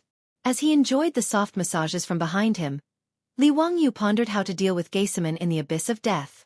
It was truly not easy to have a mad dog bite young Geisaman. But Li Wangyu had thought that rabies was transmitted through the saliva of dogs and cats. Since this was the case, if he had someone find a mad dog, take its saliva, put it into a needle, and then find a chance to give young Geisaman a shot, he would undoubtedly die. The more Li Wangyu thought about it, the more feasible it seemed. But who would get close to young Geisaman and give him a shot was a problem. He naturally could not do it himself. Everyone in Chang knew that Cheng Chumo and the others had a good relationship with him. Young Geisaman had accidentally injured Cheng Chumo and almost killed the son of Duke Lu. At this time, he was worried about Duke Lu's revenge and was in a state of panic. If he rashly went to the Chamberlain of Dependencies to make friends with young Geisaman, he would probably be suspected. Moreover, Li Wangyu was not an extremely shrewd person. If he had to pretend to be brothers on the surface while secretly thinking about how to give someone a shot and take someone's life, he really could not do such a thing. 2 names immediately popped up in Li Wangyu's mind: Su Jingzong and Li Yifu. These 2 were famous men of the great Yin of the Tang dynasty, and would be suitable to help him do something harmful. But Li Yifu had not yet been recommended and was still in the salt pavilion of Sichuan, so he could not count on him. Su Jingzong was currently helping him with the matters of the Royal Academy, and he could be considered Su Jingzong's boss. He should find him to discuss this matter. Thinking of this, Li Wangyu suddenly felt that the 2 Kunlun slaves that Zhang Gongjin had given him had a place to go. If he gave them to Su Jingzong, would he not be afraid that this fellow would not work for him? He did not want these Kunlun slaves, but others did. Using 2 Kunlun slaves to buy Yun Geiseman's life was an extremely profitable transaction. Thinking of this, Li Wangyu immediately ordered someone to find Su Jingzong. Su Jingzong, this old bureaucrat, was quite diligent in his work. Ever since he had no choice but to accept the job of the Royal Academy, he had been waiting outside Dingzhou village at the Academy's construction site by the Gan River, supervising the officials of the Ministry of Works to build the Academy. Hearing that Li Wangyu was looking for him, Su Jingzong did not dare to delay and hurriedly rode his horse to the manor of the Count of Hu County. Su Jingzong got off his horse in front of the castle of the Count of Hu County and threw the reins to the servants of the Lai Hot. Just as he was about to step into the castle, he was shocked to notice that there were 2 strong Kunlun slaves with skin as dark as charcoal standing beside the castle gate. Su Jingzong could not help but feel envious. He thought to himself that the Count of Hu County was indeed in the limelight. He could even get such rare goods like the Kunlun slaves. There were so many nobles in Chong'an, but there were not many who had Kunlun slaves in their manors. Su Jingzong looked at the black and hard, before following the servant girl of the Lai Hot into the castle. Chapter 775. In the guest hall of the castle, Li Wangyu, who had just finished soaking in the hot spring, was sitting on the sofa with his legs crossed. Several beautiful Xinlua maidservants were massaging his hands and feet, making him look like an evil landlord. Seeing Su Jingzong being led into the guest hall by the maidservants, Li Wangyu smiled and nodded at him as a greeting. He also indicated that Su Jingzong did not need to be polite and should sit down and talk. Su Jingzong respectfully gave Li Wangyu a full bow before carefully sitting down on the sofa. He tried his best to straighten his back, but in his heart, he didn't forget to curse the county count's mansion for being too unruly. For example, the sofa he was sitting on was comfortable, but it didn't have any image to speak of. It was impossible for him to sit upright and still. Moreover, in Su Jingzong's opinion, there were no rules between the maidservants and the master of the county count's estate. Li Wangyu stretched out his hand to touch the beautiful servant girl's soft breasts, but the servant girl gently slapped his hand away. What kind of scandal was this? The maidservant dared to slap the master's hand in such an unruly manner. According to the laws of the Tang Empire, she could be beaten to death. However, not only was the county count not angry, he even turned his head to tease the maidservant with a smile. Su Jingzong inwardly cursed. This county count is really tolerant of his servants. He's not afraid of losing respect. The maidservants in his residence, not to mention touching their hands, even if he was in the mood, he could directly press them onto the bed. Which of those maidservants would dare to say no? Su Jingzong didn't need to worry about the matters of the county count's estate. He could only dryly cough and ask, "Dare I ask the count, why have you called me here today?" Su Jingzong didn't feel ashamed. The vice principal of the Royal Academy called Li Wangyu, a 4th-rank county count who had founded the Tang Empire, count, and even called himself a lowly official. This could be considered as groveling. However, Su Jingzong didn't think this way. He knew that although the saint was the principal of the Royal Academy in name, in reality, all matters of the Royal Academy were decided by the young man in front of him. As for his official rank, was that important? In Su Jingzong's eyes, the young man in front of him was a very thick thigh. Since he had already boarded Li Wangyu's ship, he naturally had to hold on tight. Li Wangyu was already used to Su Jingzong's humility. He nodded carelessly. Just as he was about to instruct the maidservants in the reception room to leave, he saw his beautiful superior walk in. Su Jingzong didn't dare to be arrogant and quickly stood up to greet Su Chongqing. Su Jingzong was a rank 3 official in the imperial court. It was embarrassing for him to bow to the woman of the county count who founded the country, but Su Jingzong didn't care about that. After all, after becoming familiar with Li Wangyu, he could tell that the person with the most authority in Noda County Count, whose residence was not the county count who himself, but this beautiful woman. Although he was somewhat contemptuous of the county count whose henpecked attitude, it did not affect his respectful attitude toward Su Chongqing. Su Chongqing returned Su Jingzong's greeting and then asked with a smile as beautiful as a flower, "Principal Su, when is your birthday? Do you know what constellation you have? How about I calculate your horoscope for you?" Li Wangyu speechlessly placed a hand to his forehead and inwardly groaned. Ever since he learned from Yen Liben that the Tang also knew about the 12 constellations and informed his beautiful superior of this matter, this woman seemed to have been possessed. Whenever she saw someone, she would ask about their birthday and horoscope, and then she would analyze their temperament and calculate their recent fortune. Within the county count whose residence in Noda, the more than 100 maidservants and soldiers had almost all been calculated by their beautiful superior. In the Tang dynasty, only a very small number of high-level intellectuals knew about the 12 constellations. Ordinary people knew nothing about them. These maidservants and soldiers did not know anything about the 12 constellations, but they did not know anything about them. They treated their beautiful superior's words as if they were gods. In the future, even horoscope calculation websites were very popular, let alone the Tang people. They believed in these mysterious things without a doubt. His beautiful superior also did not seem to get tired of it, making Li Wangyu speechless. In reality, although Su Chongqing liked to study the constellations in the future, it was only for entertainment after tea. He would not be so obsessed. Life in the Tang dynasty was simply too boring for modern people, which was why she was so excited when she learned that the 12 constellations had been introduced into the Tang dynasty. Li Wangyu originally did not understand why most women liked constellations. He had even searched for this on Baidu and learned about a term called the Barnum effect. This theory said that people would easily believe that a general and popular personality was suitable for them, even if this personality was empty.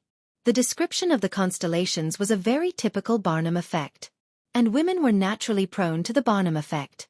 Li Wangyu did not know if this was true or not, so he could only believe it for now. Facing Su Chongqing's question, Su Jingzong was also stunned.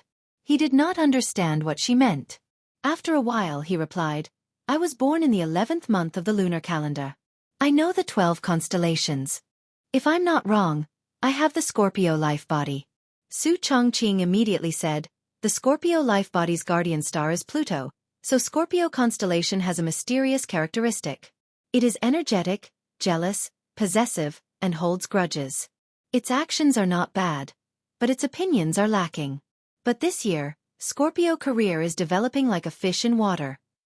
His beautiful superior talked endlessly about Scorpio constellation's fate and analysis, making Su Jingzong stunned. He nodded his head, feeling that Su Chongqing's words were completely in line with his personality. He had never seen someone use such straightforward words to describe his fate and fate. Su Jingzong was naturally not one of the servant girls in the Hu County Count's household. He knew of the 12 constellations from Indian Buddhism, and had even discussed the fate of the 12 constellations with the eminent monks.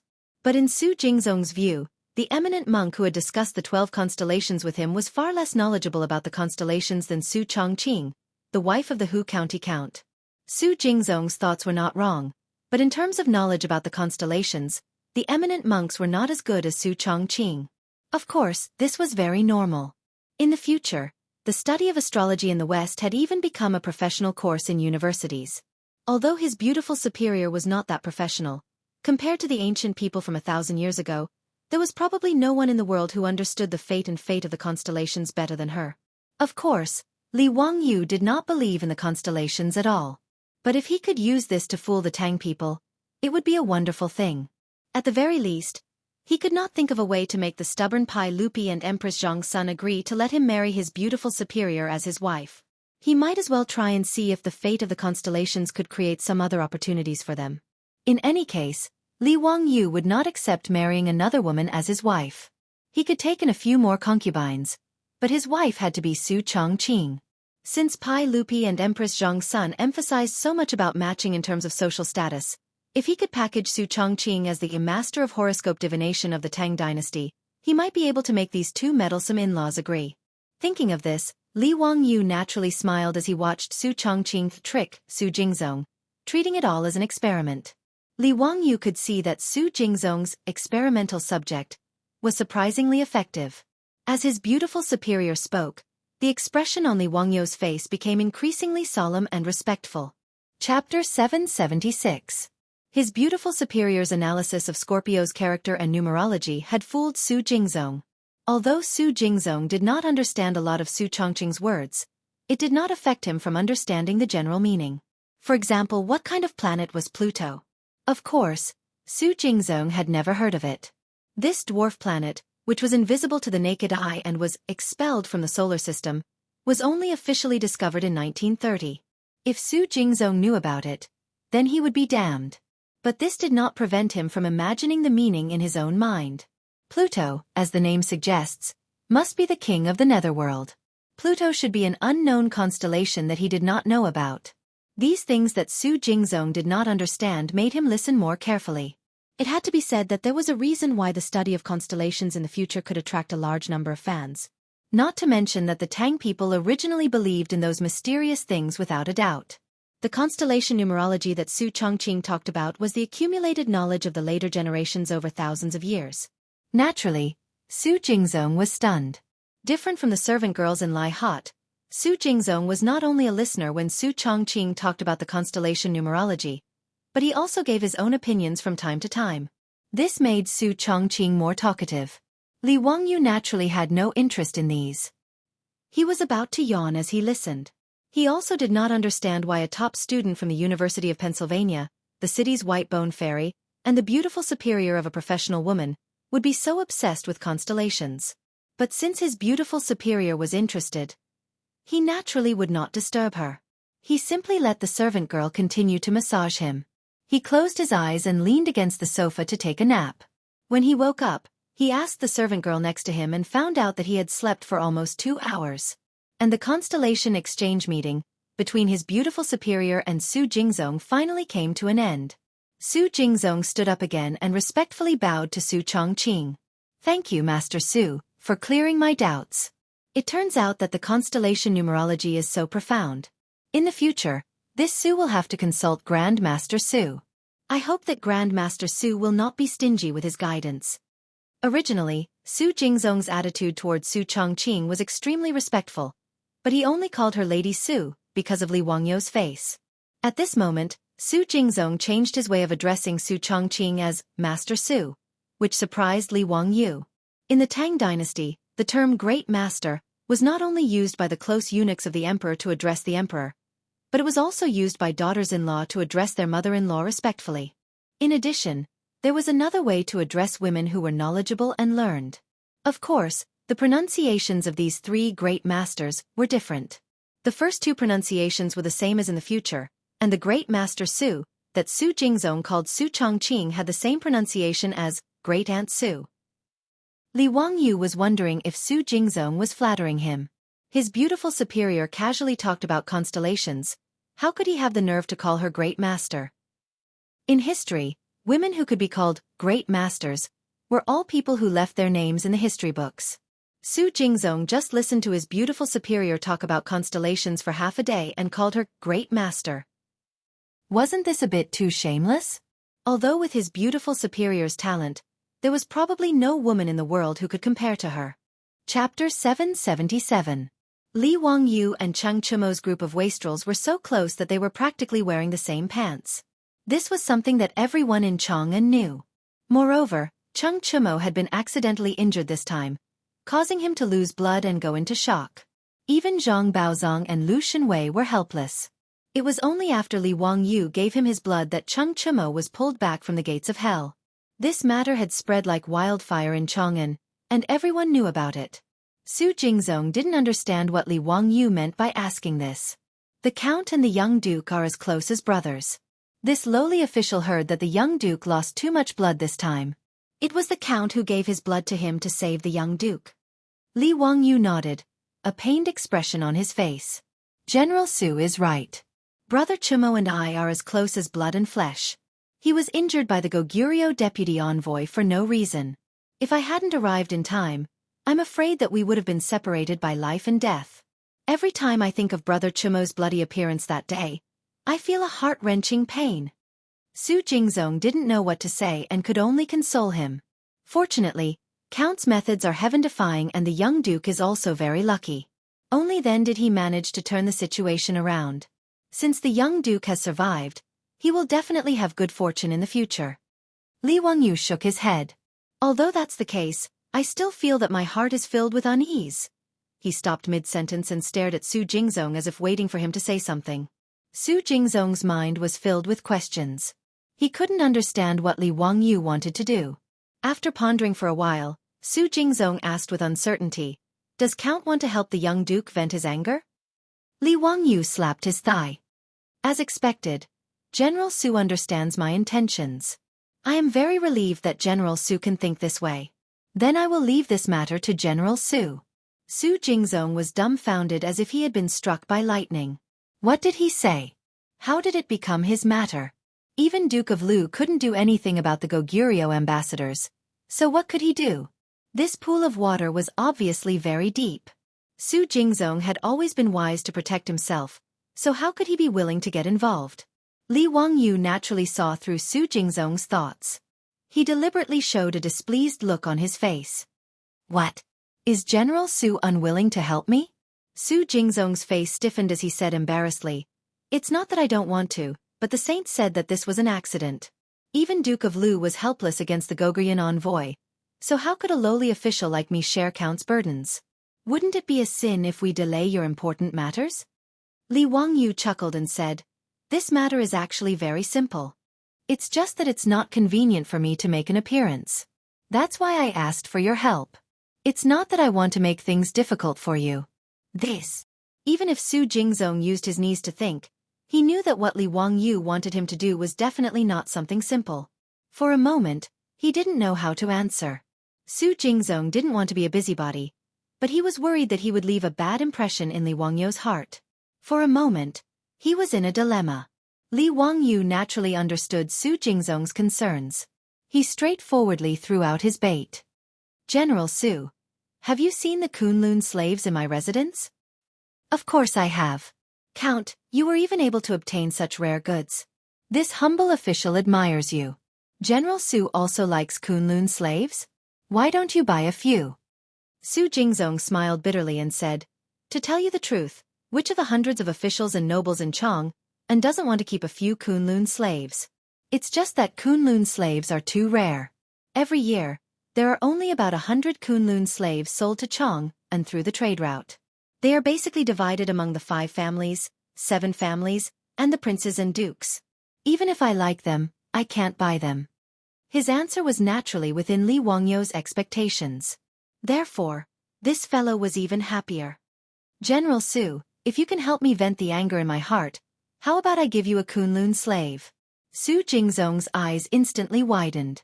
He didn't dare to believe Li Wangyu's words. This temptation was not small. It must be known that even Zhang Gongjin, the founding duke, felt his heart bleed when he gave away 2 Kunlun slaves. Even though Su Jingzong was the vice principal of the Royal Academy, a lower rank 3 official, it was still extremely difficult for him to obtain a Kunlun slave. He was just about to nod in agreement when he suddenly realized that Count Hu was willing to put in so much effort. This matter was probably not going to be easy. Logically speaking, whether it was Duke Lu or Count Hu, if they wanted to make trouble for the Goguryeo diplomatic mission in Chang'an, even with the Saints' ban, it would be difficult to stop them. Even if they found someone to sneak into the Chamberlain of Dependencies and beat the Goguryeo diplomatic mission half to death, it wouldn't be a big deal. No matter how Su Jingzong thought about it, he couldn't figure out why Li Wangyu would use him, even going so far as to use Kunlun slaves as a reward to tempt him. He was greedy, but he wasn't stupid. Humans would die for wealth, and birds would die for food. This was something he understood. Su Jingzong swallowed a mouthful of saliva with difficulty and wiped the cold sweat from his forehead. He asked, "Count, how do you want to vent your anger on the young duke? What can this lowly official do for Count?" Seeing his nervous appearance, Li Wangyu's smile became even more relaxed. It's actually very simple. You just need General Su to befriend that Goguryeo Deputy Ambassador Yun Gaesaman and invite him to the Peace Square or the Hu Taverns to drink and make friends. Su Jingzong thought that he was hearing things. It was that simple? Was this Count Hu's revenge? "Count, what do you mean by this?" "There's no need for you to ask about other matters. Relax, I won't harm you. I'll have to trouble General Su with the matters of the Royal Academy in the future. So how could I put General Su in danger?" Li Wangyu naturally didn't tell Su Jingzong the complete truth. While his beautiful superior was chatting with Su Jingzong about the horoscopes, he had closed his eyes and pretended to sleep, but he was thinking about Death Abyss and Gaesaman. He naturally couldn't let Su Jingzong know the truth. Otherwise, given this fellow's cowardly personality, if he knew that he was going to take the life of the Goguryeo deputy ambassador, he probably wouldn't agree even if he was beaten to death. Even if he used his influence to forcefully suppress him, there would still be many variables. Thus, Li Wangyu dispelled the idea of discussing with Su Jingzong and made a plan for himself. Li Wangyu's words allowed Su Jingzong to relax a little. He naturally understood that while this count who was extremely intelligent and had unfathomable knowledge, he had a lazy personality and didn't have the patience to deal with such trivial matters. Su Jingzong also knew that Li Wangyu was definitely not telling him the truth. However, he had no grudges with Count Hu, and he was following Count Hu's lead. There was truly no need for him to harm him. When he thought of this and thought of those two towering Kunlun slaves in front of Count Hu's estate, Su Jingzong couldn't help but feel his heart palpitate. In Chong'an, with his status, he could easily obtain Guanyin Man, Xinlua maidservants, and Guanyin Man. He also didn't lack for beauties. However, such beautiful Kunlun slaves were truly hard to come by. It would be a pity to miss this opportunity. In the end, Su Jingzong gritted his teeth and nodded in agreement. Since Count trusts this lowly official dares to refuse. However, this lowly official has nothing to do with that Goguryeo deputy ambassador. It won't be easy for this lowly official to rashly request an audience.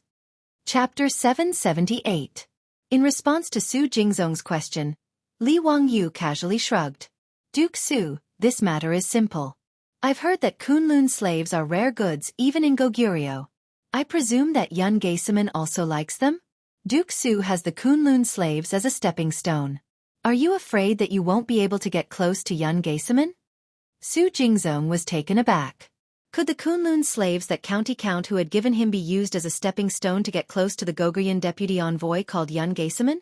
Wouldn't he have done all this for nothing? Li Wangyu saw that Su Jingzong was in a daze and knew that he had misunderstood. He smiled and said, Duke Su, be at ease. My residence has 2 Kunlun slaves. I'll give one to Duke Su and the other to Yun Gaesaman. Only now did Su Jingzong realize that he had misunderstood Li Wangyu's intentions. He couldn't help but feel his face heat up as he hurriedly changed the topic. Count, this lowly official is only worried that Yun Gaesaman will not easily leave the Chamberlain of Dependencies after Duke Lu's announcement. Li Wangyu was not worried about this. In a few days, it will be the Lunar Summit, and the Goguryeo diplomatic mission will be going to the Taiji Palace to meet the sage. Presumably, as the deputy envoy of the Goguryeo diplomatic mission, Yun Gaesaman will also be going to meet the sage. As long as he shows himself, with Duke Su's abilities, you won't be able to get close to Yun Gaesaman. Su Jingzong nodded. As an old bureaucrat, he naturally didn't need Li Wangyu to instruct him on such matters. In truth, Su Jingzong felt that the matter Li Wangyu had instructed him to do was very simple. He had plenty of ways to achieve his goal. Su Jingzong was even thinking that he didn't need to give the precious Kunlun slaves to the Goguryeo deputy envoy to become friends with him. But this was just a thought. While Su Jingzong was greedy, he was also clear about what he could and could not do. If Count Hu found out that he had secretly taken a Kunlun slave, wouldn't he be asking for trouble? Su Jingzong was only slightly worried. Li Wangyu had invested so much, so it was likely that he was after something big. It was probably not as simple as just venting his anger as he had said before. However, since he had already agreed to this matter, it would not be good for him to go back on his word. In any case, even if Li Wangyu wanted Yun Gaesaman's life, Su Jingzong didn't care about the lives of these Goguryans. He just had to be careful and not let Li Wangyu use him as a scapegoat. Li Wangyu then instructed the old steward, Li Hang, to bring several hundred taels of gold to Su Jingzong, claiming that it was for his expenses. It was to be used for the banquet at Peace House and the Hu Tavern. Su Jingzong pretended to refuse for a while and finally accepted the gold with a smile. After having a delicious meal at Lai Hot, he led the 2 black and hard men back to Chong'an. After sending Su Jingzong away, Li Wangyu temporarily put the matter of Yun Gaesaman's murder to the back of his mind. He did not intend to kill Yun Gaesaman in a short time. After all, the death of the deputy envoy of the Goguryeo diplomatic mission in Chong'an was a troublesome matter. Moreover, there were many renowned doctors in Chong'an. If Yun Gaesaman fell ill and Pai Lupi sent Sun Simiao and Zhang Baozong to treat him, it would be bad if someone discovered the illness. The matter of Yun Gaesaman's death had too many implications. Li Wangyu was prepared to keep it to himself and not tell anyone, so he naturally had to clear himself of suspicion. It was precisely for this reason that Li Wangyu believed that the best time to strike was when the Goguryeo diplomatic mission was preparing to leave Chong'an and then find a chance to give Yun Gaesaman a shot. By the time Yun Gaesaman's rabies broke out, the Goguryeo diplomatic mission would have left Chong'an and would have nothing to do with the Tang dynasty or him. He had Su Jingzong get close to Yun Geiseman precisely so that he could strike quietly and without attracting attention. But this was just Li Wangyou's own plan. He had no idea if it could be realized, so he could only take it one step at a time. In any case, there were still several months before the Goguryeo diplomatic mission left Chang'an, but there was no rush. During this period of time, Li Wangyou had become idle again. He had left the matters of the academy to Su Jingzong to manage. Back then, when he was recruiting new students from the Imperial College, he had used a set of psychological tests to filter out more than 100 pure and patient students.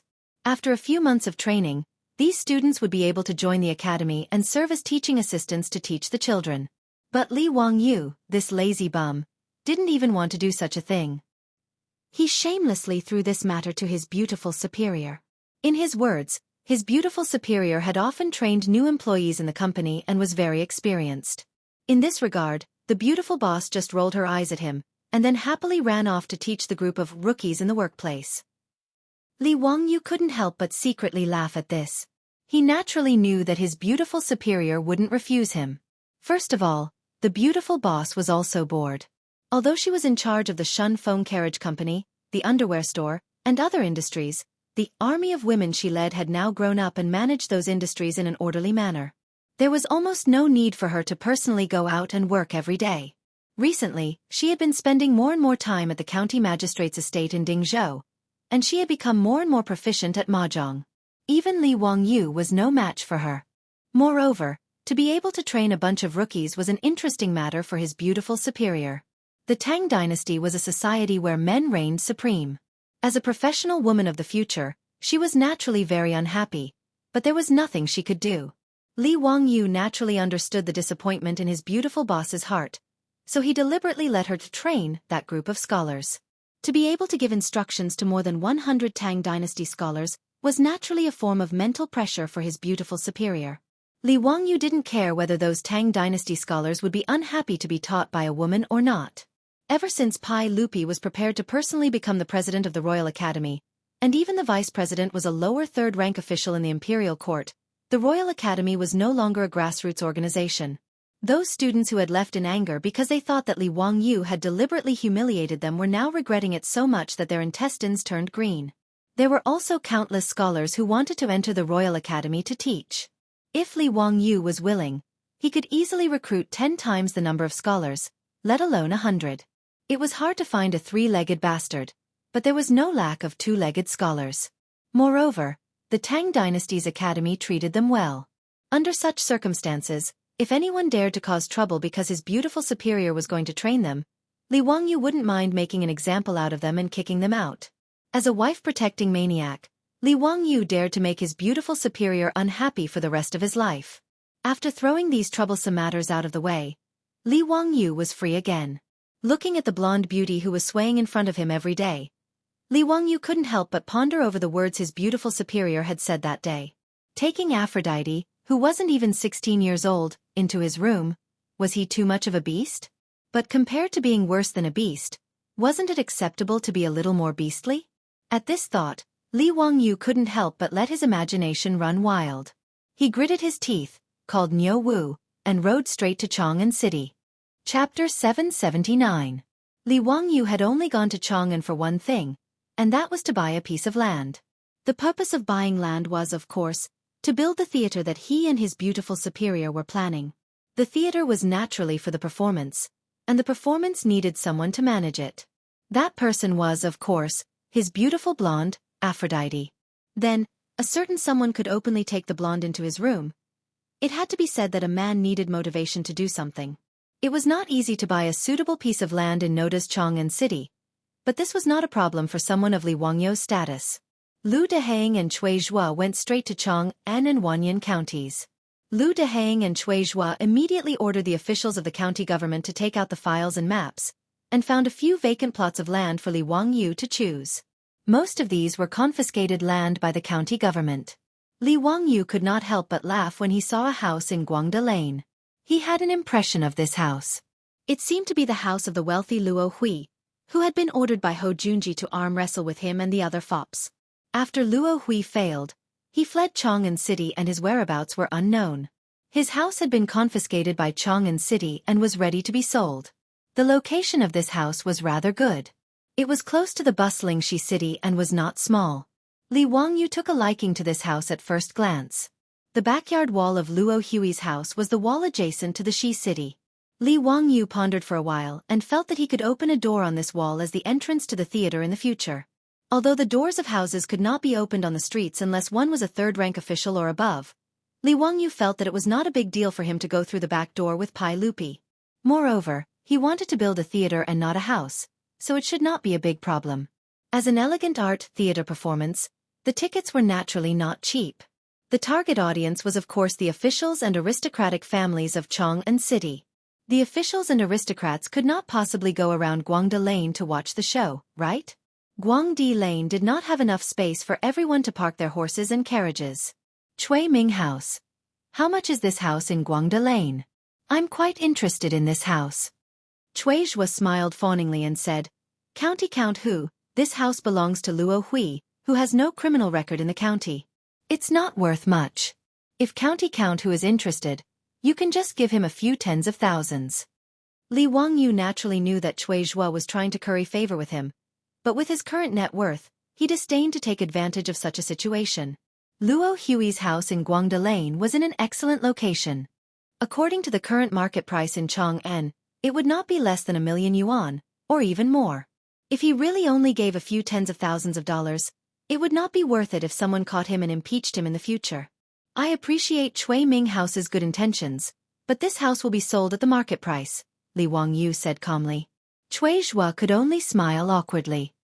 He stretched out his hand to summon an official from the Ministry of Civil Affairs and asked, How much is this house in Guangde Lane? According to the current market price in Ming House, it should be 2,000,000 yuan. 2,000,000 yuan was about 8,000,000 yuan in the future. It was actually quite cheap to buy a house that occupied a few acres of land.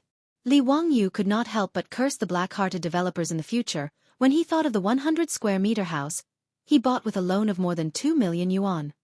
Okay, I'll buy this house at this price. I'll have someone send the gold later.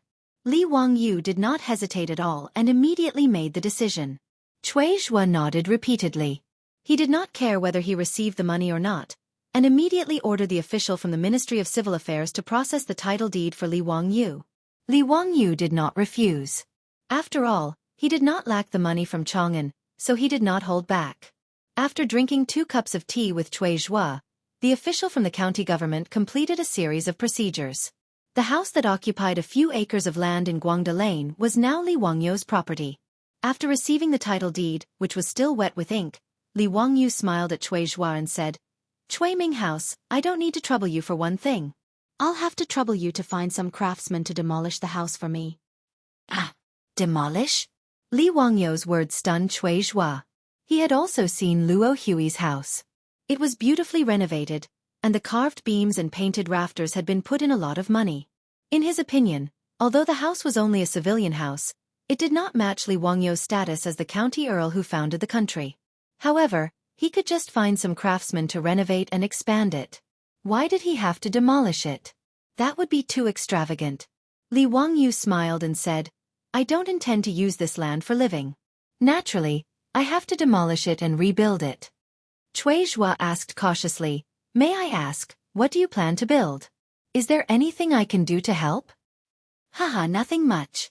I just plan to build a theater for watching plays. Watching plays? Theater? Chui Zhua did not understand what Li Wangyu was saying, but he did not dare to continue asking. He could only pretend to understand and nodded. He planned to find someone to ask what a theater was. After leaving the Chang'an County Yamen, Li Wangyu saw that it was still early, so he went directly to the Ministry of Works in the Imperial City and asked to see the Minister of Works, Duan Luan. To build a theater, cement and craftsmen from the Ministry of Works were indispensable. Now that the cement was in the hands of the Ministry of Works, the civilian craftsmen could not do this. When Duan Luan heard his subordinate's report, he felt his head swell. Ever since he became the Minister of Works in the 2nd year of Zhengguan, he had been tormented by Li Wangyu. Whether it was building the Huxian County Earl's mansion or building the baseball field, they all gave the Ministry of Works endless headaches. Li Wangyu's prodigal road was even more lifeless. He took away a lot of mirage mud from the Ministry of Works, which gave Duan Luan a headache. Now, Huxian County Earl Li Wangyu could be said to be on the Ministry of Works blacklist. Everyone, from the Minister of Works, Duan Luan, to the ordinary officials of the Ministry of Works, could not help but shiver when they heard that Li Wangyu had come to visit. Everyone's first reaction was, F***CK, is this guy here to cause trouble again? Naturally, Duan Luan could not avoid him. He could only rub his temples and order people to invite Li Wangyu into his office. Zio, how come you have time to come to the Ministry of Works today? Li Wangyu smiled and bowed to Duan Luan. Minister Duan, I have come to ask for your help again today. Duan Luan's hand, which was stroking his beard, could not help but tremble. He almost pulled out a few strands of his beard. Haha, Zio must be joking. The Ministry of Works is only in charge of some construction matters. How can they help you? In addition, the amount of mirage mud produced by the Ministry of Works is limited. Last time, you took so much mirage mud from the Ministry of Works in order to repair the road. Just thinking about it makes my heart ache. If Zio wants to ask for mirage mud again today, you can save your breath. Duan Luan glared at him. He did not give Li Wangyu a chance to speak and directly refused. Li Wangyu's smile froze. He cursed Duan Luan in his heart. Asking for some cement was the same as asking for his life. Did he have to go so far? It was not like he did not pay. Not only did he pay, but he also paid a high price. F***CK, 5 strings of copper coins for a ton of cement. He did not even complain that it was expensive. This old man Duan Luan actually complained that he used a little cement from the Ministry of Works. He was really stingy to the extreme. Li Wangyu and Duan Luan were very familiar with each other. He knew that the old man was joking with him, so he decided to act shamelessly. Minister Duan, I really did come today for the mirage mud. Haha, if you don't give me the mirage mud today, I will not leave. You won't leave? That's fine. Since Zio is willing to stay in the Ministry of Works, I will let the night watchman on duty go home. Haha, I can't ask for more than for Zio to lead your troops to help me on duty. Duan Luan's words almost made Li Wangyu's nose crooked from anger. Why did this old man not play by the rules? Chapter 780. If Duan Luan refused to sell him the cement, Li Wangyu would never be able to build the theater. Li Wangyu pulled a long face and replied to Duan Luan's teasing with a mischievous smile. Hee, Minister Duan, isn't it just some mirage mud? Do you really think it's a treasure? Besides, you can't burn the bridge after crossing the river. This mirage mud was given to the saint by me. The Ministry of Works got the recipe for mirage mud for free. Shouldn't they give me some? Besides, I spent a lot of money to buy it from the Ministry of Works. It's not like I took it for free. Duan Luan heard this and glared at him. Zio, you still have the nerve to say that? This mirage mud is so precious, but you used it to pave roads. Do you know how many fortresses and cities at the border are waiting for the mirage mud to be repaired and strengthened? How can you waste it for no reason? Li Wangyu naturally knew that Duan Luan was telling the truth. Ever since Pai Lupi and the others learned about cement, they immediately thought of using it to strengthen the city walls and fortresses. Li Wangyu could understand using cement for military purposes, but it was also proper business for him to build roads and theaters. In the end, the production of cement was too low. Li Wangyu touched his nose and smiled. If the production of mirage mud is not enough, then we can increase it. Why does Minister Duan make things difficult for me? I have great use for the mirage mud. Humph, it's easy for you to say. Mirage mud needs lime to be burned.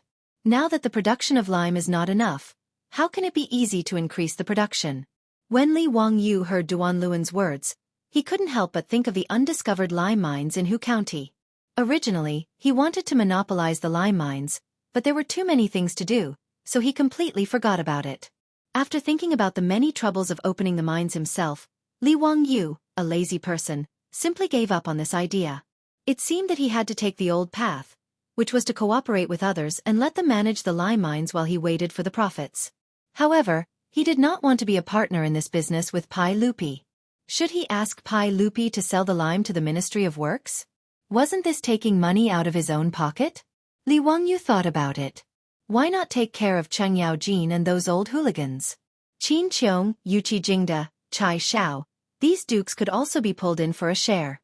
After all, There were plenty of lime mines in the Guangzhong path, and he could easily form a partnership with a public house. At the thought that all the Grand Dukes of the Tang dynasty were his partners, Li Wangyu could not help laughing. Let's see who else would dare to provoke me in the future. Hou Junji, Zhang Liang, and those people with 5 surnames and 7 nobles? Would they dare to fall out with a group of dukes? When Li Wangyu thought of this, he couldn't help but chuckle. This made Duan extremely surprised. He couldn't figure out what was wrong with this kid. After Li Wangyu came to his senses, he said seriously, "Minister Duan, if I can get you a large amount of lime, would you be willing to buy it?" At that time, "Can you provide me with mirage mud?" Hearing this, Duan couldn't help but raise his eyebrows. "Zio, is this true? If you really have a large amount of lime, I can buy it at 50 coins per stone. I'll buy as much as you have. As for the mirage mud you want, as long as there is enough lime supply, you can have as much as you want. The price will be the same as before." Li Wangyu curled his lips. This old man was really calculating. This kind of volcanic ash cement was just calcining lime and clay together. There was no cost to remove the lime. Duan, this old man, actually wanted to buy his lime for 50 coins. After calcining it, he would sell it to him for 250 coins. He really thought of him as a fool. "Minister Duan, do you think I don't know how to calcinate the mirage mud? I'll sell the lime to you. After calcining it, you'll sell it to me at 5 times the price. Do I have the word stupid written on my forehead?" Li Wangyu's words made Duan's face turn red. He felt that he seemed to be a little unkind.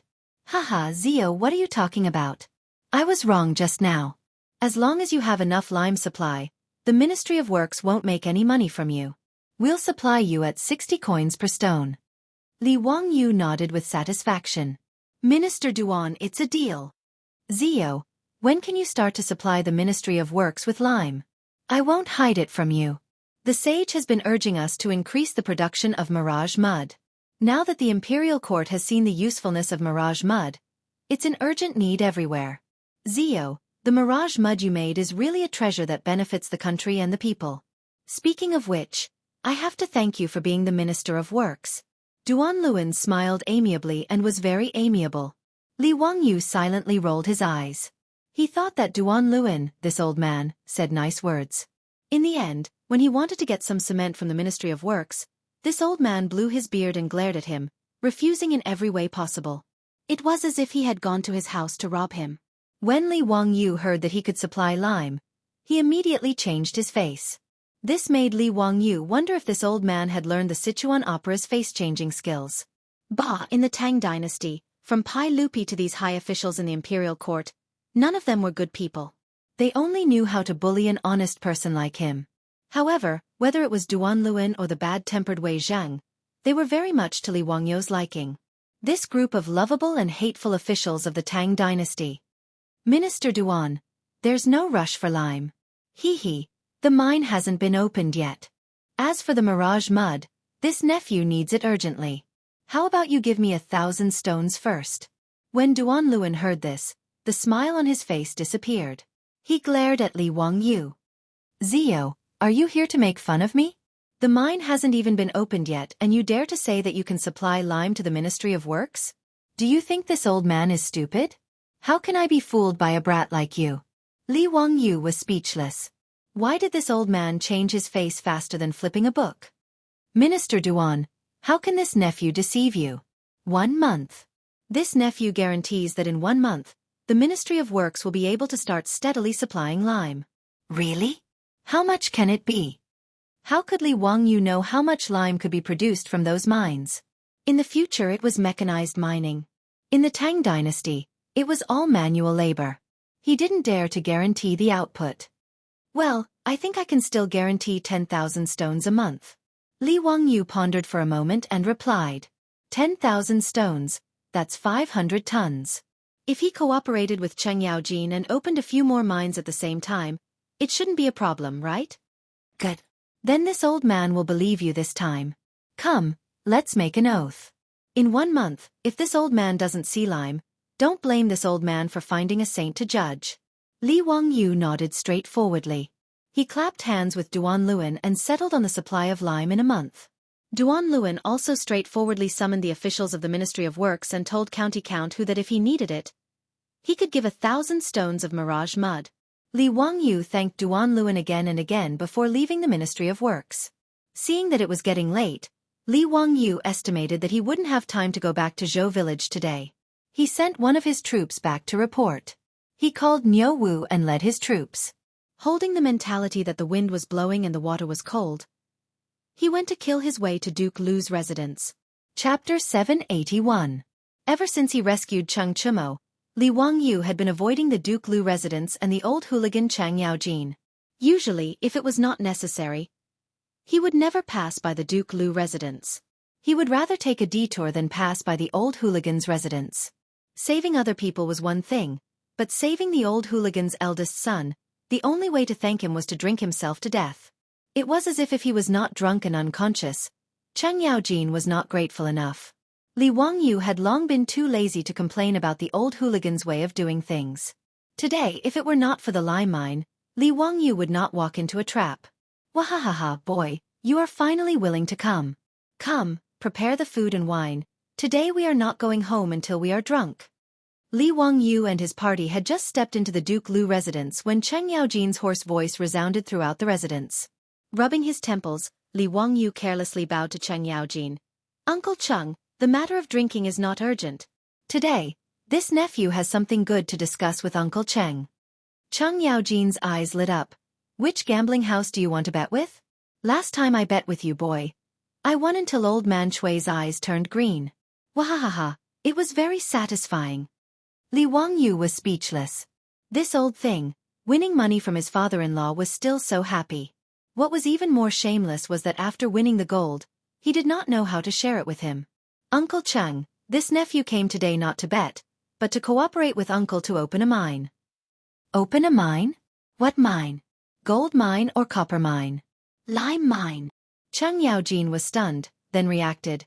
Is it the lime used to make mirage mud? This is a good business. Boy, do you know where there is a lime mine? Li Wangyu nodded. This nephew naturally knows. That is why I came to discuss this matter with Uncle Cheng. Wahahaha, boy, you still have a conscience. You did not forget your Uncle Cheng when it comes to making money. It is not in vain that I dote on you. Let's go, let's drink and chat. Li Wangyu secretly curled his lips. He didn't know where this old hooligan's confidence came from. He actually had the nerve to say such shameless words. Hee, Uncle Cheng, this nephew knows of more than one limestone mine. Why don't we invite Uncle Qin, Uncle Yuqi, and the others as well? Li Wangyu remembered that there were about 5 or 6 limestone mines in Hu County. Cheng Yaojin, Li Jing, Qin Qiong, Yuqi Jingda, Chai Xiao and Niu Jinda were just enough. Cheng Yaojin was stunned when he mentioned the names of the dukes. Then he slapped Li Wangyu's shoulder heavily, causing him to grimace in pain again. Good boy, I didn't misjudge you. Men, take this daddy's greeting card and invite second brother, old man Yuqi, and the others. Li Wangyu did not personally visit each family to discuss this matter. Instead, he asked Cheng Yaojin to invite Qin Qiong and the others. In Cheng Yaojin's opinion, it was naturally to let him sell a favor to everyone. In the future, if these limestone mines made money, whether it was Qin Qiong or Yuqi Jingda, they would all owe Cheng Yaojin a favor. Actually, to Li Wangyu, he was just being lazy. How much time would it take to go to each of the Duke's manors? How much time would it take? How much wine would it take? It was better to let the old hooligan invite everyone to Duke Lu's mansion. He only needed to waste a bit of time. Cheng Yaojin invited everyone on behalf of County Count Li Ziyu. Naturally, no one would refuse. This group of dukes did not live far away. Not long after, everyone gathered in the main hall of Duke Lu's mansion. Cheng Yaojin waved his hand. Immediately, groups of servant girls brought wine and food for everyone. Musicians played music and danced in front of the hall to liven things up. It was very lively. After 3 rounds of wine, Li Wangyu's face had become rosy. He didn't dare to drink anymore. Otherwise, he wouldn't be able to talk about proper business today. Uncles, this little nephew asked Uncle Cheng to invite all of you here today because I have a business deal. I want to see if all of you are interested. Yuqi Jingda laughed. Haha, Ziyu, you are now the famous god of wealth in Chang'an City. If you have any business deal and are willing to bring us along, that's a good thing. There's nothing to discuss. Just say it directly. No matter how much gold you want, Laozi will listen to you. Old ignorant Yuqi's words are beautiful. That's right, that's the truth. Ziyu, you are willing to bring us uncles to make money. What else is there to say? Chang Yaojin raised his head and gulped down a mouthful of wine. It was rare that Yuqi Jingda did not quarrel with Chang Yaojin. The surrounding group of dukes also nodded repeatedly, feeling that what the two said was reasonable. Li Wangyu blushed with shame. When did he have such charisma? He naturally did not know how shocking it was for a white-clothed youth to establish such a large family business in just over a year's time. Even Yuqi Jingda, who had always been proud and arrogant, could only say the word admire in regards to Li Wangyu's business skills, not to mention others. Heh. Then this little nephew will speak frankly. This little nephew knows that there are a few lime mines in Hu County that have yet to be discovered. This little nephew is a lazy person and does not have the patience to deal with these trivial matters. Therefore, I want to partner with all of you uncles and operate those lime mines. What do you uncles think? Lime mines? Is that the lime used to make mirage mud? That is a business that benefits greatly with little capital. Ziyu, are you really willing to use this kind of mine to partner with us? Li Jing was astonished when he heard this. Li Wangyu nodded. Duke Wei's words are correct. It is precisely that lime mine. This little nephew has already discussed it with Minister Duan of the Ministry of Works. 51 per stone. The Ministry of Works will buy as much lime as there is, so there is no need to worry about lime sales. Cheng Yaojin was furious. That old man surnamed Duan is going too far. Ziyu, why did you agree to his conditions? I bought some mirage mud from the Ministry of Works, but it costs 351 per stone. Isn't it too much of a loss to sell it to the Ministry of Works for 51? Everyone nodded in agreement. They also felt that Li Wangyu's price was too cheap.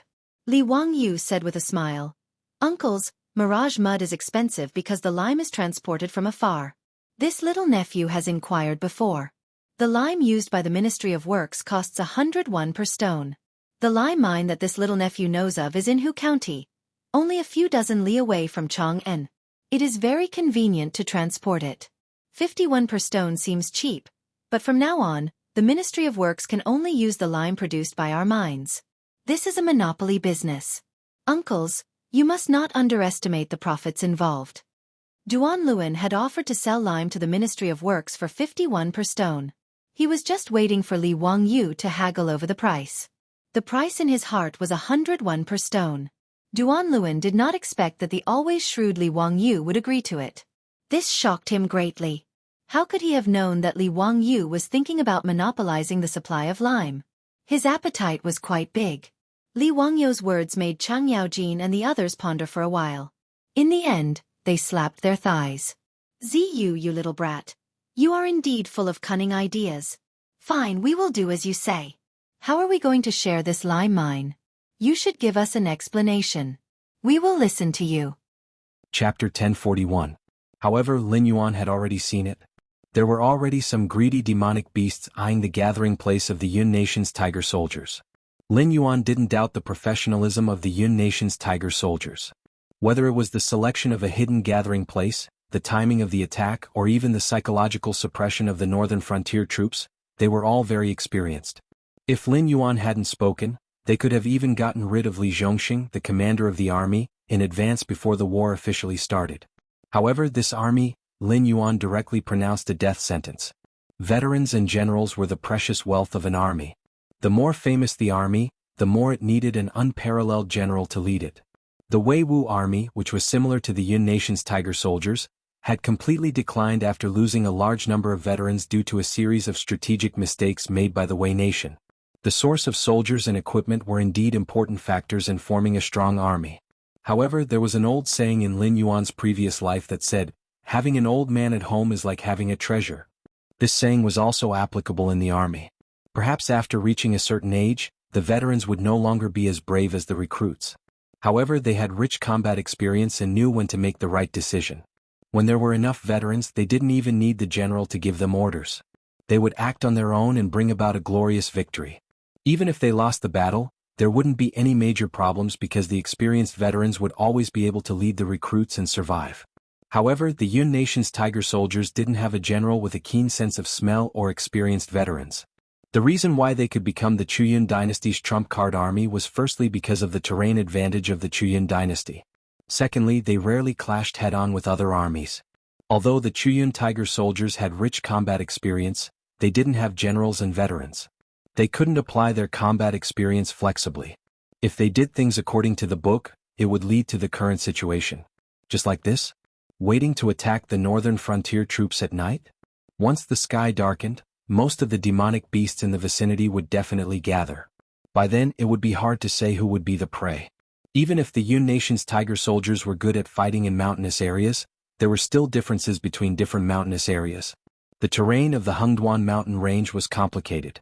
How could they be more familiar with the terrain than the demonic beasts living in this area? It shouldn't be a problem to waste one night, right? Lin Yuan coiled his body together, squinted his eyes and said, "It's a pity that we can't take too big of a step. Otherwise, we can break the legs of the Yun dynasty in this battle and turn around to teach the Yun dynasty in the southern wasteland demon venerable a lesson." At the other side, when the mighty frost mirror barbarian appeared in the line of sight of the northern frontier's great wall sentry towers, clusters of beacons lit up. The soldiers stationed at the various points of the northern frontier perked up, especially the bald man guarding the first checkpoint. He directly raised his hand to touch his egg-like head and cursed, "Damn it, they came so quickly. What bad luck." He had previously boasted to Li Zhongxing. Although he had a certain level of confidence, the tone was also based on the premise that he could at least hold on for half a month and wait for the Blackwater army to arrive. Only then would he be able to defend the first checkpoint of the northern frontier's Great Wall. He couldn't possibly give up on this place if he couldn't even hold on for half a month and distribute the pressure to the cities behind that formed the northern frontier's Great Wall, right? That would be too humiliating. Rumble, rumble, a thunderous sound rang behind him. The bald man turned his head with a face full of doubt. He saw tens of thousands of cavalrymen galloping over. As the saying goes, if there were more than 10,000 people, there would be no end to it. With just a glance, he could barely judge that the number of cavalrymen was probably no less than 30,000. However, the specific number was not something that could be estimated casually. Standing on the checkpoint, the bald man narrowed his eyes slightly and said in a clear voice, "Stop 1 arrow's distance away, report your name." The leading cavalryman threw out a pitch-black token with his right hand. The token flew through the wind like a black arrow, brushing past the bald man's cheek and nailing into the center of an arrow target behind him. The bald man touched his burning cheeks. When he turned his head to look at the black token, his pupils suddenly shrank. There were 5 words written on it in simplified Chinese. Northern Frontier's Dragon Rider, Xiao. He had never heard of the Northern Frontier's Dragon Riders, nor did he know that there was anyone with authority in the Northern Frontier with the surname Xiao. However, the simplified Chinese from Lin Yuan's previous world was completely different from Heaven Martial World's common language. Only the upper echelons of the Northern Frontier knew how to use simplified Chinese. Even if the secret documents of the Northern Frontier were leaked out, the other powers wouldn't be able to understand this language at all. They couldn't find Li Zhong or Li Xin, these types of upper echelons of the Northern Frontier to act as translators for them, right?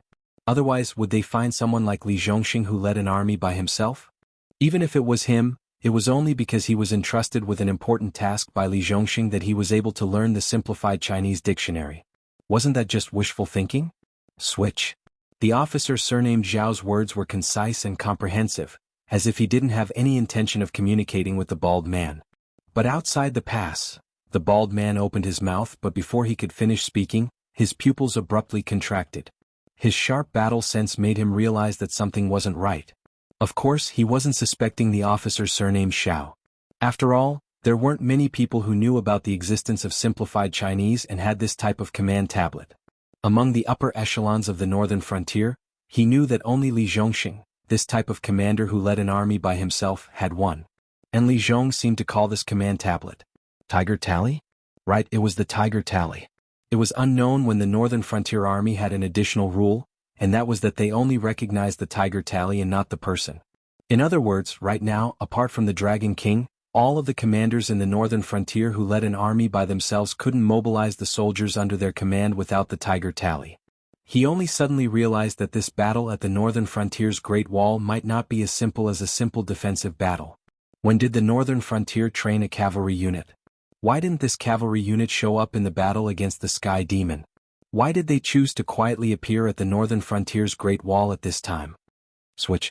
The bald man's mind raced as he turned his head and shouted at the messenger not far away. Marquis, but the messenger hesitated for a moment. After all, the Frost Mirror Barbarians' warhorses were famous for their speed. Even though they had only appeared in the line of sight of the sentry tower, once the gate of the pass was opened, these Frost Mirror Barbarian horses would suddenly accelerate and directly charge into the pass. At that time, it wouldn't be so easy to close the gate. Chapter 1042. Open. The bald man roared and repeated his words. The northern frontier was always a place full of miracles. Back then, the 13th prince of the Shuangjin dynasty was killed by the Blackwater army with less than 10,000 men.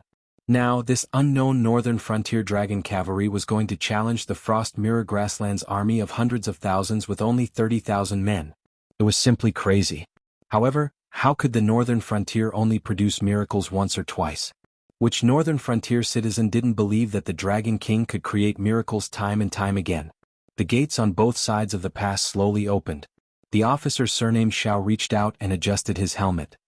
He said with a deep voice, "The Dragon King ordered us to come here and teach you barbarians of the grassland what a cavalry is. Surrender your lives. Northern Frontier Dragon Cavalry, put on your armor and raise your spears. Set out.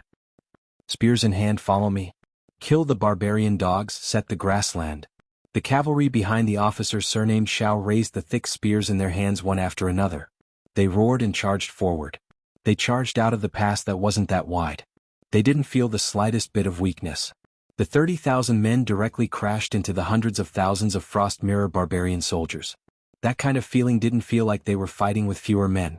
It was more like the 30,000 of them had surrounded the old Khan of the Shuangjin dynasty. Marquis, the messenger trotted to the bald man's side. He looked like he wanted to say something, but he stopped himself. The bald man remained silent. He knew what his subordinate wanted to say.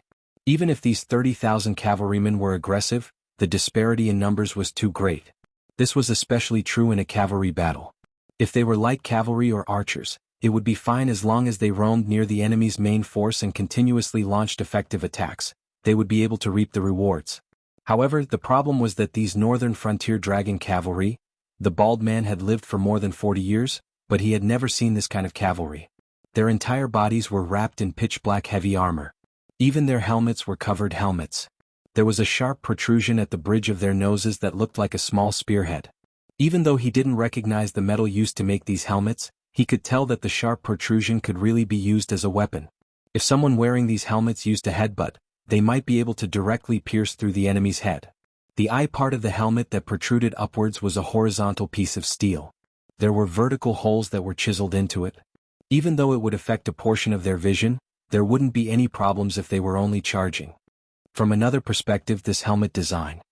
It had to be understood that the Frost Mirror Barbarian were most proficient in horseback riding, but there was nothing they could do about this helmet that was unless they were needles instead of arrows. Of the Frost Mirror of Barbarian soldiers. Otherwise, they definitely wouldn't be able to penetrate those vertical holes and injure the knights on horseback. Apart from the armor that had full defensive strength, their mounts were even more ridiculous.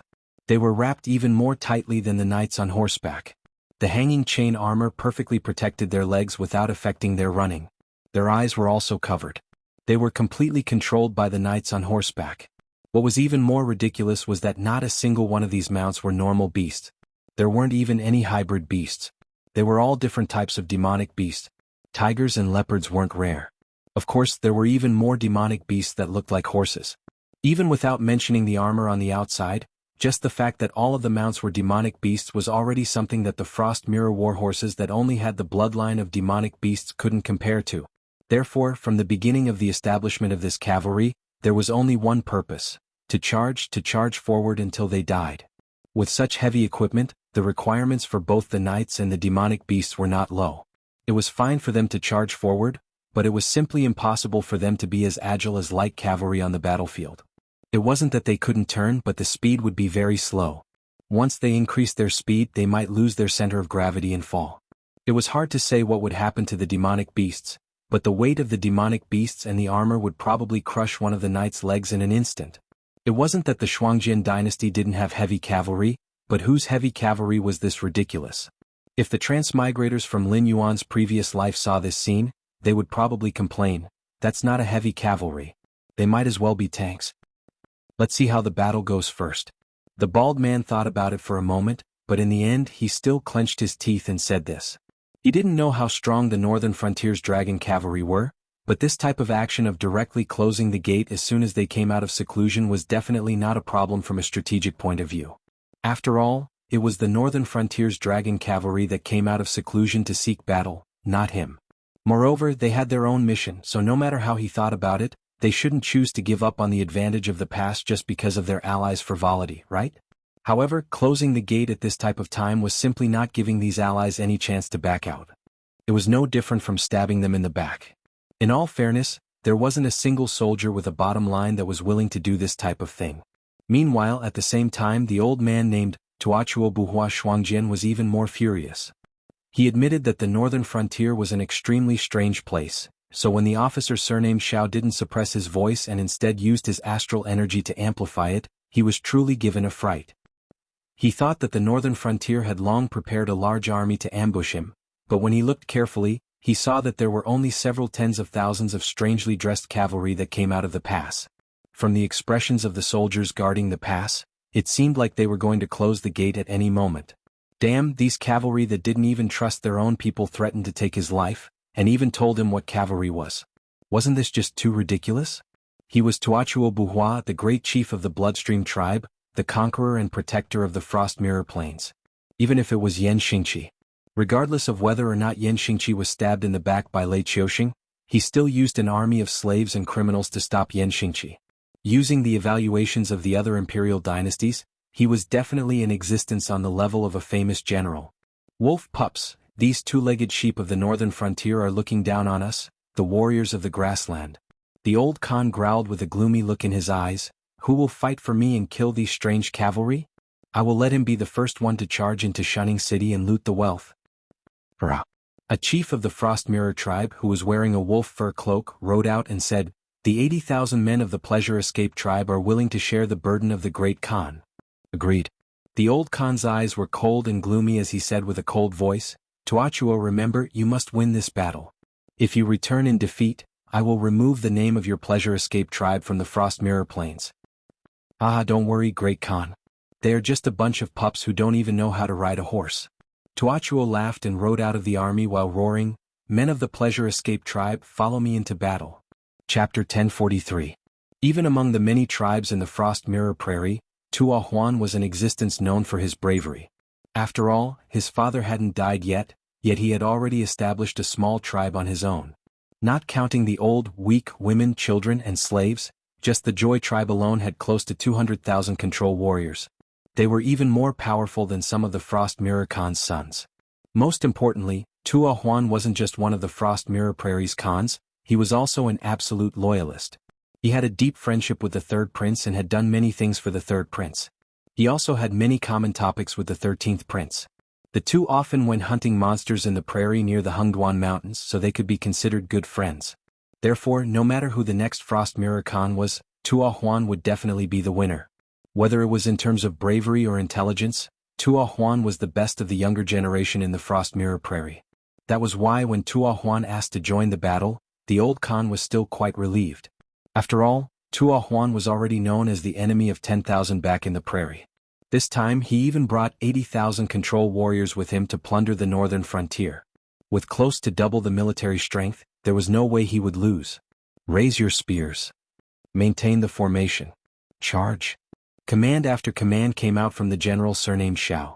As the control warriors of the Joy tribe entered the battle, the dragon riders of the Northern Frontier also began to move. The two cavalry forces clashed with each other, adding up to more than 100,000 people.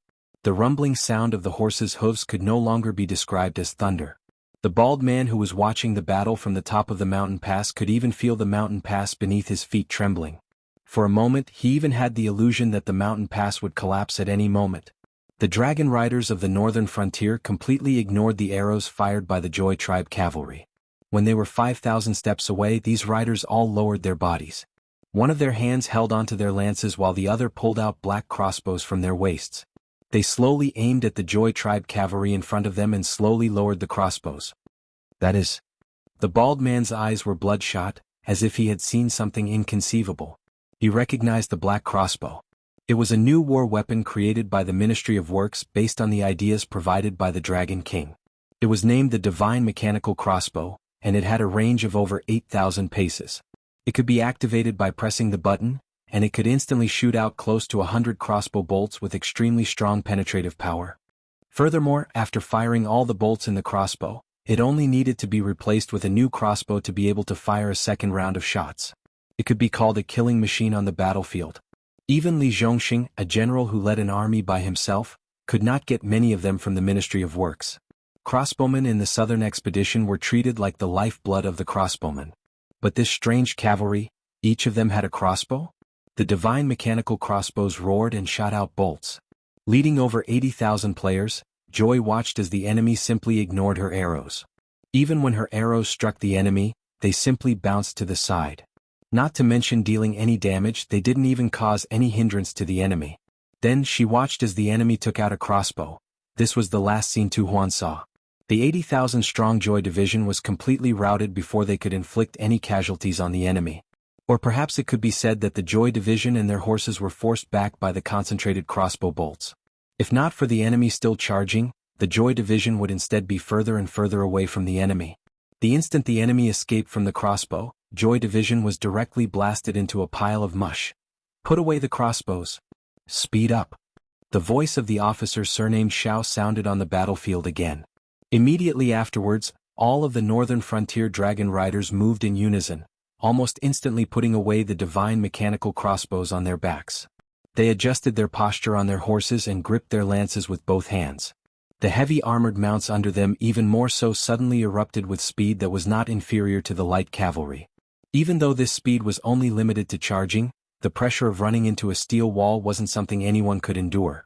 Apart from the Joy Division troops who were treated as dead, the surviving Joy Division cavalry directly released miserable screams. They didn't care about the consequences at all, turning their horses around and fleeing in the direction of the Shuangjian dynasty's army. Only they forgot that the death god chasing after them could ignore the arrows. Wearing leather armor or even without leather armor, there was no way they could reach this level. Release the arrows. Shoot them to death for this Khan. Maintain the formation. Don't let the scattered troops cause chaos. Joy Division's furious roar echoed through Frost Mirror's cavalry formation.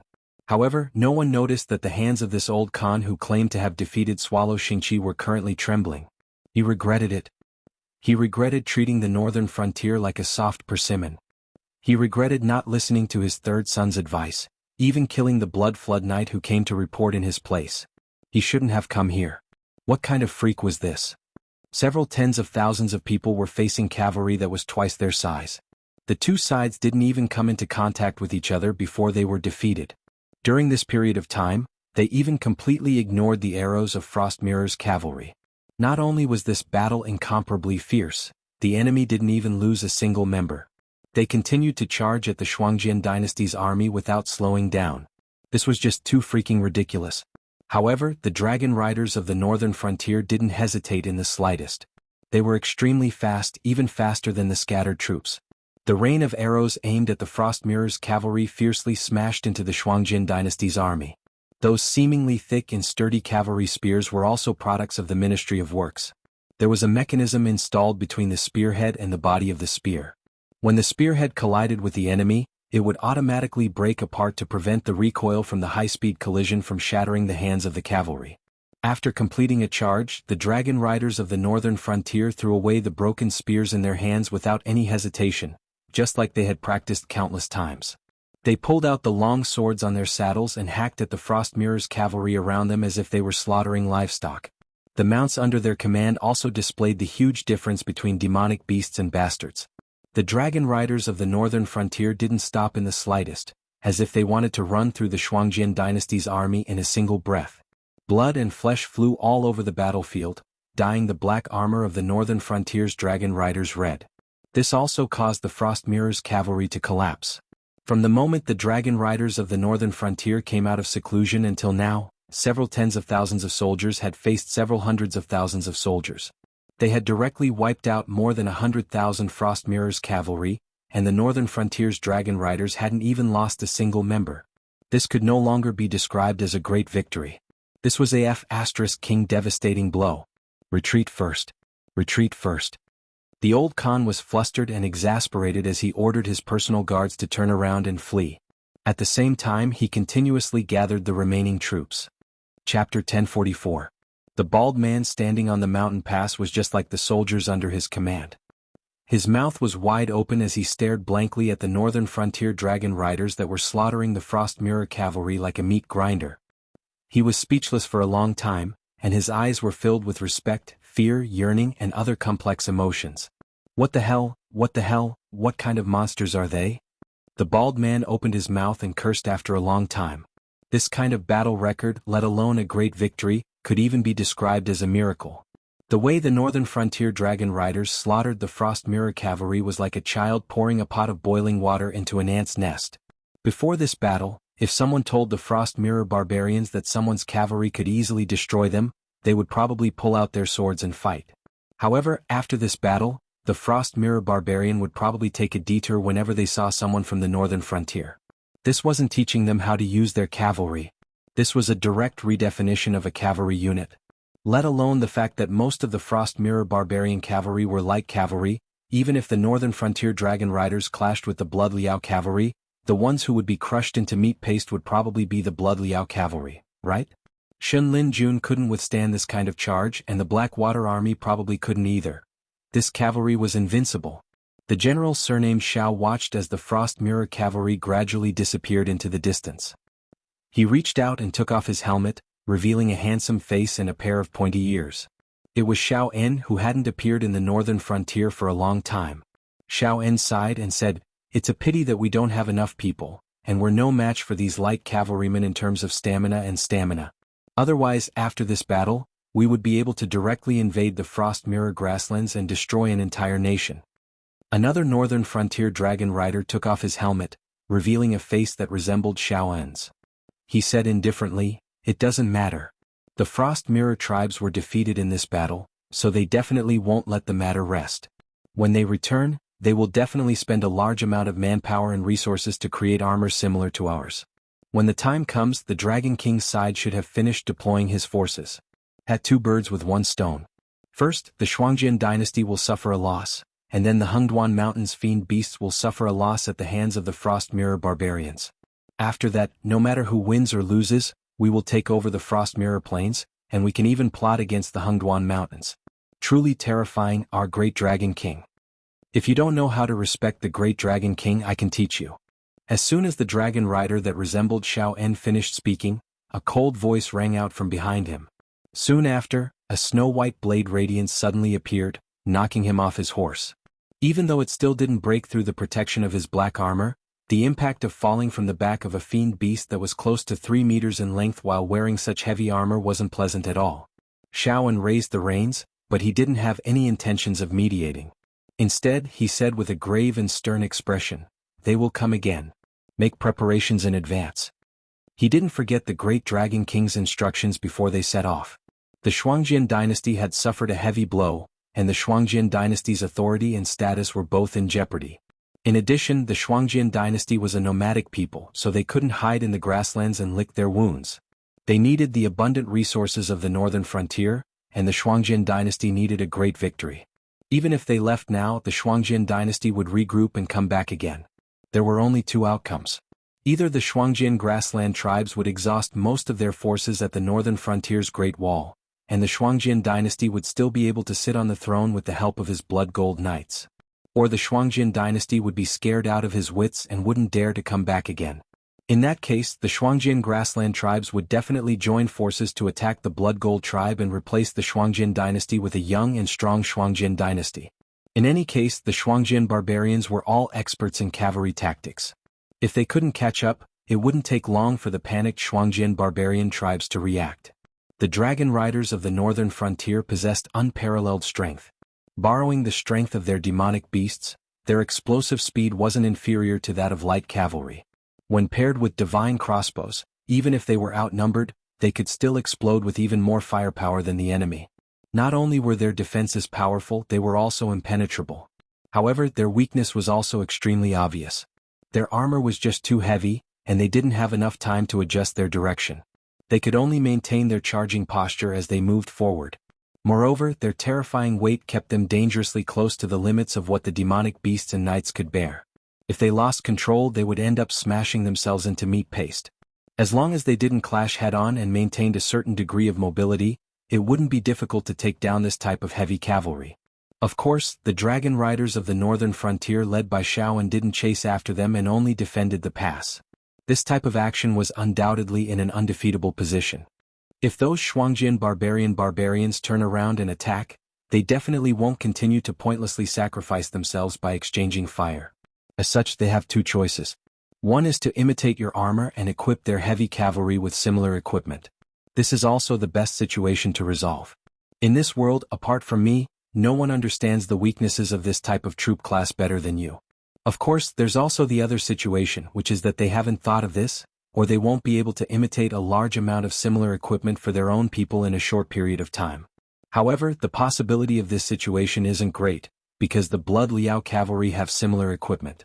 As a result, the self-proclaimed Frost Mirror Kaghan will definitely wait for the right opportunity to have the Blood Liao cavalry clash head-on with you. However, putting aside the difference in the materials of our armor for now, just the tactics I taught you alone will allow you to destroy the Blood Liao cavalry without suffering any casualties. Thus, what you should pay attention to is the other situation. That is, they will give up on fighting you and select a large number of Heavenly Star Realm or even Void Realm cultivators to form a special unit. They will use the great strength and speed of cultivators to launch guerrilla warfare against your heavy cavalry. In this type of situation with your current cultivation, there really is a chance that your entire army will be wiped out. Thus you must calmly observe and think. Don't make a decision that you will regret in the heat of the moment. This was what Lin Yuan had specially warned him before they set out. Yes. Whether it was the knight who had been knocked to the ground or the knight who had attacked, they all cupped their hands and replied with solemn expressions. Chapter 1045. All the tribes in the Frost Mirror grassland gathered together. Although it was not as large as the previous attack on the northern frontier, it was not too far off. After all, it was a war between two dynasties. No matter how high the chances of winning were, no one wanted to fight. After all, the situation of the seven dynasties was already set in stone. Even if they took over the northern frontier and the Xinwu dynasty, they would not be able to occupy much territory. Therefore, most of the tribes did not put in much effort. In the end, they still suffered two crushing defeats. No matter which side they came from, they did not gain any advantage. However, it was different this time. This was the Frost Mirror barbarians' favorite and most familiar plundering activity. Gathering the forces of the entire Frost Mirror grassland to attack the northern frontier, even if the northern frontier was at its peak, they might not be able to withstand such an attack, let alone now when the situation at the northern frontier was not good. The Sky Demon army was eyeing the south covetously. It was said that the southern wasteland demon Venerable and the northern frontier had a lot of conflicts. Behind them, there was also the Hengduan mountain range where beasts were without a master. All the tribes had to be heavily guarded.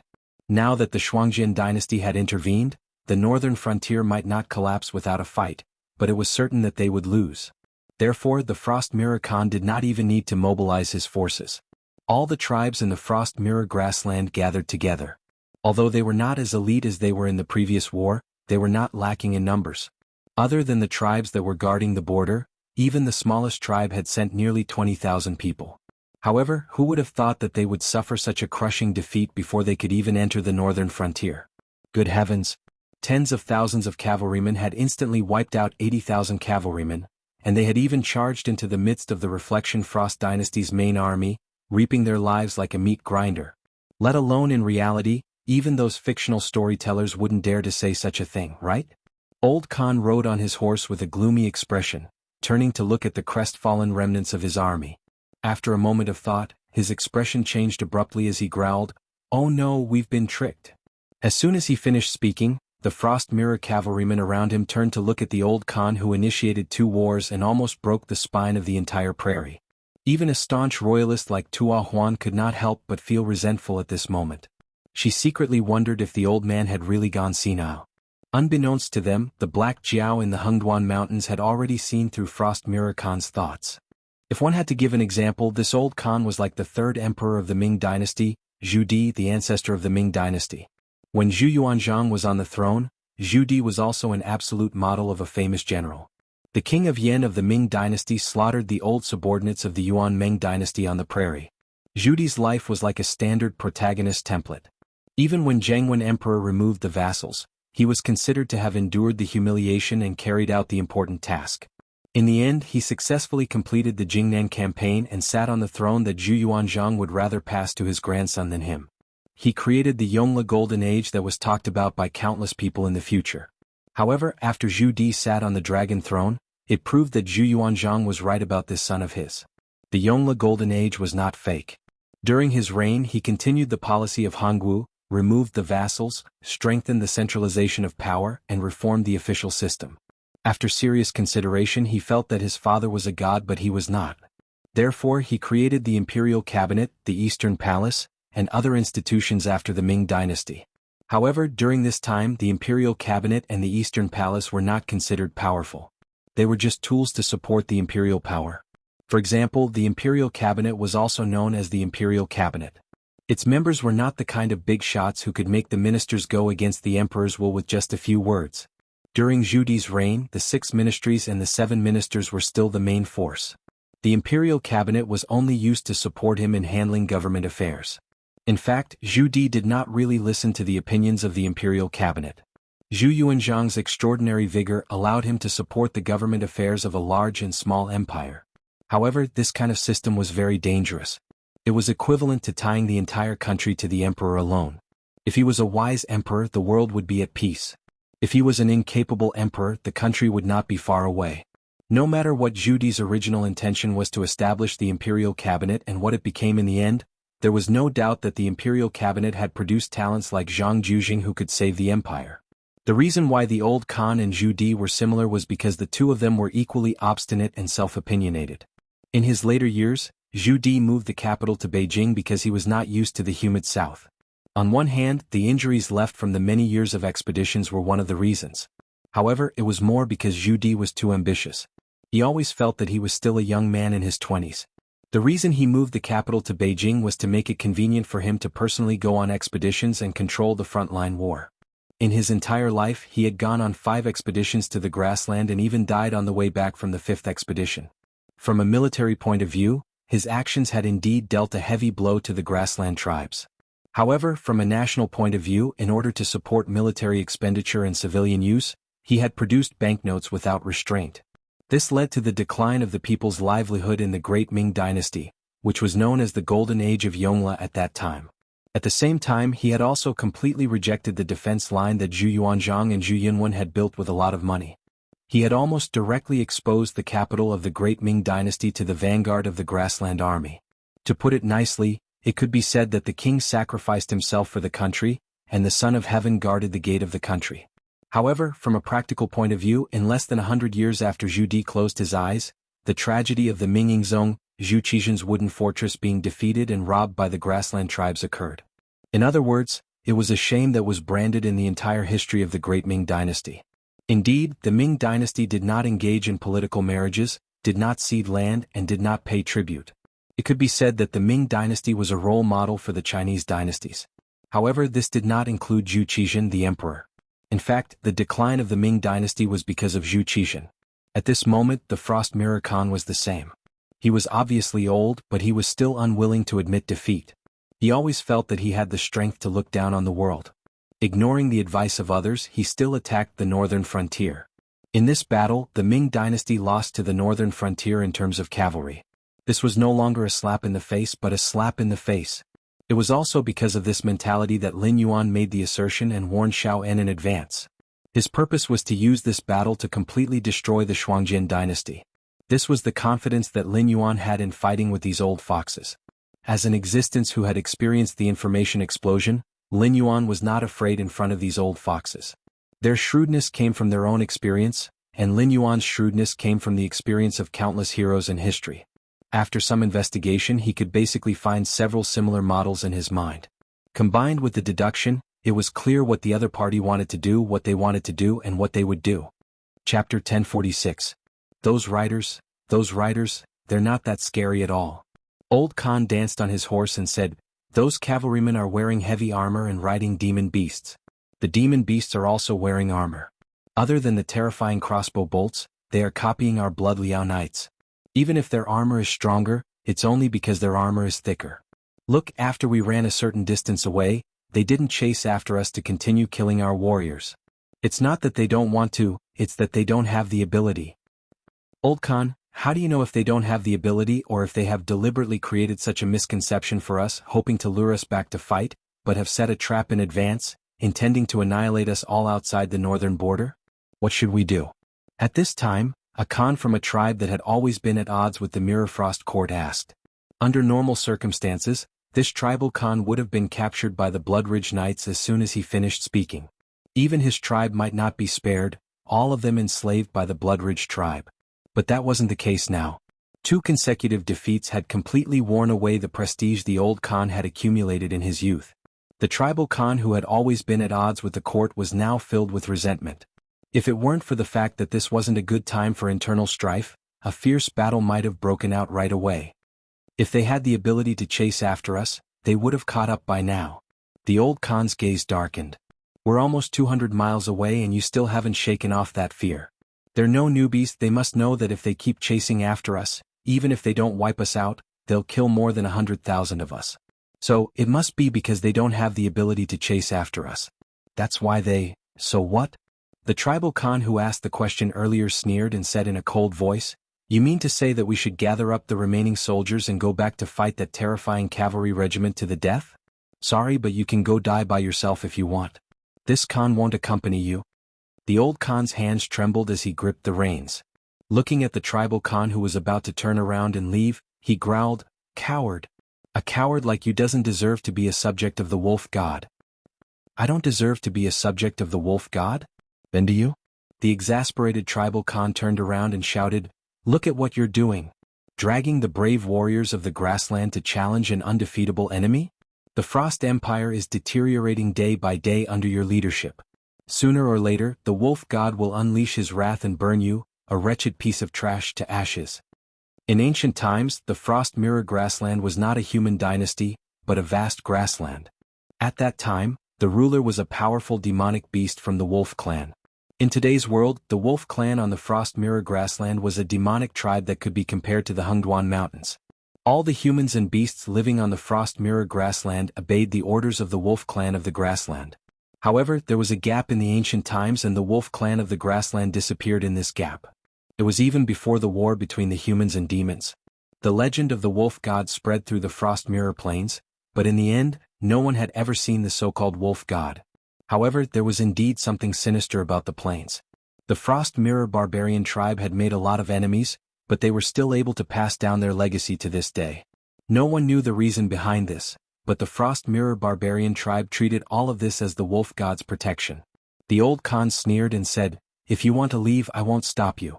However, the warriors of your tribe must cooperate with us. Therefore, in the name of the leader of the Blood Liao tribe, the guardian of the Frost Mirror grassland, and the heavenly Khan of the Shuangjin dynasty, I hereby announce that you, Ji Rentai, are banished from the Frost Mirror grassland. Go, this is my last mercy. Boys, this old fool wants to send you to your deaths. Are you going to leave with me or?" Ji Rentai ignored the old Khan. Instead, he turned his head and looked at the warriors who followed him. He gritted his teeth and pulled out his scimitar. He pointed it at the old Khan who was riding on horseback and said, "Come with me. Kill this old bastard who is scourging the grassland." As soon as he finished speaking, the warriors of the tribe all pulled out their scimitars. It was as if they would charge at the old Khan as soon as the chief gave the order. They looked like a pack of wolves who had set their eyes on their prey. Think about your relatives in the tribe.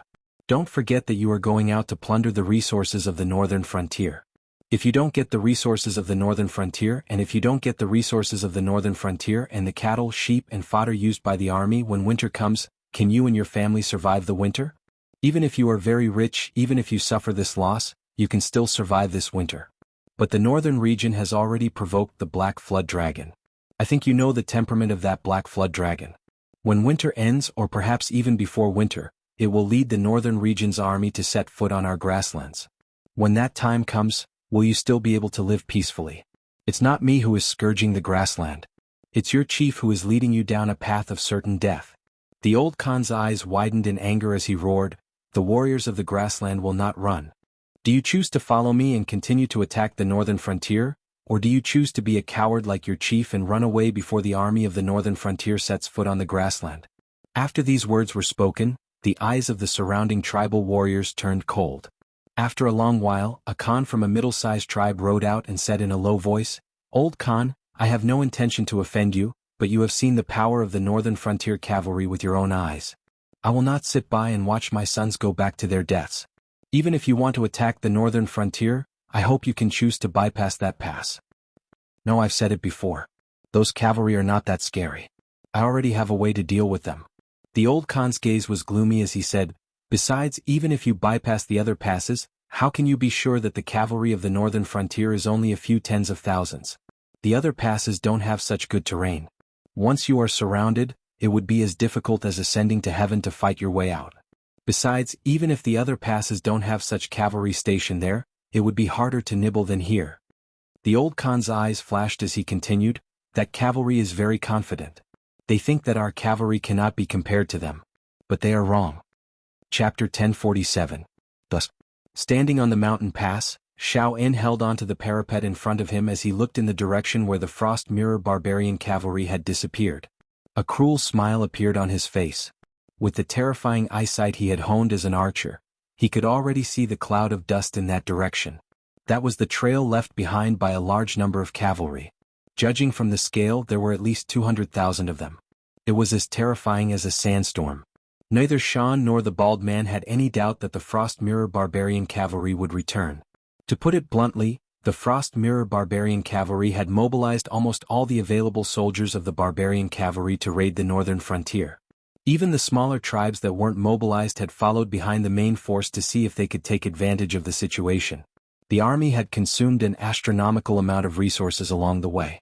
If they couldn't reach the northern frontier, who knew how many people would die in the Frost Mirror Barbarian Cavalry when winter came? Therefore, the current situation was that the arrow had already been knocked on the bow. If the raid against the northern territory failed, Mirror Frost Khan would have to be replaced, but all the Khans of various tribes would have to die with him.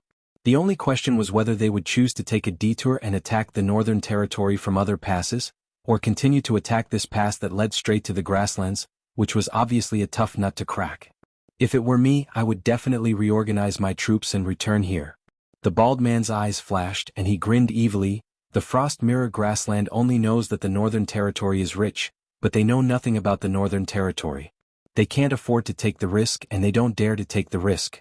If the other passes have similar cavalry like yours, then they will waste so much time and resources, and if they realize that the result is the same, their morale will collapse instantly. Besides, the Frost Mirror Barbarian Cavalry's discipline has always been bad.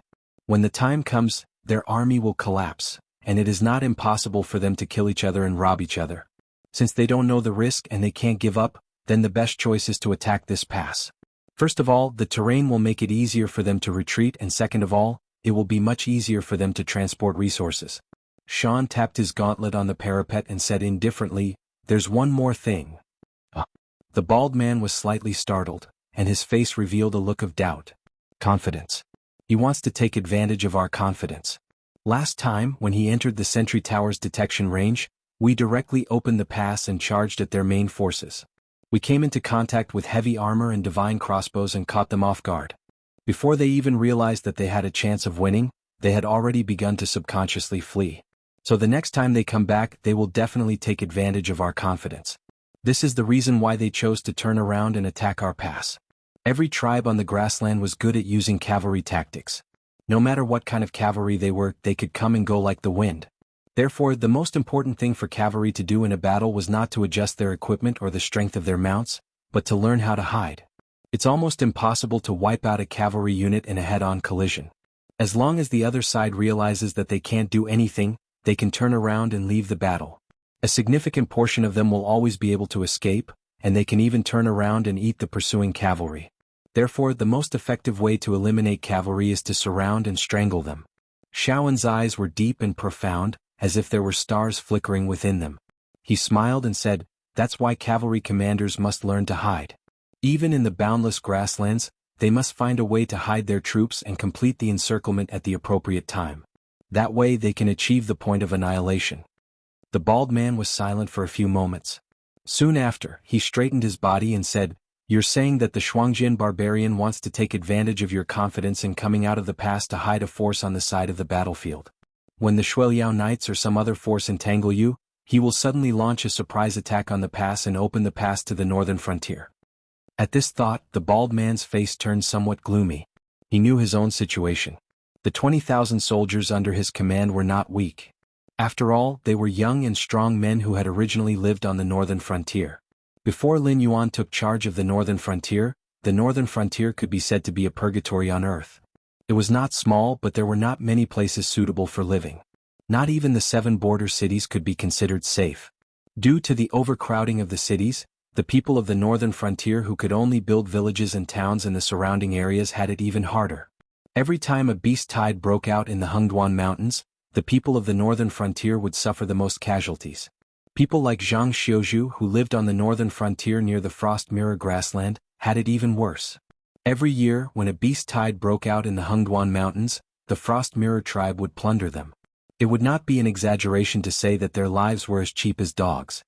Even if a beast tide broke out in the Hengduan Mountains and there were no beast tides to attack the northern frontier for the sake of survival, they still had to venture into the beast forest or the Hengduan Mountains to collect fays and hunt beasts.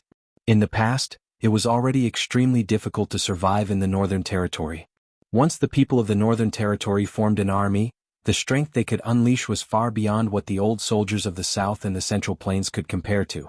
However, the problem was that this time, they were not facing a beast tide sent out as cannon fodder, nor were they facing a small group of the Frost Mirror tribe's cavalry. What they were facing was the Shuangjian dynasty Sky Khan's Blood Liao cavalry, as well as the main force gathered by the other Frost Mirror tribes. It could be said that almost all of the troops that could be mobilized in the Frost Mirror grassland were currently on their way to the northern frontier. By relying on the advantage of the pass being easy to defend and hard to attack, he could still stall for a bit of time. However, if it was as Xiaofan said, if the Shuangjian barbarian tried to use the confidence of the northern frontier's dragon riders to hide a cavalry troop and launch a surprise attack on the pass, then their defensive advantage would instantly be reduced to nothing. Regardless of how many Frost Mirror barbarian cavalry their 2 armies took out, as long as the Shuangjian barbarian broke through this pass within half a month and charged into the territory of the northern frontier and began plundering and slaughtering, then it would be a great defeat for them. I suggest that we defend. The bald man stared fixedly at Xiaofan and said with a sunken voice, "In just half a month's time, the Blackwater army will arrive to support us.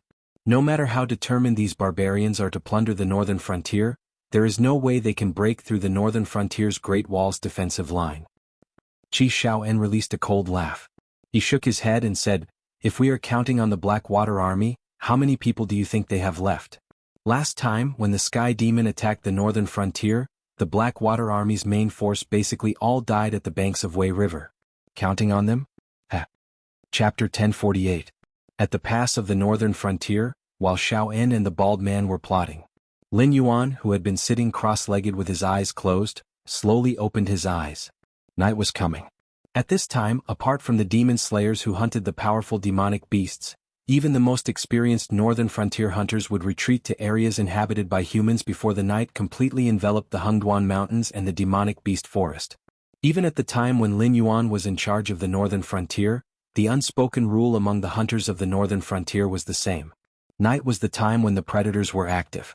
Only the thick darkness of the night would give them the best protection, allowing the predators to quietly approach their prey. The predators who had been dormant in their nests for a day would be hungry when they came out at night. Any living creature would lose their rationality when they were hungry. Therefore, even the Northern Territory Chamber of Commerce would not be active in the Hengduan Mountains at night. They would only rest in the encampments of the demonic beasts that were on good terms with the northern frontier.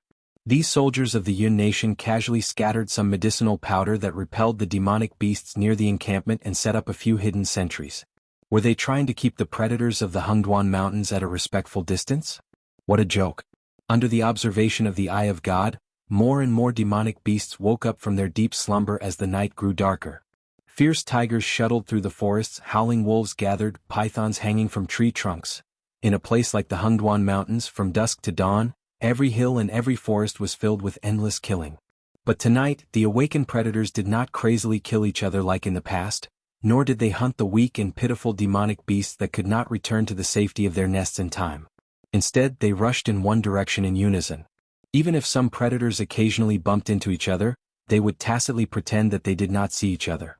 Obviously, their target was more tempting than the delicious demonic beast's flesh.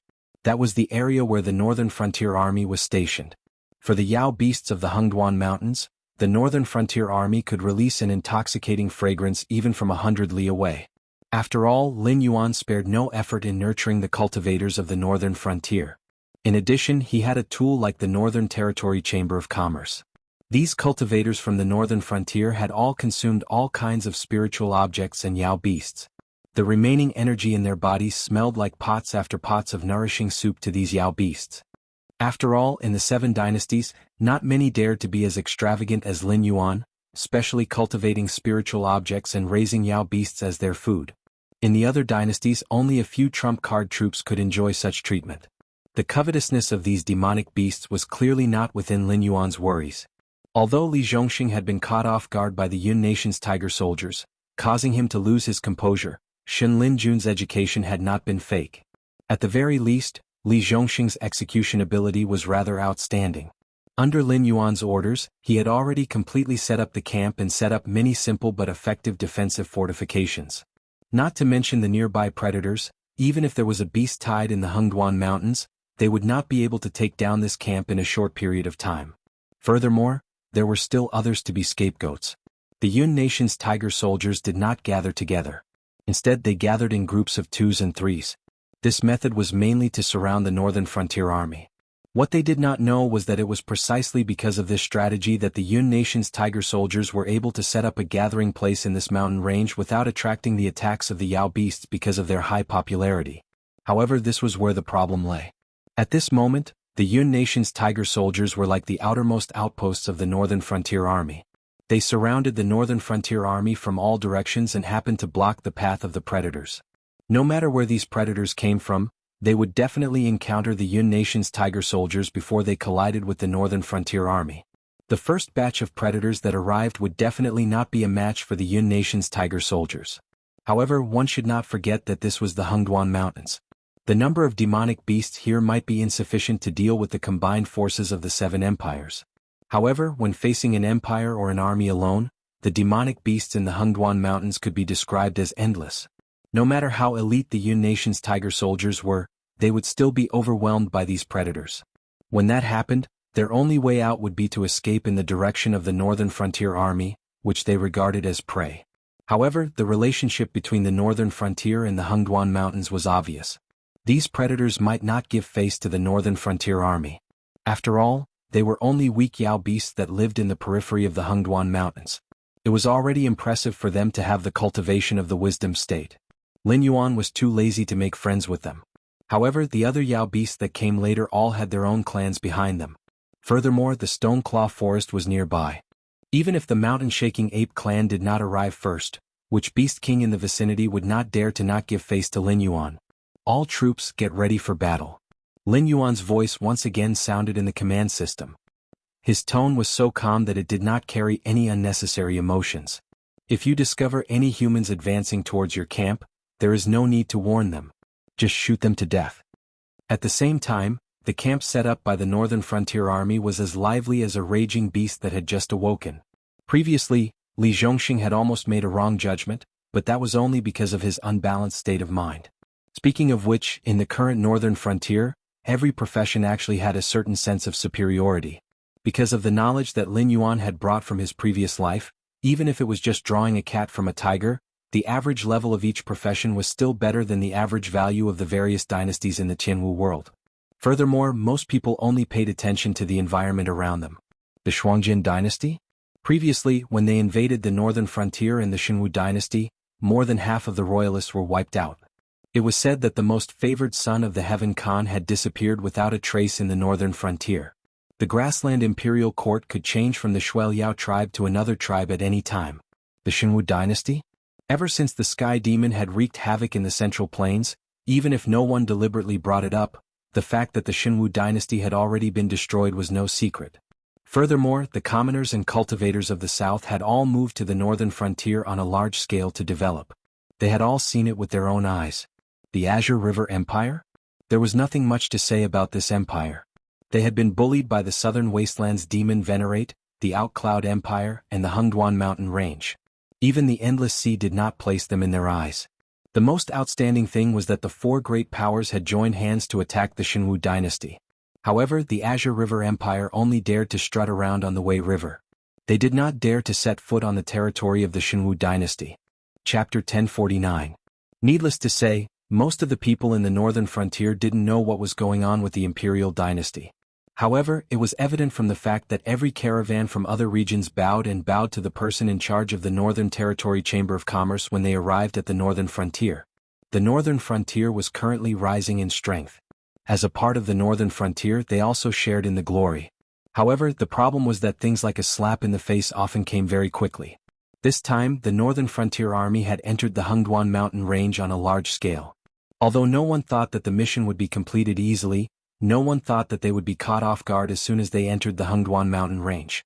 All the scouts that were sent out lost contact, and the logistics team couldn't catch up in time. Even they were trapped in this area and set up camp. The northern frontier army was ambushed in front of their own home. If this matter was spread out, they would only be laughed at. Therefore, it didn't matter if these people were humans or monsters. It didn't make a difference to the northern frontier army at this moment. Only their blood could wash away the humiliation of the northern frontier army. The night was getting darker. The predators not far from this area had already collided with the tiger soldiers of the Yun nation. One of the tiger soldiers dodged almost instinctively, dodging the attack of a golden-furred cheetah. With a backhand swing, he chopped off the cheetah's head. When he turned his head, he happened to see a thick snake tail coiling around one of his comrades. Damn it, what's going on? The tiger soldier of the Yun nation who had just killed the cheetah was slightly startled. As he looked around, he saw the eyes of beasts flashing from time to time in the dense forest around him. Some were scarlet and some were dark green, which inexplicably made him feel a chill from the bottom of his heart. The tiger soldiers of the Yun nation were not considered weak in the periphery of the Hungduan mountains. It was only after the northern frontier cooperated with various monster clans that the power structure of the Hungduan mountains had changed to a certain extent. For example, some powerful monster clans no longer ignored the periphery and sent powerful monsters from their clans to guard the trade routes of the Northern Territory Chamber of Commerce. At the same time, due to the circulation of various kinds of spiritual items, the strength of the monsters in various regions was actually increasing rapidly. However, if one were to push back 1 or 2 years ago, before the Northern Territory Chamber of Commerce officially took action, even airborne realm cultivators could freely enter and leave the periphery of the Hungduan mountains as long as they didn't provoke big clans such as the mountain-shaking apes. However, even though they were not weak, there was still a difference between the physiques of humans and demonic beasts. Not to mention they were fighting in the demonic beasts' territory. Killing a group of demonic beasts that attacked them was meaningless because the smell of blood that permeated the air would not serve as a warning to other demonic beasts. Instead, it would attract even more savage and bloodthirsty predators. Whistles continued to sound one after another. The tiger soldier of the Yun nation suddenly came back to his senses. The gathering place was under attack. Moreover, it wasn't just one gathering place that was under attack. Damn it, was the demon repellent powder we bought fake? These treacherous northern frontier people. The tiger soldier of the Yun nation who came back to his senses had bloodshot eyes. He waved the saber in his hand and beheaded another monster that pounced on him. He rushed into the attack range of his comrades who weren't attacked by the monsters first. They formed a battle formation with their backs against each other and looked around vigilantly. Another series of whistles sounded. An obviously older tiger soldier of the Yun nation frowned slightly and said in a deep voice, "We're unlucky. The monsters that attacked our gathering place are all monsters. It should be a monster tide. This won't do. There are too many monsters in the Hungduan mountains for us. We have to end the battle quickly. We have to kill our way out of here first and let those bastards from the northern frontier seize the opportunity to counterattack. We'll all die here." This tiger soldier of the Yun nation looked to be in his early 40s. He had almost reached the age where the tiger soldiers of the Yun nation should retire. If there were no accidents, this would be his last mission. He didn't expect to encounter a monster tide outbreak in the Hungduan mountains. He couldn't be more unlucky. However, an old soldier still had his advantages. At least at this moment he wouldn't act like a young man and insist on defending this gathering place or wait for the other tiger soldiers of the Yun nation to come and support him. Instead, he quickly made the decision to break out of the encirclement first. Break out of the encirclement? It's too late. Lin Yuan, who was watching the battle through the eyes of God, raised the corners of his mouth slightly and outlined a playful smile. He said, "The Hengduan Mountains are like a hornet's nest. If you carefully bypass those dangers, nothing will happen. However, the moment the battle breaks out, it means that you have fallen into the spider web. The more you struggle, the faster you will die." Soon, the tiger soldiers of the Yun nation who tried to break out of the encirclement were pushed back by more and more monsters with despair. There were too many monsters. There were too many of these monsters. When they rushed out, they casually glanced around and saw no less than hundreds of monsters. If that was all, it would be fine. However, there were even more monsters in the distance that were crazily rushing towards them. This was really a monster tide. And the scale wasn't small. If there were that many demonic beasts in each gathering place, the total number of demonic beasts could even launch a huge beast tide that targeted the human dynasty in the Hengduan Mountains. The Yun nation could withstand a monster tide of this scale, but they had to rely on the strong city walls and various defensive fortifications. Even if the 30,000 tiger soldiers of the Yun nation were all at the Heaven Star realm, they wouldn't be able to cause much trouble in a monster tide of this scale. Not to mention that there were some monsters that weren't inferior to them in terms of combat power. Even if there were so many pigs here, they would be exhausted to death by the time they finished killing them. The whistle that conveyed the order sounded again. This time, the hearts of all the tiger soldiers of the Yun nation sank. These monster beasts came from all directions, but there were no signs of monster beasts behind them. In other words, even though the distance from the gathering point to the northern region army's encampment wasn't considered safe, the probability of them breaking out of the encirclement was much higher than directly killing their way out of the Hengduan Mountains. How ironic. They originally stayed here to intercept and kill the army of the northern frontier. Even if they couldn't annihilate them, they had to inflict heavy damage. In the end, before they could do anything, they encountered a monster tide outbreak in the Hengduan Mountains. In order to survive, they even had to break out of the encirclement in the direction of the Northern Frontier Army and seek protection from the Northern Frontier Army. But no matter what, they were all humans, right?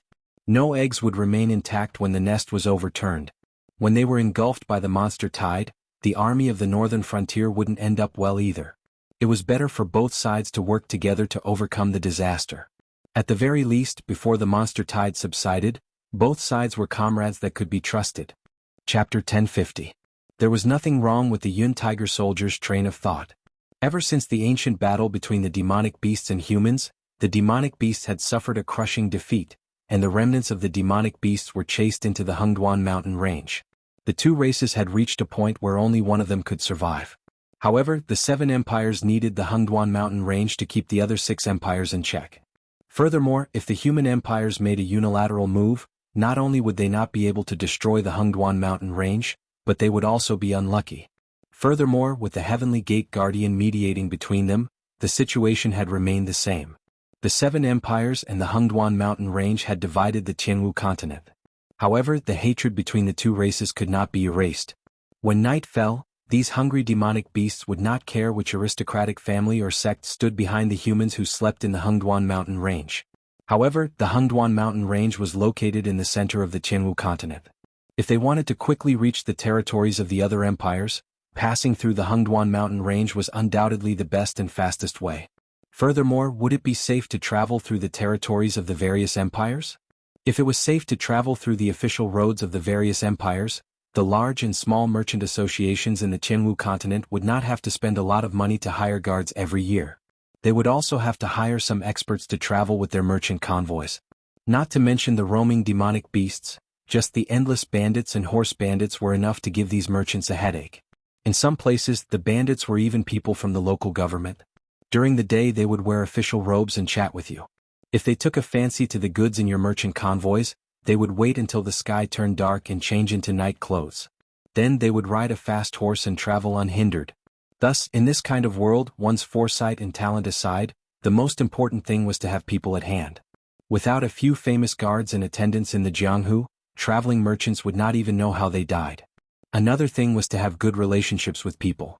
After a long time in business, one would naturally make friends with both the good and the bad. Usually, you would send people money and goods, and when your caravan passed by their door, they would turn a blind eye to it. If you thought that by hiring a few powerful guards, you could run amok in the world, then you would not even know how you died. After all, which family did not have a few powerful people? Those famous people in the Lulin were either famous people who had made a name for themselves, or they had aristocratic families and sects behind them. If they really wanted to kill you, wouldn't it be as easy as playing a game? Of course, Lin Yuan's Northern Territory Chamber of Commerce was obviously the exception among the exceptions. Everyone in the Northern Territory Chamber of Commerce was like a quail in the northern frontier. After all, there were too many ruthless people in the northern frontier. But once you left the northern frontier, no matter which aristocratic family, sect, or Lulin you were, you would have to call the Northern Territory Chamber of Commerce master when you saw them. Not to mention that the Northern Territory Chamber of Commerce was backed by Lin Yuan and the entire northern frontier. Just the relationship that the Northern Territory Chamber of Commerce operated today had determined that they were at the top of the merchant food chain. No matter where you went, whether you went through the Hengduan Mountains or the territories of the various dynasties, you would not be able to get around the hurdle that was the northern frontier. You want to give the Northern Territory Chamber of Commerce a hard time in your territory? Then I'm sorry, but you should just stop doing business. Otherwise, every caravan that went out would die. How much money do you have to compensate for that? But then again, no matter how dangerous the environment was among humans, there were some unspoken rules that everyone had to abide by. Just like now, when they were in the Hengduan Mountains and encountered a beast tide, if there were other humans around, whether they were caravans, mercenaries, or even demon slayers, whether they knew each other or not, and whether they had a grudge or a debt of gratitude, they would have to lend a hand. At least before the beast tide retreated, everyone would be good brothers that they could entrust their backs to. But this unspoken rule obviously did not apply to the northern frontier. The ones in charge of the northern frontier were the demonic beasts, and the Northern Territory Chamber of Commerce had built up its business by monopolizing the Hengduan Mountains. Why would they have to side with you and offend the various demonic beasts in the Hengduan Mountains? Not to mention, the original purpose of the Yun Nation's Tiger Soldiers was to snipe the northern frontier troops. Therefore, when the Yun Nation's Tiger Soldiers broke out of the encirclement and killed the demonic beasts that chased after them with their sabers and approached the camp of the northern frontier troops, the soldiers of the northern frontier, who were already full of anger, took their positions. The temporary sentry towers were filled with archers, eyeing the increasing number of Yun Nation's Tiger Soldiers. In fact, the standard equipment of the northern frontier was far superior to that of the other dynasty's troops. There was no accurate figure on the maximum shooting range of the crossbows that they were equipped with, but one thing was for sure. With the equipment that was distributed by the Ministry of Works, as long as the enemy appeared in their line of sight, it was equivalent to entering their shooting range. The reason why they didn't fire wasn't because they had changed their minds and wanted to help the Yun Nation's Tiger Soldiers. However, Li Zhongxing had an idea and said in the command channel, "Everyone get ready to shoot. Don't kill the Yun Nation's Tiger Soldiers that are approaching us. If necessary, help them stop the demonic beast. I've seen them just now. These people are all around 40 years old and should be veterans who are about to retire. They came first to test us and see if we are hostile to them. Let's beat them at their own game and let them approach the camp." Lin Yuan also saw this scene. The commander of the Yun Nation's Tiger Soldiers seemed to be rational beyond common sense. When facing the outbreak of the beast tide, he first judged that the beast tide couldn't be defeated by force and had to rely on the strength of the northern frontier troops. Therefore, he ordered all the Yun Nation's Tiger Soldiers who could still move to approach the camp of the northern frontier troops. Some pessimists might make a seemingly reasonable judgment at the first moment. The northern frontier troops were in cahoots with the demonic beasts. Not only would they not help, but they would even join forces with the demonic beasts. This judgment was indeed valid. Lin Yuan dared to let the northern frontier troops set up camp here because he was sure that the beast tide wouldn't continue to attack after seeing the northern frontier's military flag. However, would the demonic beasts of the Hengduan Mountains really join forces with Lin Yuan so easily? The beast lord who had suppressed the Hengduan Mountains for a lifetime and was even able to protect the Jiao Xinghai from Lei Qiuxing was still recuperating somewhere in the northern frontier. The empty throne of the beast lord was left in the King of Monsters' palace. Would the demonic beasts of the Hengduan Mountains allow Lin Yuan to enter the Hengduan Mountains so easily? In a desperate situation, it was better to take a gamble than to give up. The gamble was that the northern frontier troops wouldn't be able to enter the Hengduan Mountains so easily. Sooner or later, the beast tide would fight with the northern frontier troops. This wasn't a last-ditch struggle. It was the option that had the highest chance of survival after rational analysis. Chapter 1051. Of course, if that was the case, Lin Yuan wouldn't think that the other party was rational and calm. This was because a reckless man would do the same thing. Instead of waiting for death, he might as well take the risk and seek protection from the northern frontier army. But what really made Lin Yuan realize the other party's extraordinariness was the probing that was still going on at this very moment. Old soldiers were incomparably valuable assets to an army. But to the Yun nation's tiger soldiers who didn't serve for long, the old soldiers who were about to retire were just worthless chess pieces. When necessary, they could be abandoned at any time. Therefore, while the Yun nation's tiger soldiers continued to fight against the beast tide, they quietly gathered together. At the same time, they arranged for the old soldiers who were about to retire to approach the Northern Frontier Army camp. They wanted to use this opportunity to judge the attitude of the Northern Frontier Army towards them. If the Northern Frontier Army directly shot those old soldiers, they would turn around and leave without a second thought. Even if they died, they would die on the way to break out of the encirclement. They wouldn't go to the Northern Frontier Army camp and be helpless lambs waiting to be slaughtered. But obviously not only did Lin Yuan notice this, but so did Li Zhongxing. The rarest thing was that Li Zhongxing was still in the middle of the situation, but he was still able to connect the thoughts of the other party's commander from the fact that the old soldiers who approached him were all in their 40s. Thus, he appeased the Northern Frontier Army who could shoot at any time and attempted to take advantage of the moment when the other party relaxed to completely annihilate them.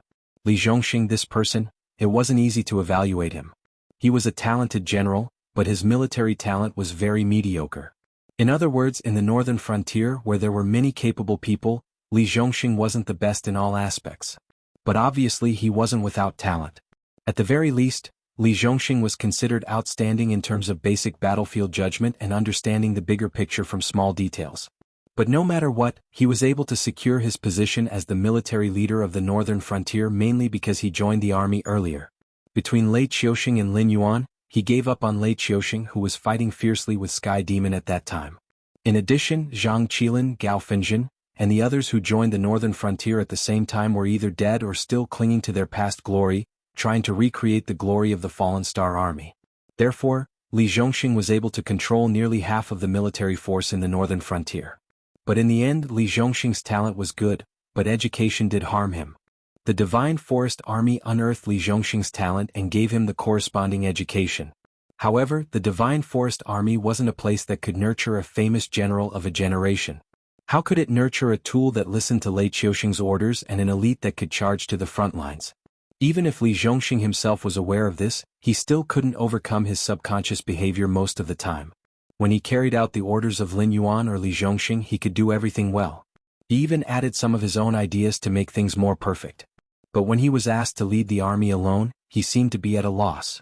For example, this time, if Lin Yuan hadn't built a command system in advance for communication, Li Zhongxing might have been a dead man now. The Northern Frontier didn't lack generals who could fight well, but the military camp was simple. Strength could be respected, but no matter how much the soldiers respected you, it was actually the same. If you wanted to lead an army alone, you couldn't lack ability, seniority, and prestige. There were too many people in the Northern Frontier who could lead an army. Those who survived the Blackwater Army basically had the ability in this area, but to let them lead an organization alone, their prestige and qualifications were too lacking. So even if it wasn't convenient, Lin Yuan could only order Li Zhongxing to lead the army into the Hengduan Mountains. Sure enough, as the ancestors approached the place that was within an arrow's reach, the crossbowmen of the Northern Frontier still didn't shoot them. Instead, they continued to shoot at the beast tied behind them. This action obviously dispelled a lot of the doubts of the commander of the Yun nation's tiger soldiers. At the same time, because the pressure of resisting the beast tide was increasing, more and more tiger soldiers began to move toward the Northern Frontier's military camp. Stop. Who are you people? On the sentry tower, a group of Northern Frontier crossbowmen lowered their bows and aimed at the approaching old soldiers. Mercenaries. We are a mercenary corps from the Yun nation. An old soldier yelled loudly. The Chuyun Empire's terrain was filled with hills, forests, and swamps. Therefore, the service in the Chuyun Empire was mainly light and portable. Most of the people would usually wear beast fur or cloth clothes. After all, some of the swamps were heavy enough for people to pass through. If they were to bring some heavy equipment, it would instead put them in danger. In addition, there was a lot of miasma in the forests of the Chuyun Empire. Even those in the Flight Realm and Heaven Dipper Realm who could walk on air would not dare to move casually. Therefore, even the Yun nation's tiger soldiers, who were considered heavy infantry in the Yun nation, wore ordinary Yun nation clothes under several layers of thunder marsh leather armor. It was convenient for them to take off their equipment when they encountered swamps. Then, people on both sides of the river would transport the equipment to the other side through various methods. Now, the Yun nation's tiger soldiers who were approaching the northern frontier's military camp had already taken off their expensive thunder marsh leather armor and thrown it aside before they entered the sentry tower's line of sight. Therefore they looked no different from ordinary people from the Yun nation. Even if they still had a valiant and murderous aura, the word mercenary was enough to explain them. As for whether the equipment that they had taken off could be recovered, who would care about the value of their equipment when their lives were at stake? Why are the mercenaries of the Yun nation loitering around the Hengduan Mountains near the northern frontier? A young general in black armor rode out of the camp on his horse and killed a night leopard that was sneaking over. He then turned to the old soldier who spoke with a cold gaze. The old soldier laughed dryly and said resentfully, "I accepted a big mission to hunt down a beast, but I didn't expect that beast to be so cunning. We chased it all the way here and didn't expect to encounter a beast tied. If it weren't for the soldiers setting up camp here, I would have definitely died here." The young general sneered, picked up the spear in his hand from the ground, and turned to the soldiers from the northern frontier who came out with him. "Capture these people first and ask the others later to find out what kind of beast could escape all the way from the Yun nation to the northern frontier." The smile on the old soldier's face stiffened slightly, and a cold glint appeared in his eyes. Should the soldiers from the northern frontier take off their weapons, find a place to imprison them and turn them into lambs waiting to be slaughtered? Or should they take action now? Chapter 1052. Now that the Yun nation's tiger soldiers were in such a situation, it was almost certain that they would die. This was because they were still unclear about the northern region's attitude towards them. If they were unarmed and guarded, even if the cultivators had decent combat strength, even if they were unarmed, they would still be unbelievably weak compared to the regular army equipped with standard weapons and armor. But what else could they do? Disperse and signal for the other soldiers to stay away? What a joke. There were demonic beasts rioting in all directions. If they had to find a way out, they could only do it in the northern frontier's camp. "Then your decision is?" Lin Yuan looked at the old soldier who wanted to speak but stopped on second thought. He just understood one thing. The 30,000 Yun nation's tiger soldiers were not weak, but it would be a joke to say that they could go against the northern frontier's army. Unless they did not show up and just followed behind the northern frontier's army. They used the terrain of the Hengduan Mountains to hunt down the scattered and isolated soldiers of the northern frontier. But this Yun nation's tiger soldiers did not do that. They set up an ambush near the Stoneclaw Forest and planned to fight head-on with the northern frontier's army. Why? They did not have an advantage in terms of numbers, equipment, or cultivation. Perhaps they were better at fighting in the mountains than the northern frontier's army, but this could not make up for their disadvantage. Moreover, they chose to set up an ambush near the Stoneclaw Forest. This was undoubtedly increasing the odds of victory for the northern frontier's army. It was as if these people were here to die. But this obviously did not make sense. Even if the demon venerable of the southern wilderness wanted to use the deaths of these Yun nation's tiger soldiers to push the northern frontier to the opposite side of the other empires, the Yun nation would not agree to such a stupid suggestion. The northern frontier's strength in all aspects could be seen with the naked eye. Without a doubt, if the northern frontier completely recovered the territory of the Shinwu dynasty, this new 7th dynasty would be above the other 6 empires in less than 10 years. No matter who was secretly plotting against the northern frontier, it was understandable that the other 6 empires would be hostile to the northern frontier. Under such prerequisites, it was even more impossible for the Chuyan dynasty to agree to let their trump card troop do something so meaningless. After all, the northern frontier was not like the other empires. The northern frontier could use the Hengduan Mountains to travel to any other empire at any time. Just like now, the northern frontier was digging a hole for the Shuangjian dynasty as they entered the Hengduan Mountains. It was not because the Shuangjian barbarian wanted to take advantage of the situation and offend Lin Yuan. Instead, in the previous war, the Frost Mirror barbarian had already suffered heavy losses. Now that they were trying to plunder the northern frontier, it gave Lin Yuan a good excuse to attack the Frost Mirror grassland. As for the 7 empires, they were fixed and could not be changed. Did the 7 empires have to be fixed? The Heavenly Gate Guardians? How many of the Heavenly Gate Guardians had the confidence to speak loudly in front of Lin Yuan? The Heavenly Gate Guardians did not dare to go against Lin Yuan. In that case, Lin Yuan, who had killed 2 monster kings previously, could be said to be the most powerful existence in the world. Therefore, there was a very real problem now. The decapitation operation could not deal with Lin Yuan. A single empire was no match for the northern frontier, especially the 2 empires that bordered Lin Yuan. One was the Shuangjian dynasty, which had suffered heavy losses, and the other was the Qingjiang dynasty, which had almost no high-level combat power on land. Even if these two empires worked together, they would not be a match for the northern frontier. As for the other empires? If they wanted to attack the northern frontier, they had to think of a way to pass through the Hengduan Mountains. Theoretically, it was not a problem to pass through the territories of the other empires and combine their forces. However, if their main forces left their territory and there were one or two monster hordes in the Hengduan Mountains, not everyone would be able to bear the consequences.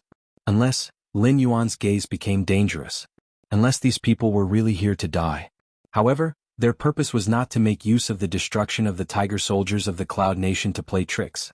Instead, they wanted to use this opportunity to swallow up all the troops that were currently mobilized in the northern frontier. Then the outbreak of this monster horde seemed to become reasonable. The tiger soldiers of the Cloud Nation had set up their ambush here because a large number of southern wilderness monsters had sneaked into the Hengduan Mountains. Most of the monster hordes that were chasing after the tiger soldiers of the Cloud Nation were probably southern wilderness monsters. Once the monster hordes collided with the army of the northern frontier, both parties would start killing each other without knowing the reason. Even if the high-level monsters in the Hengduan Mountains wanted to stop them, it would be useless. After all, when humans fought, they would not listen to the advice of others when they were in a frenzy. Furthermore, this was a fight between monsters and humans who already had a blood feud. In particular, the monsters that had tasted the blood of humans would lose their rationality and display their absolute bestiality. Everyone listen to my orders. Immediately kill those tiger soldiers of the Cloud Nation. Then everyone get ready for battle. Prepare to confront the monster hordes. Lin Yuan's orders suddenly sounded from the command system. At this moment, almost all the tiger soldiers of the Cloud Nation that were still alive had been pushed into the sight of the northern frontier army by the monster hordes. Even if a few of them managed to escape, it would not be a big problem.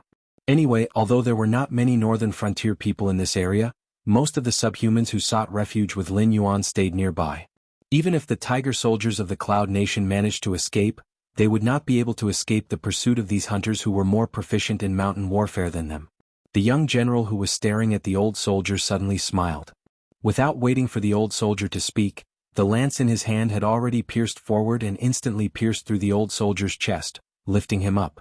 The dozen or so tiger soldiers of the Cloud Nation that came with the old soldier did not even have time to react before they were slashed to the ground by the soldiers of the northern frontier who came with the young general. As for the tiger soldiers and monsters further away, they did not understand what was going on at all. All they saw was a cloud-like rain of arrows being shot out from the northern frontier camp. Do-do-do-do-do, poo-pew-pew-pew-pew. The sound of arrows falling to the ground and flesh being pierced by sharp weapons rang out one after another. Some of the tiger soldiers of the Cloud Nation that managed to run out of the dense forest in time stared blankly at their comrades and monsters who had been shot into sieves. Their first reaction was disbelief. How could those crossbows have such a long shooting range? Crossbowmen were not a type of soldier that could be cultivated casually. In addition to training their eyesight, hearing, and wind detection, the crossbows they used were also made with a lot of effort. If the materials were too poor, it would break with a slight pull. If the materials were too good, ordinary soldiers would not be able to draw such a crossbow. Furthermore, the strength of cultivators was always increasing, but the crossbows that were made would not grow. Therefore, crossbowmen had always been rare. Even if there were crossbowmen, they would just deal with it casually. It would be better for cultivators to release their own spells. But today they finally realized how shallow their understanding of the crossbowman was. Chapter 1053. Long-range troops who used cold weapons were incomparable to cultivators who specialized in long-range spells? In the past, if someone said such a thing, they would probably take it seriously. But from now on, if someone said such a thing, they would definitely go up and give that person a resounding slap. Regardless of the level of the technique, the amount of energy and demonic energy consumed would not be small. Moreover, after the technique was cast, the spiritual energy would be in disorder for a period of time.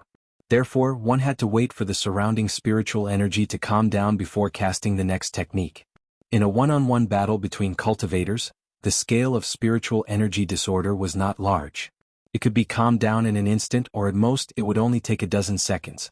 However, in a battle between legions, tens of thousands of cultivators were casting spells at the same time. The spiritual energy disorder caused by this was not something that could be calmed down in a dozen seconds. Even Lin Yuan could not avoid such spiritual energy disorder, system skill cooldown. Therefore, legions of cultivators who specialized in long-range spells were very powerful. They could even directly attack a city and destroy all of the enemy's defensive facilities. However, in a great battle, it was already considered very impressive if such a legion could be used 3 times. But what about archers? Archers did not have any skill cooldown and did not consume much gang chi. They only needed to knock an arrow and aim at their target. Then, with a gentle release, they would take out the next arrow from the quiver. The physical strength and gang chi consumed from the beginning to the end were almost negligible. If they were paired with composite bows that had an extremely long range and metal arrows that had the effect of breaking through gang chi, they might not cause much damage to inanimate objects such as buildings. However, to cultivators, the rain of arrows that was like a dark cloud was simply the smile of the Grim Reaper. However, even if the archers, who were like the Grim Reaper, cleared a large part of the battlefield, they only managed to scare the Yun Tiger soldiers who had not yet appeared in their line of sight. To the monster tide, although this scale of arrow rain was terrifying, it was not enough to make them feel fear and retreat. This was especially so for the monsters in this area. In fact, most of them were in the realm of spiritual awakening and wisdom. They did not have much intelligence to begin with and were still in the stage of slowly learning. They were equivalent to human children and teenagers. They now only knew that there was a large amount of delicious meat in the northern frontier military camp. As long as they could eat it all, it would be very beneficial for them. Martially, something is wrong. The young general, who had just returned from outside the camp, rode his horse to Li Zhongxing's side and said with a solemn expression, "Those demonic beasts, as long as they eat the flesh of the Yun Tiger soldiers, they will become very crazy and bloodthirsty. I saw several demonic beasts like that. They charged towards our camp without caring about anything else and even bumped into other demonic beasts along the way. If they really couldn't make it, they would even take the initiative to attack other demonic beasts." Li Zhongxing pondered for a moment. His eyes suddenly focused as he said, "It's a goo worm. When I was in Shinlin-jun, I heard that there were many goo masters in the southern wilderness in the Yun Tiger Empire. However, they are different from us orthodox cultivators. 80% of a goo master's strength is in goo worms. If they fight head-on, they might even be killed by cultivators who are of a higher realm. However, no one can predict what they will experience in the future. In order to ensure that they don't fall into a dangerous situation where their goo worms are used up, goo masters will place goo worms in food and spiritual items. Through this method, they can control some cultivators or monsters to fight for them. The demonic beast." He paused and a cold light flashed in his eyes. He continued, "Before those Yun Tiger soldiers came here, they should have been controlled by goo masters. The monsters ate them, so the goo worms were transferred to the monsters. The purpose of these goo worms should be to kill us. That's why the monsters who planted the goo worms were so crazy." The young general's gaze turned gloomy. For a moment he didn't know what to say. Although everyone knew that the living environment in the southern wilderness and the Yun Tiger Empire was difficult and that many strange things had occurred, the existence of goo masters and goo worms wasn't a secret.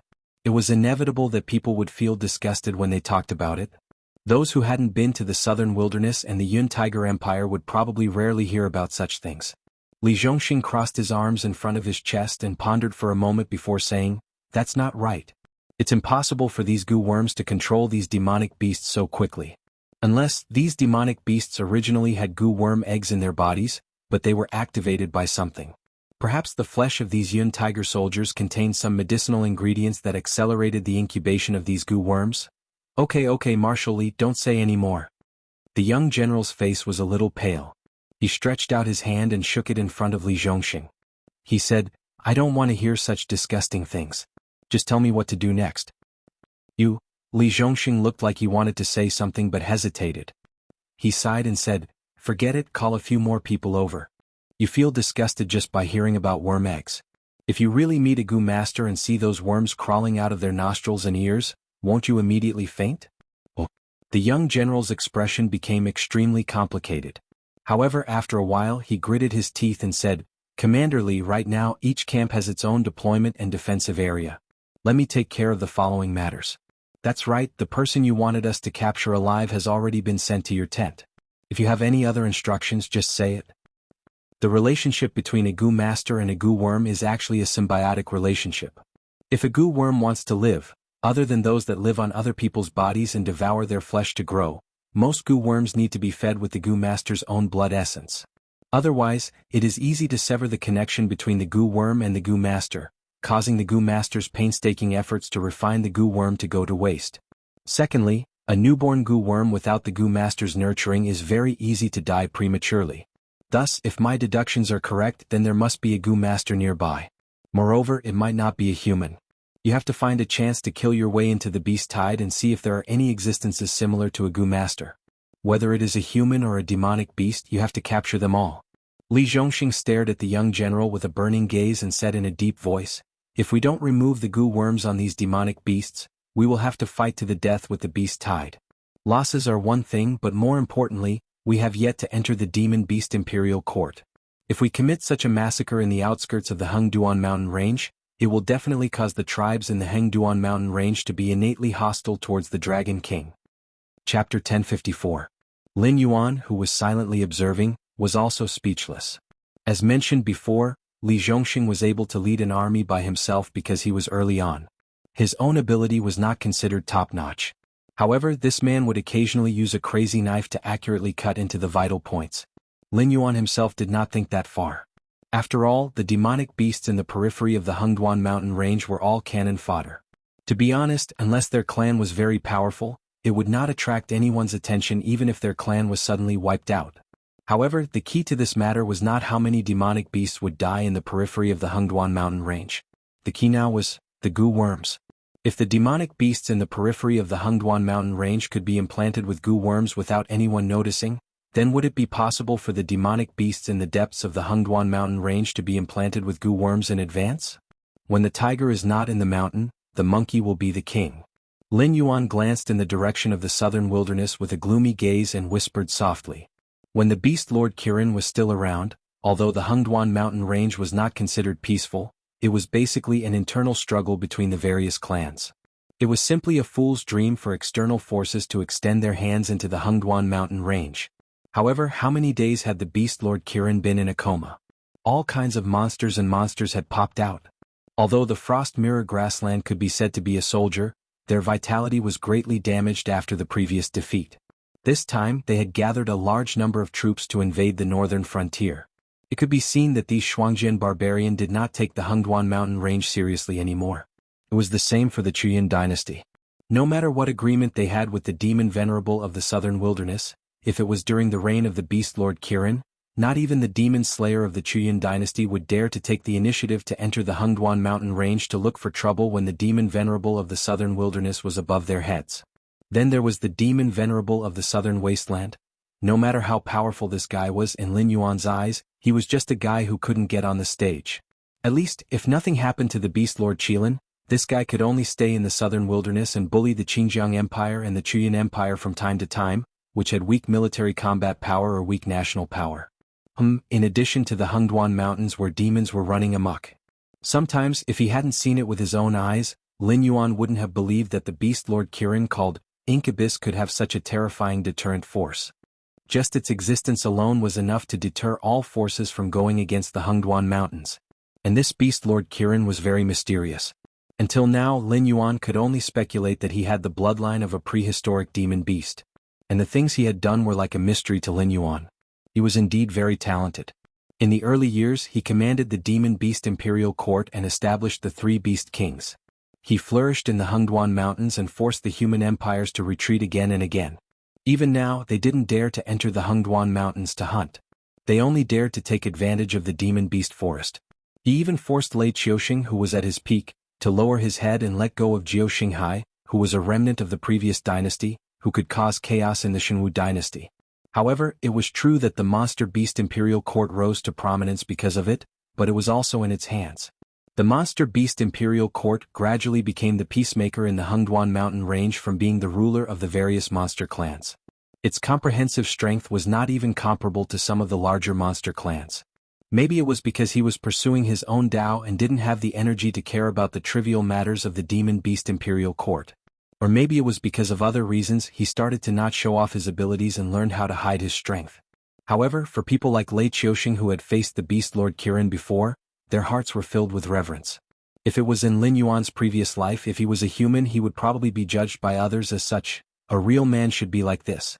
After all, it was an existence that suppressed an era with its own strength. Forget it. Anyway, that old thing threw the burden to me. As the next beast lord of the Hengduan mountains, I should also have this obligation. Let me tell you guys, don't casually reach out to the Hengduan Mountains, okay? Two golden lights appeared in Lin Yuan's eyes.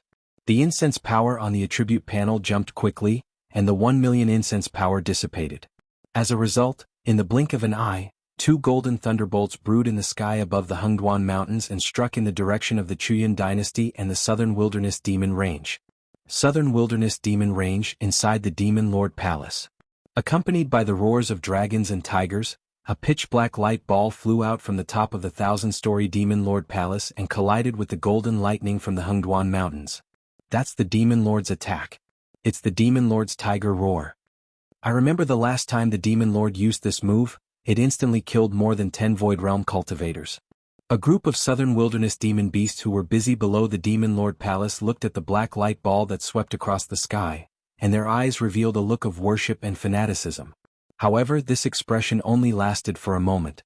That was because the black tiger roar did not even last a second under the golden divine lightning and was annihilated.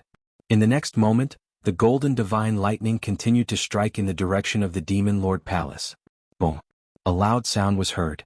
A large amount of smoke and dust filled the air. An extremely angry roar vaguely sounded in the void. Black Jiao, I swear that I will not live under the same sky as you. When the dust settled, those demon beasts at the bottom saw that the 1,000-story Demon Lord Palace seemed to have been cut in half by someone. The remaining height was estimated to be less than 500 stories, and there was a huge pit in the central area.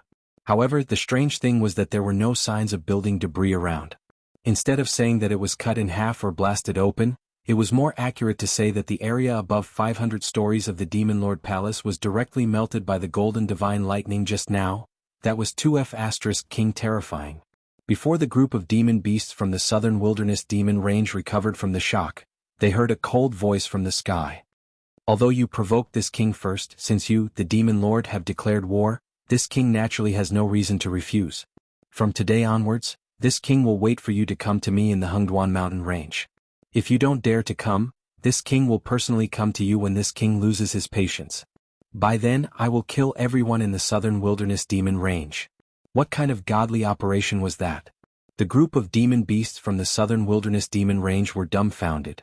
It turned out that the roar of their demon lord just now was not a roar to vent his anger after being sneak attacked, but a conversation with an unknown powerful existence in the Hengduan Mountain Range across the Qingjiang dynasty. However, the problem was that this was too outrageous, wasn't it?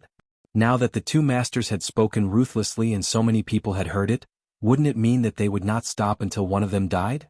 How innocent were they, lowly minions? Chapter 1055. One of the two bolts of golden lightning flew towards the southern wilderness and wiped out half of the Demon Venerable Palace. Although the elusive Demon Venerable didn't die, he was most likely severely injured. He didn't even show up in front of his trusted subordinates to instruct them on the next step of the plan. Secretly, some people were already ready to make a move. This group of people could be said to have ulterior motives.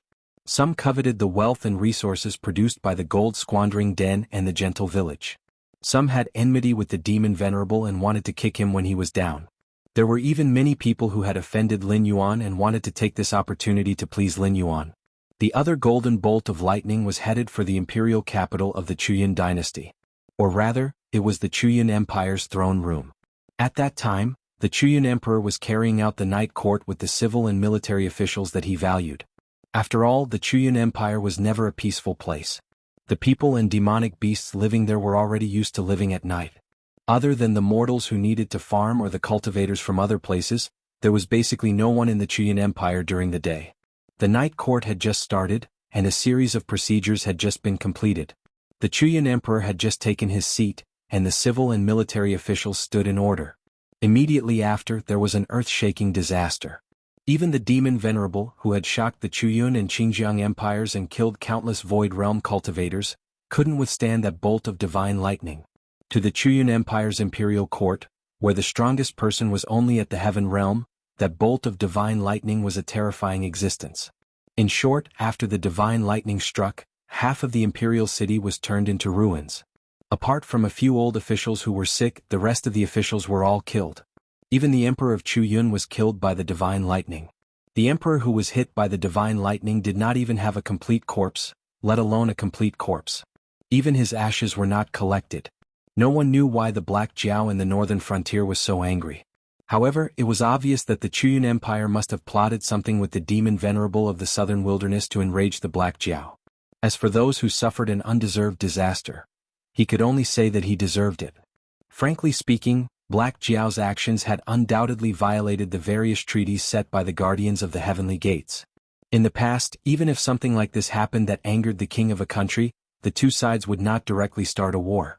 Instead, they would present facts and reason, and invite the Guardians of the Heavenly Gates to mediate. Of course, the outcome of the arbitration would mainly depend on which side had more supporters. The outcome would naturally be biased towards which side. This kind of behavior was also a way for the Guardians of the Heavenly Gates to make the 7 great empires serve them more attentively. However, the other 6 empires were easy to deal with, but what about the northern frontier? The northern frontier was now like an airtight iron gate. Not to mention the Guardians of the Heavenly Gates, even the local practitioners in the northern frontier would be suppressed by the officials of the northern frontier if they wanted to establish any sect or gang. Those who were stubborn would be killed without mercy. The Black Jiao had never given the Guardians of the Heavenly Gates any face. After all, regardless of whether the Demon Court or other forces stood behind the Black Jiao, overall, they were much more powerful than the Guardians of the Heavenly Gates. The rules were indeed there, but regardless of whether they were good or bad, only the weak would abide by the rules. The strong would challenge the rules, overturn the rules, and then make new rules. It was very obvious that regardless of whether the rules set by the Guardians of the Heavenly Gates were good or bad in Lin Yuan's eyes, they would not abide by them. In fact, even if the Guardians of the Heavenly Gates entered the northern frontier, they could forget about using their power to oppress others in the other empires. In the northern frontier, not respecting the northern frontier laws was courting death. No one was an exception to this.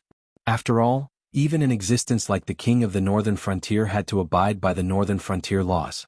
It could indeed convince the masses. Just like how Lin Yuan never believed in the rhetoric of, everyone is equal and born free. If you felt that it was unfair for others to use the things that had been accumulated for generations, then you would be the one who broke the rules of equality. Lin Yuan's concept of equality was more inclined to the world of his previous life. Whether it was officials, wealthy merchants, civilians, or even monsters, no matter what industry they engaged in the northern frontier, they had to bear the northern frontier laws. If they made a mistake, they had to be punished regardless of their identity. The Confucian saying that no punishment can be meted out to scholar officials that was prevalent in other empires did not work in the northern frontier. Therefore, anyone with a discerning eye knew that the northern frontier had never intended to give the Guardians of the Heavenly Gates any face. Since the Guardians of the Heavenly Gates had gathered the most powerful group of the indigenous people of the Tianwu world, they had naturally seen through the intentions of the northern frontier long ago. However, in the end, no one dared to come out and meddle in the affairs of the northern frontier. Therefore, even if the Black Jiao broke the rules and attacked the southern wilderness and the Yun nation, no one dared to stand up and criticize the Black Jiao. You want to take revenge on the Black Jiao and the northern frontier? No problem, you can just leave on your own. After a long time, the successor of the Yun nation finally found out the reason why the Black Jiao attacked the Yun nation imperial city from the old officials who were sick and did not come to the Night Dynasty that day. The previous emperor of the Yun nation conspired with the demon venerable of the southern wilderness, intending to take control of the Hengduan mountain range while the whereabouts of the beast lord, Kirin, were unknown. In the end, they went for wool and came home shorn. Not only did they fail to take advantage of the Hengduan mountain range, but they also angered the Black Jiao, the Guardians of the Heavenly Gates. In a branch of the Azure River Empire, Song, who was dressed in red, gently raised his eyebrows. His jade-white right hand gently stroked his chin, and his long and narrow peach blossom eyes flickered with an unknown light. He suddenly realized that there seemed to be a loophole in his previous plan. He had underestimated the strength of the Black Jiao. It was not the first time that his original body had dealt with the hosts chosen by the heavenly Tao origin. However, in the end, although those hosts grew at an astonishing speed, that was only the early stage. When they reached the step of being conferred a deity position, their progress was much slower than those small fries who were used as stepping stones in the past. Therefore, even though this war had lasted for countless years, Hongjun still firmly held the upper hand. The only time that Hongjun was threatened was when Luoho and the evil execution appeared. Even Hongjun himself could not fight against Luoho. He had to invite Yang Mei, Chen Kuan, Shi Qin, and other powerful people who had existed since the beginning of the prehistoric era to suppress Luoho. However, this time he actually felt the terrifying pressure that Luoho and the evil execution had brought to the 6 sages from a Black Jiao who had not matured yet. If he did not plan, that treasure might not fall into his hands as expected after the completion of the heavenly Tao origin. Chapter 1056. 2 bolts of golden lightning struck down. Lin Yuan's eyes narrowed slightly. He could feel the gaze that shrouded him. In other words, this was not the only gaze that fell on him. However, the other gazes were at most at the false god realm, which was the limit of the Tianwu world. Only this gaze, although the realm also stopped at the limit of the Tianwu world, when Lin Yuan carefully examined it, he could feel a terrifying will like a vast ocean. It was as if he was not looking at a person but an independent world. Without a doubt, this gaze should belong to the incarnation of the Tongtian sect's sect leader. I've gone too far. Lin Yuan muttered in his heart. It was not the first day that the incarnation of the Tongtian sect knew of his existence.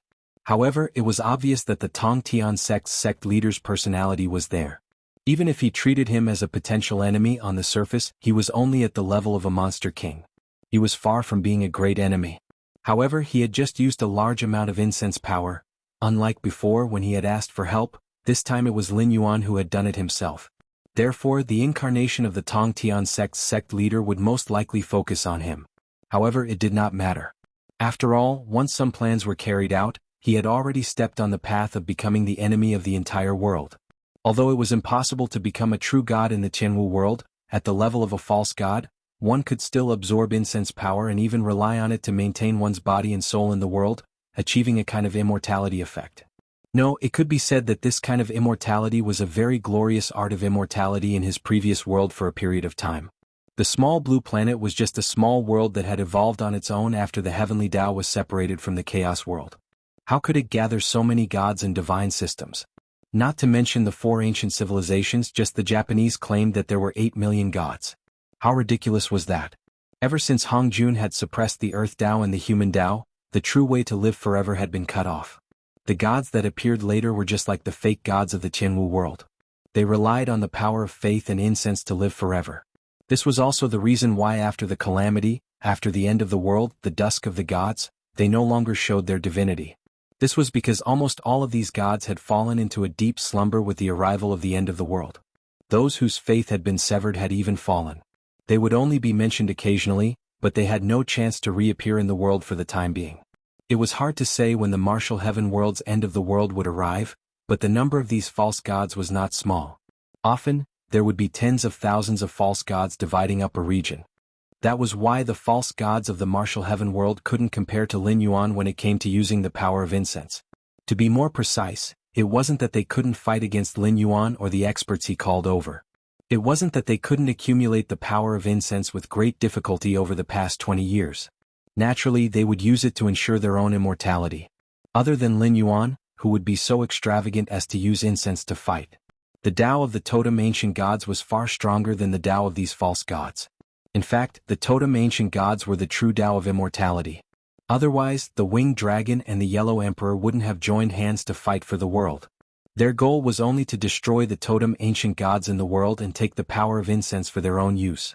In the end, Hongjun had suppressed the human Tao, and the winged dragon had taken advantage of the opportunity to trick the yellow emperor. After the Fushan talisman fusion, the winged dragon had created the dragon totem and devoured the power of incense for himself, becoming an existence akin to a god of creation. It was really good that another powerful force had been destroyed by Hongjun. As expected, the work of the system's host wasn't done by humans. Just thinking about it made him feel despair. However, as Lin Yuan and the venerable demon shouted across the sky, countless demonic beasts in the Hengduan mountain range were awakened. Black Jiao. Black Jiao. Why did he suddenly enter the Hengduan mountain range? Currently, all the demonic beast clans were fighting for the position of beast master. Although none of them were willing to give in, they all had one thing in common. That was, they all sent their most confident demonic beasts to guard the periphery of the Hengduan mountain range. Naturally, their goal was to stop the Black Jiao from entering the Hengduan mountain range.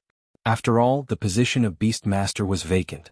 If the beast master Kirin had given a definite answer back then, it would have been easier to decide who would be the next beast master. However, the beast master Kirin's attitude back then was extremely ambiguous. Although all the demonic beast clans knew that he favored the Black Jiao, he had never publicly named the Black Jiao to take over the position of beast master. It was also because of this that they dared to fight for the position of beast master at this time. Although the beast master Kirin escaped with serious injuries, after all, no one really saw the beast master Kirin die. This also meant that the Beast Master Kirin might return to the Hengduan mountain range in the future. At that time, it wouldn't matter if he asked about it. After all, the new Beast Master had already been decided. Back then he didn't name the Black Jiao to be the next Beast Master. However, a new problem appeared. Because the Beast Master Kirin didn't name anyone to take over the position, everyone wanted to fight for it. However, when the young talents of the various demonic beast clans were released to compare, other than those who overestimated their own abilities, there didn't seem to be much of a difference. When comparing the strength of each clan, there wasn't much difference. Therefore, the position of Beast Master had always been vacant. No one could gain an advantage. However, while they could fight for it, the Black Jiao couldn't. How long had it been since the Black Jiao was born? Not even 3 years. If placed in an ordinary demonic beast clan at the age of the Black Jiao, most of them would still be young beasts that hadn't even developed their spiritual intelligence. However, the Black Jiao's cultivation was extremely high. How terrifying was the existence of the Demon King. Other than the Beast Master Kirin, who had always been hiding his strength, and the ancestors of the demonic beasts who were sleeping all over the Hengduan mountain range, no one dared to proclaim that they could fight against the Demon King, let alone kill the Demon King. However, in terms of cultivation, not to mention the young demonic beasts of the Hengduan mountain range, even the older demonic beasts who were in charge of their own clans would have to bow down to him. Looking at how the northern frontier was governed in an orderly manner and was thriving day by day, one could see that the Black Jiao was indeed talented in governing the world.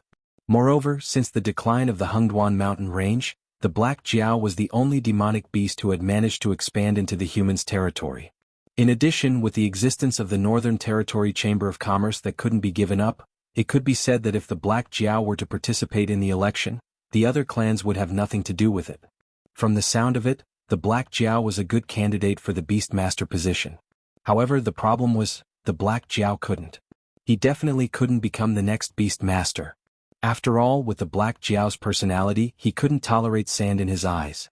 Not to mention the Green Swamp clan, who had a grudge against the Black Jiao. Even the clans who didn't have any interactions with the Black Jiao wouldn't allow the demonic beast palace to grow stronger under the governance of the Black Jiao. They wouldn't allow the demonic beast palace to grow stronger and stronger under the governance of the Black Jiao. Chapter 1057. It was normal for them to have such thoughts. After all, the Hengduan mountain range had become an important bargaining chip that the various empires used to keep their opponents in check. Moreover, they were getting stronger and stronger. Naturally, they didn't need to work together to survive. At this moment, there was an additional retired emperor above them. That was something that no one wanted to see. Even the humans did not wish for another mighty lord like the Beast Lord, the Qilin, to appear in the world in the early years to rule over the various races of the Hengduan mountain range and conquer the Tianwu continent. Although the Hengduan mountain range's overall strength could not be compared to the 6 great empires, the 6 great empires who were like a sheet of loose sand and even hated each other would definitely not abandon everything and join forces to fight against the Hengduan mountain range before they were truly in a desperate situation. Therefore, even if they didn't care about the personal grudges, the demonic beasts of the Hengduan mountain range wouldn't agree with Lin Yuan becoming the Beast Lord. This was because it wasn't a good thing for the Hengduan mountain range. It could even be said that once Lin Yuan became the Beast Lord, the Hengduan mountain range would be in trouble. In an instant, the group of demonic beasts rushed out of their nests towards the Stonetalan forest. At this moment, Li Zhongxing felt as if he had just woken up from a dream. He finally understood why the Dragon King added that they were prepared to fight against the demonic beasts. The demonic beasts in the periphery of the Hengduan mountain range couldn't threaten their campsite at all. After all, there were hundreds of thousands of soldiers from the northern frontier, far more than the 30,000 soldiers from the Yun Tiger troop. In addition, they had set up their campsite and various defensive fortifications in advance. Even if all the demonic beasts near the northern frontier were summoned, they would only be killed by the defensive fortifications of this campsite, let alone the demonic beasts in the periphery of the Hengduan mountain range. The demonic beasts that the Dragon King mentioned were the powerful demonic beasts in the depths of the Hengduan mountain range. Those demonic beasts weren't something that the defensive fortifications of this campsite could withstand. In fact, it wouldn't be long before they had to engage in hand-to-hand combat with the demonic beasts in the depths of the Hengduan mountain range. In terms of the physique of their race, they were obviously at a disadvantage. But, could they retreat? Obviously not. If he had only convinced the demon beasts of the Hengduan mountain range to attack the Frost Mirror grassland, why would the Dragon King gather so many troops from the northern frontier? The beast tide that erupted from the depths of the Hengduan Mountains was within Lord Dragon King's expectations from the very beginning. In fact, the current situation was deliberately led by Lord Dragon King. But what was his goal? It's to show off our strength. Li Zhongxing's eyes suddenly flashed. He bit his lips and said, "Everyone, get ready to face the beast tide from the depths of the Hengduan Mountains. Remember, even if you fight to the last man, even if you are on your last breath, you must continue to fight until the Dragon King gives the order. This is an order. In this battle we must win, not lose." Li Zhongxing did not know much about the demonic beasts of the Hengduan mountain range. In other words, his duty was not to suppress the demonic beasts of the Hengduan mountain range. The Northern Frontier Army that was formed with Zhang Qilin as the leader was the real army to defend and attack the Hengduan mountain range. However, in the game with the Xinwu dynasty, he chose the Dragon King and Zhang Qilin retained his blind loyalty to the Xinwu dynasty. Therefore, Zhang Qilin became a whetstone for the Dragon King's army of demonic beasts. However, Li Zhongxing still had some understanding of the demonic beasts. For example, the demonic beasts were a group of violent people who worshipped the strong. They also remembered to eat and not to be beaten. When there were enough benefits, they would even fight with demonic beasts that were several times stronger than them. The Northern Territory Chamber of Commerce was the benefit that was enough to make the Hengduan mountain range and the Northern Frontier Army fight with their lives. Before they set off, he already understood the will of the Dragon King. The Dragon King was not interested in the position of Beast Master. At least, he was not interested in the position of Beast Master, which was like a peacemaker. However, the lack of interest in the position of Beast Master did not mean that the Northern Frontier Army would not clash with the demonic beasts of the Hengduan mountain range. The purpose of their trip was to show off the strength of the Northern Frontier Army and let the demonic beasts of the Hengduan mountain range understand one thing: the current Northern Frontier Army was no longer as weak as before. Even without the existence of the Dragon King, it was not something that the Hengduan mountain range could easily bully. If they wanted the benefits of the Northern Territory Chamber of Commerce, they had to be prepared to fight to the death with the Northern Frontier Army. This battle in the Northern Frontier Army could only be won. Everyone, including Li Zhongxing, had to fight with the awareness that they would die. What Li Zhongxing did not know was that the empty position of Beast Master was originally a test set by the Beast Master Kirin. What the Qilin wanted was an ambitious Hengduan mountain range that was ready to attack the Qianwu world at any time. The next Beast Master would naturally not be able to maintain the quiet and inaction of the Qilin mountain range in its later years. Therefore, the demonic beast that was complacent because it had snatched the position of Beast Master would definitely not be the successor that the Qilin thought highly of. What it needed was a new king like Lin Yuan, who was disdainful of the position of Beast Master and was ready to find an opportunity to cleanse the Hengduan mountain range at any time and redefine the meaning of Beast Master. The Northern Frontier Army has a list of all trades and professions. This time, when I lead the army into battle, all the generals and soldiers are recorded in the list. After the battle, even if I die, the Northern Frontier Ministry of War will send people to the Hengduan mountain range to check the results of the battle. When the time comes, if the corpse is not found, as long as it is not in the list of survivors, it will be recorded as a deserter. According to the laws of the Northern Frontier, if a deserter's whereabouts are unknown, he will be wanted for life. If a deserter is caught, he will be killed without mercy. In addition, the family members of a deserter will be treated as criminals. They will not be able to enter the Northern Frontier Academy, not be able to work in any local government office, not be able to join the Northern Territory Chamber of Commerce, and not be able to enjoy the benefits of being a citizen of the Northern Frontier. Every troop has the right to supervise. If a deserter appears in their troop, they will be punished as a whole. If a deserter appears in each troop, one of the deserters will be punished as a deserter. However, the family members will not be implicated. If 3 or more deserters appear in each troop, they will be treated as deserters and will be punished according to the laws of the Northern Frontier. Li Zhongxing's voice sounded in the command channel. Instantly many people's hearts sank. The Northern Frontier was indeed a place that was regarded as a paradise. The craftsmanship of all trades and professions was better than that of other dynasties. As long as one was talented, the officials of the Northern Frontier would provide for them to study in the Northern Frontier Academy. Even ordinary people had certain benefits in the Northern Frontier. At the very least, there was the concept of retirement in the Northern Frontier. When one reached a certain age, even if they no longer worked, the officials of the Northern Frontier would provide for these old people. Moreover, there were all kinds of work-related injury compensation, insurance, and the like. It could be said that as long as one was willing to work in the Northern Frontier, they would be able to live a good life. There was no need to worry about having no one to rely on or support the young. Of course, the prerequisite was that they did not violate the laws of the northern frontier. Chapter 1058. Everyone had to abide by the laws of the northern frontier. However, the officials of the northern frontier never emphasized this because everyone in the northern frontier would subconsciously remember the provisions of the laws of the northern frontier. Although the laws of the northern frontier could be said to be numerous, they were not excessive. It would not require you to be a saint, but it would not allow you to degenerate into a scum who did not even have a bottom line. Moreover, not all the laws of the northern frontier required you to do something. Most of them were for protection. For example, if you worked for an aristocratic family and the aristocratic family was unwilling to pay you, you could go to the judicial office of the northern frontier. They would naturally help you to get back the payment you deserved. They would even help you to get a sizable amount of compensation based on the severity of the case. In addition, for disaster prevention such as theft and murder, which no one in other dynasties would be willing to deal with, as long as you reported a case to the northern frontier, not to mention the constables of the judicial office, even the Association of the Demon Emperor and the embroidered uniform guards would send people to assist in the investigation. Moreover, in contrast to the numerous laws of the northern frontier, the officials of the northern frontier also took care of all the welfare of the citizens of the northern frontier. However, when you violated the laws of the northern frontier, it also meant that you and your immediate family would lose these corresponding benefits. Li Zhongxing rarely talked about the laws of the northern frontier because the military camp had its own military laws. However, no matter how strict the military laws were, it was impossible for everyone to obey them. However, after Li Zhongxing finished speaking, everyone realized one thing. If they deserted, even if they were lucky enough to survive, they would not be able to raise their heads in the future.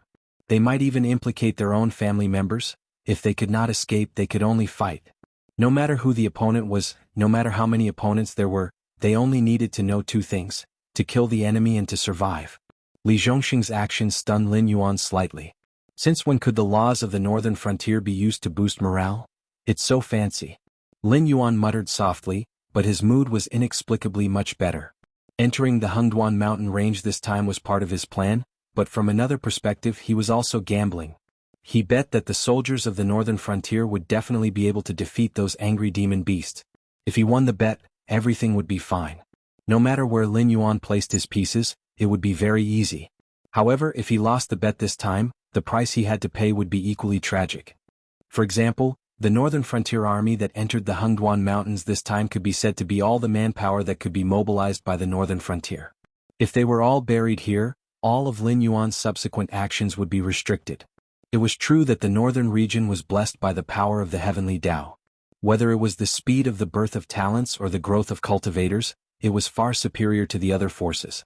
However, there was one thing that remained unchanged: population. The population of the northern frontier was limited. Even if there were immigrants from the Central Plains, the South, and even other dynasties, the population of the northern frontier still couldn't reach the peak of the Xinwu dynasty.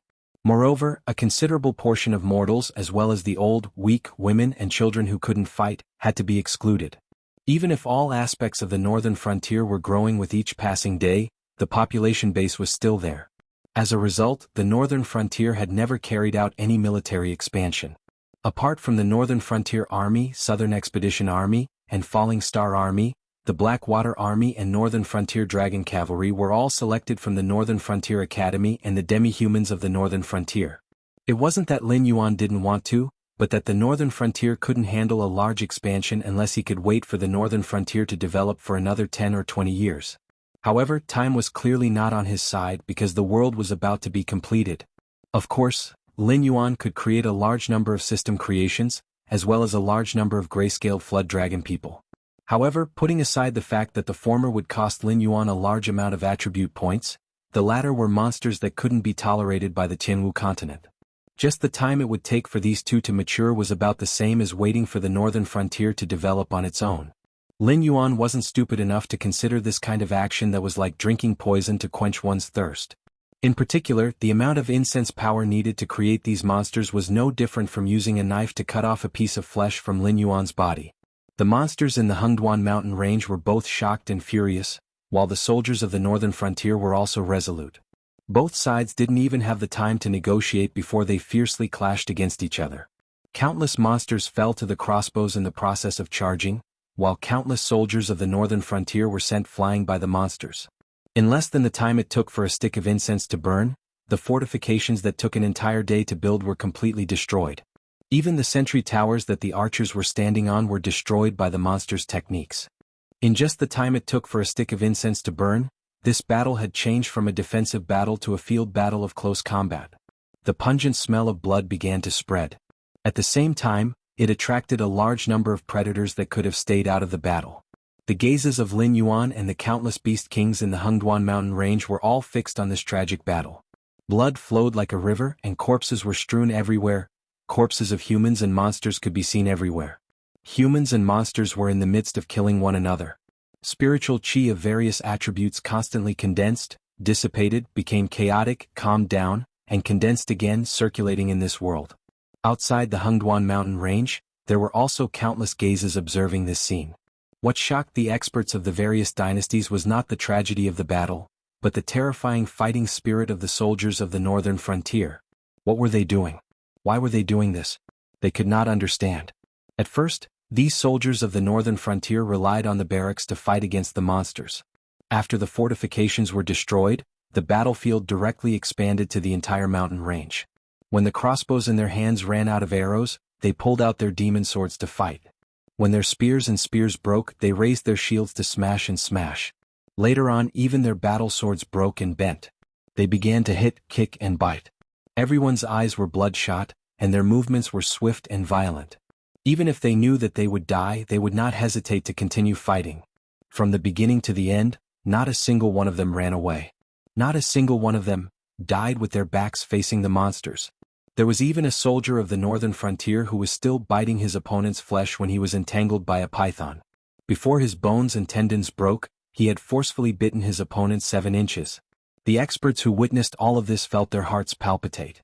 The monsters of the Hengduan mountain range were also palpitating. These people were not humans at all. They were lunatics, devils, and existences that were more like monsters than monsters. No one knew what was supporting these soldiers of the northern frontier to fight so crazily. However, they could all see that the monster tide that had never retreated actually began to stagnate under the counterattack of these lunatics. It was as if they did not dare to fight against the other party anymore. Chapter 1059. It was worth mentioning that after reaching the heavenly strength realm, due to the qualitative change in the vital energy in the human body, their physical fitness would also increase by more than one level. This was especially so for Guan Zhaoshan, who had a special physique. After completing the qualitative change from the airborne realm to the heavenly strength realm, their physical fitness would increase by an even greater number. Therefore, even in a field battle, even if the humans were still at a disadvantage, it was not impossible for them to fight against the monsters. However, the physique was not the biggest shackle that prevented humans from defeating the monsters in a field battle. In ancient times, the ancestors of the monsters were much stronger and wilder than the monsters of today. At that time, humans did not have any strong cities or sharp weapons, but they were able to rely on their physical fitness and various weapons and tools that seemed extremely backward today to almost wipe out the entire group of monsters. The humans of today were living too comfortably. They lived behind the sturdy city walls, protected by all kinds of defensive equipment and formations. In the face of the demon beasts that were no longer as strong as their ancestors, they only needed to defend the cities at the border every year, and they would be able to harvest a large number of demon beast corpses. They had already lost the determination and passion to fight against the monsters in the field. This was unavoidable because of the degradation caused by the advancement of science and technology. However, no one had ever noticed this problem. Even if they had noticed it, they could not do anything about it. They could not tell the various dynasties and the high and mighty guardians of the heavenly gate to switch to the path of cultivation and stop adding skill points to the science and technology tree, right? Therefore, slowly humans went from being at a disadvantage to being completely defeated in a field battle. It was almost a foregone conclusion. However, at the same time, countless years later, an army that had been established for less than a fraction of the time as compared to the armies of the other dynasties had fought to a stalemate with a terrifying beast tide that came from the depths of the Hengduan Mountains, the territory of the monster beasts. No, this might be a little biased. However, these incomparably valiant soldiers of the northern region had indeed fought against the demonic beasts in the field. They had even managed to stop the demonic beasts from advancing with their inexplicable courage and craziness. For a moment, the demonic beasts could not even tell who was the ferocious demonic beast. This scene fell into the eyes of many people. At most, the high and mighty guardians of the heavenly gate were surprised. However, in the eyes of the top powerhouses of the six dynasties, it was not the case. There was a very interesting phenomenon in Lin Yuan's previous life. Every time the dynasty changed on the Asian continent, a powerful armed force would replace the once powerful but gradually declining armed force. It was the same even when the Yellow Emperor replaced the Yen Emperor. In other words, it was from the Yellow Emperor that the saying of conquest appeared when the imperial power of humans changed. Of course, the change of feudal imperial power was basically a game between the aristocratic families. Although there were peasant uprisings that swept the world like the Great Ming Dynasty, it was very rare. Since ancient times, most peasant uprisings were used as training targets for the various dynasties. The more successful one was the Yellow Turban Uprising at the end of the Eastern Han Dynasty. Although it was still destroyed by the Eastern Han Dynasty, it ushered in a chaotic world. The decline of an armed force depended on many factors. For example, if a dynasty was established for too long and everything was tied to the wisdom of the emperor, there would be a lot of decadent and outdated rules. Even if there was a wise emperor, it would be difficult for him to compete with all the important ministers and aristocratic families in the world to abolish or change these decadent rules. A typical example was the Great Ming Dynasty. In the beginning, imperial power was supreme, but later on, civil and military officials competed with each other. Later on, power completely fell into the competition between the eunuchs and the Confucian scholars. Another example was when a dynasty had been stable for too long and suddenly encountered a strong enemy and suffered a loss. Those important ministers in the court swore to die and refused to submit, but later on, those who were stubborn were all killed. Only those who knew how to kneel and speak were left, and only those who knew how to pander to a strong enemy were left. A typical example was the Great Song Dynasty. In terms of population, wealth, and military power, even the Great Tang Dynasty could not compare to it. However, in foreign wars, the Great Song Dynasty had always been suppressed. These factors might have appeared in the Heaven Martial World before, but with the average lifespan of the people in the Heaven Martial World, the monitoring of the Heavenly Gate Guardians, the threat of the Hengduan Mountain Range and the Endless Sea, it was not unreasonable for the seven great dynasties to exist for so many years. It was only in recent years that variables like Late Xiaoxing and Lin Yuan appeared. The most important thing was that the various great dynasties had never had a problem with their armaments. No matter which dynasty it was, they had fought many foreign wars. Every year, it was normal for them to fight against the Hengduan Mountain Range's beast tide. No one knew better than the top experts of the various dynasties what it meant to face an army more ferocious than the demonic beasts. This was especially true for the Qingjiang dynasty, which bordered the northern frontier. Even the natural barrier of the Great River was like a joke in front of the northern frontier. At this moment, they were all silent about the war between the northern frontier and the demonic beasts. For a long time, no one dared to say anything because they knew very well that if the northern frontier had any intention of destroying them, their country would be destroyed in a day's time. At the same time, Frost Mirror Khan, who had received the news, was also covered in cold sweat. Even the Shuangjin dynasty, which also did not build a strong city, did not dare to face the demonic beasts head-on like the northern frontier. They could only rely on the speed of their war horses to continuously attack and exhaust or eliminate small groups of demonic beasts. They seemed to have unknowingly provoked an extremely terrifying enemy. However, anyone with a discerning eye could see that although the northern frontier army had the upper hand for a while, it was only temporary. After all, this was the Hengduan Mountain Range. The demonic beasts seemed to be endless. Even if the six dynasties joined forces to attack, the demonic beasts would still feel a little overwhelmed. However, it did not mean that the demonic beasts were completely helpless. However, only the northern frontier army was here. This meant that the northern frontier army was fighting against the entire Hengduan Mountain Range's demonic beasts by themselves. Perhaps it would not be long before the demonic beasts that kept emerging from the Hengduan Mountain Range would completely destroy this seemingly unstoppable northern frontier army. For a moment, the experts of the six dynasties had mixed feelings. They did not know how to describe their feelings at this moment. Although the northern frontier was under the command of the Black Jiao, it was indeed divided into human dynasties. It was even decided that the seventh dynasty would be the northern frontier's allies. From the perspective of humans, they hoped that the northern frontier would win.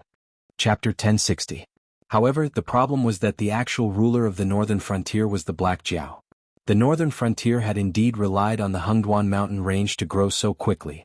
In the eyes of the six dynasties, this was no different from a dogfight. If the actual ruler of the northern frontier was Li Zhong, the six dynasties would not hesitate at all. They would have gathered their troops and charged into the Hengduan mountain range to relieve the pressure on their allies. At the same time, they would have plundered the Hengduan mountain range ruthlessly. Therefore, from the perspective of these people, they hoped that the Northern Frontier Army would lose. It was very contradictory and complicated. It's about time, right? Lin Yuan, who did not plan to care about the thoughts of the other forces, mumbled softly. His attack on the Hengduan mountain range this time was not just to show off to the monsters in the Hengduan mountain range. More importantly, he wanted to let those people understand that the current military strength of the northern frontier had reached the point where they could attack the Hengduan mountain range on their own. Next, the northern frontier would use the Shuangjian dynasty's invasion as an excuse to attack the Shuangjian dynasty en masse. They would basically take over a large area of territory, and no one would dare to raise any objections. They would even have to think about whether they would become the next target of the northern frontier if they did so. If it was a battle between two dynasties, those dynasties that were further away could naturally take sides. However, it was different for the northern frontier. The army of the northern frontier could pass through the Hengduan mountain range at any time. This natural barrier that the other dynasties were helpless against was the best route for the northern frontier to send troops. Apart from the Qingjiang dynasty and the Shuangjian dynasty, the other four dynasties were also within the northern frontier's attack range. Soon, another monster horde formed by monsters appeared on the battlefield. However, the main body of this monster horde was basically the mountain-shaking ape, nine-colored deer, diamond ape, and other monsters from the Stoneclaw forest. In other words, these were all Lin Yuan's subordinates. What was even more interesting was that even though the Stoneclaw forest was located in the outer region of the Hengduan mountains, after the recent changes, the demonic beasts under the Beast Lord Kirin and the three Beast Kings broke out of the encirclement and disappeared one after another. Furthermore, the Northern Territory Chamber of Commerce deliberately gave resources to these demonic beasts, and the Northern Frontier Ministry of Works created equipment for these demonic beasts. These demonic beasts in the tribes near the Stoneclaw Forest could be considered one of the top demonic beasts in the Hengduan Mountains. When they gathered together, even those large demonic beasts with countless years of history would have to bow their heads. When human technology was combined with even more ferocious and valiant demon beasts, the demon beasts in the vicinity of the Stoneclaw Forest had already become existences in a different dimension compared to the other demon beasts. If even a human wearing a variety of equipment could contend against a demonic beast, then how terrifying would a demonic beast wearing custom-made equipment be? Not long after, another beast horde charged into the battlefield. The leader was a pitch-black ape with hands that looked like prawn pincers. That was Moro, the first demon beast created by Lin Yuan, or rather, the Inferno Demon Beast. Behind it was a mighty army of Inferno Demon Beasts that were born in the Scarlet Flame Swamp. Although Lin Yuan hadn't set foot in the Hengduan Mountains for a long time, he had never stopped making arrangements in the Hengduan Mountains. He had already done something like showing off his muscles, so it wouldn't be good if he continued to hide it.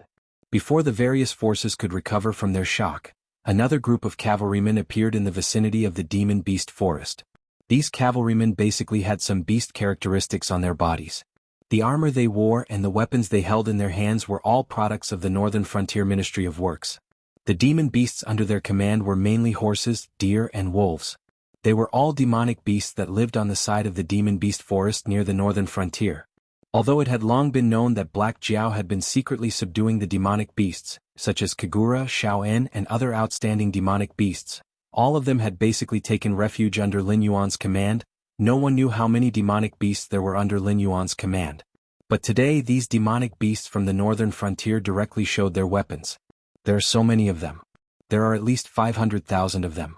It's almost the total combat power of the demonic beasts from the entire northern frontier. An expert from Qingjiang who was watching the battle sucked in a breath of cold air. He gritted his teeth and said, "If our intelligence system is correct, then all the demonic beasts from the northern frontier have taken refuge under Black Jiao's command. Even some of the demonic beasts' forests near the northern frontier are the same. Many of the demonic beasts' forest warhorses are the specialties of the Frost Mirror grassland. They are the warhorses of the Frost Mirror cavalry, which is not something that can be bought with money. There must be some demonic beasts that help the Frost Mirror cavalry to raise horses that have taken refuge in the northern frontier." The demonic beast's sudden appearance caught everyone off guard. Who would have thought that Black Jiao, who had been operating the northern frontier and was even active in the Endless Sea not long ago, had unknowingly taken in all the demonic beasts nearby? They also didn't know why the number of demon beasts under Lin Yuan's command far exceeded the detailed number reported by their intelligence personnel. At this moment they only knew one thing. The Hengduan Mountains were in trouble. Moreover, the Shuangjian dynasty, which was currently attacking the northern frontier, was also in trouble. But the problem was, they could ignore the demon beasts in the Hengduan Mountains, but could they ignore the barbarians in the Frost Mirror Prairie? Yes, everyone had to admit that the Shuangjian barbarian, who seemed to have a screw loose in their heads and only knew how to kill and plunder, did not have a good relationship with others. This was especially true for the Xinwu dynasty and the Kumu dynasty, which were neighboring the Frost Mirror Prairie. They couldn't wait to tear the barbarians in the prairie apart. Even if the Shuangjian dynasty didn't border the Frost Mirror Prairie, whose caravans hadn't been robbed and killed by the barbarians. Many tribes on the Frost Mirror grassland had been wiped out by some powerful forces because they had robbed something they shouldn't have and killed someone they shouldn't have. At the very least, they would find quests in the mercenary guild to wipe out these tribes. But while the barbarians were detestable, their nomadic customs also limited their range of activity. If they didn't have the terrain of the grasslands, the combat strength that the barbarians could display would be nothing compared to the demonic beasts when they fought in positional warfare and mountainous warfare. Ignore it? Watch the Black Jiao devour the Frost Mirror Prairie? But even if they did, it would be useless. After all, no matter how fast the cultivators could run, they couldn't reach the battlefield immediately. Besides, the cultivators in the military weren't very strong individually. They mainly practiced all kinds of battle formations and joint attacks. 80% of them would be exhausted if they tried to fly to the northern land or the Frost Mirror grassland from their own territory like ordinary cultivators. If they ran into a ferocious army like the northern land, wouldn't they be lining up to deliver their heads to the enemy? Wouldn't that give the Black Flood Dragon an excuse to attack them after they delivered their heads to the enemy?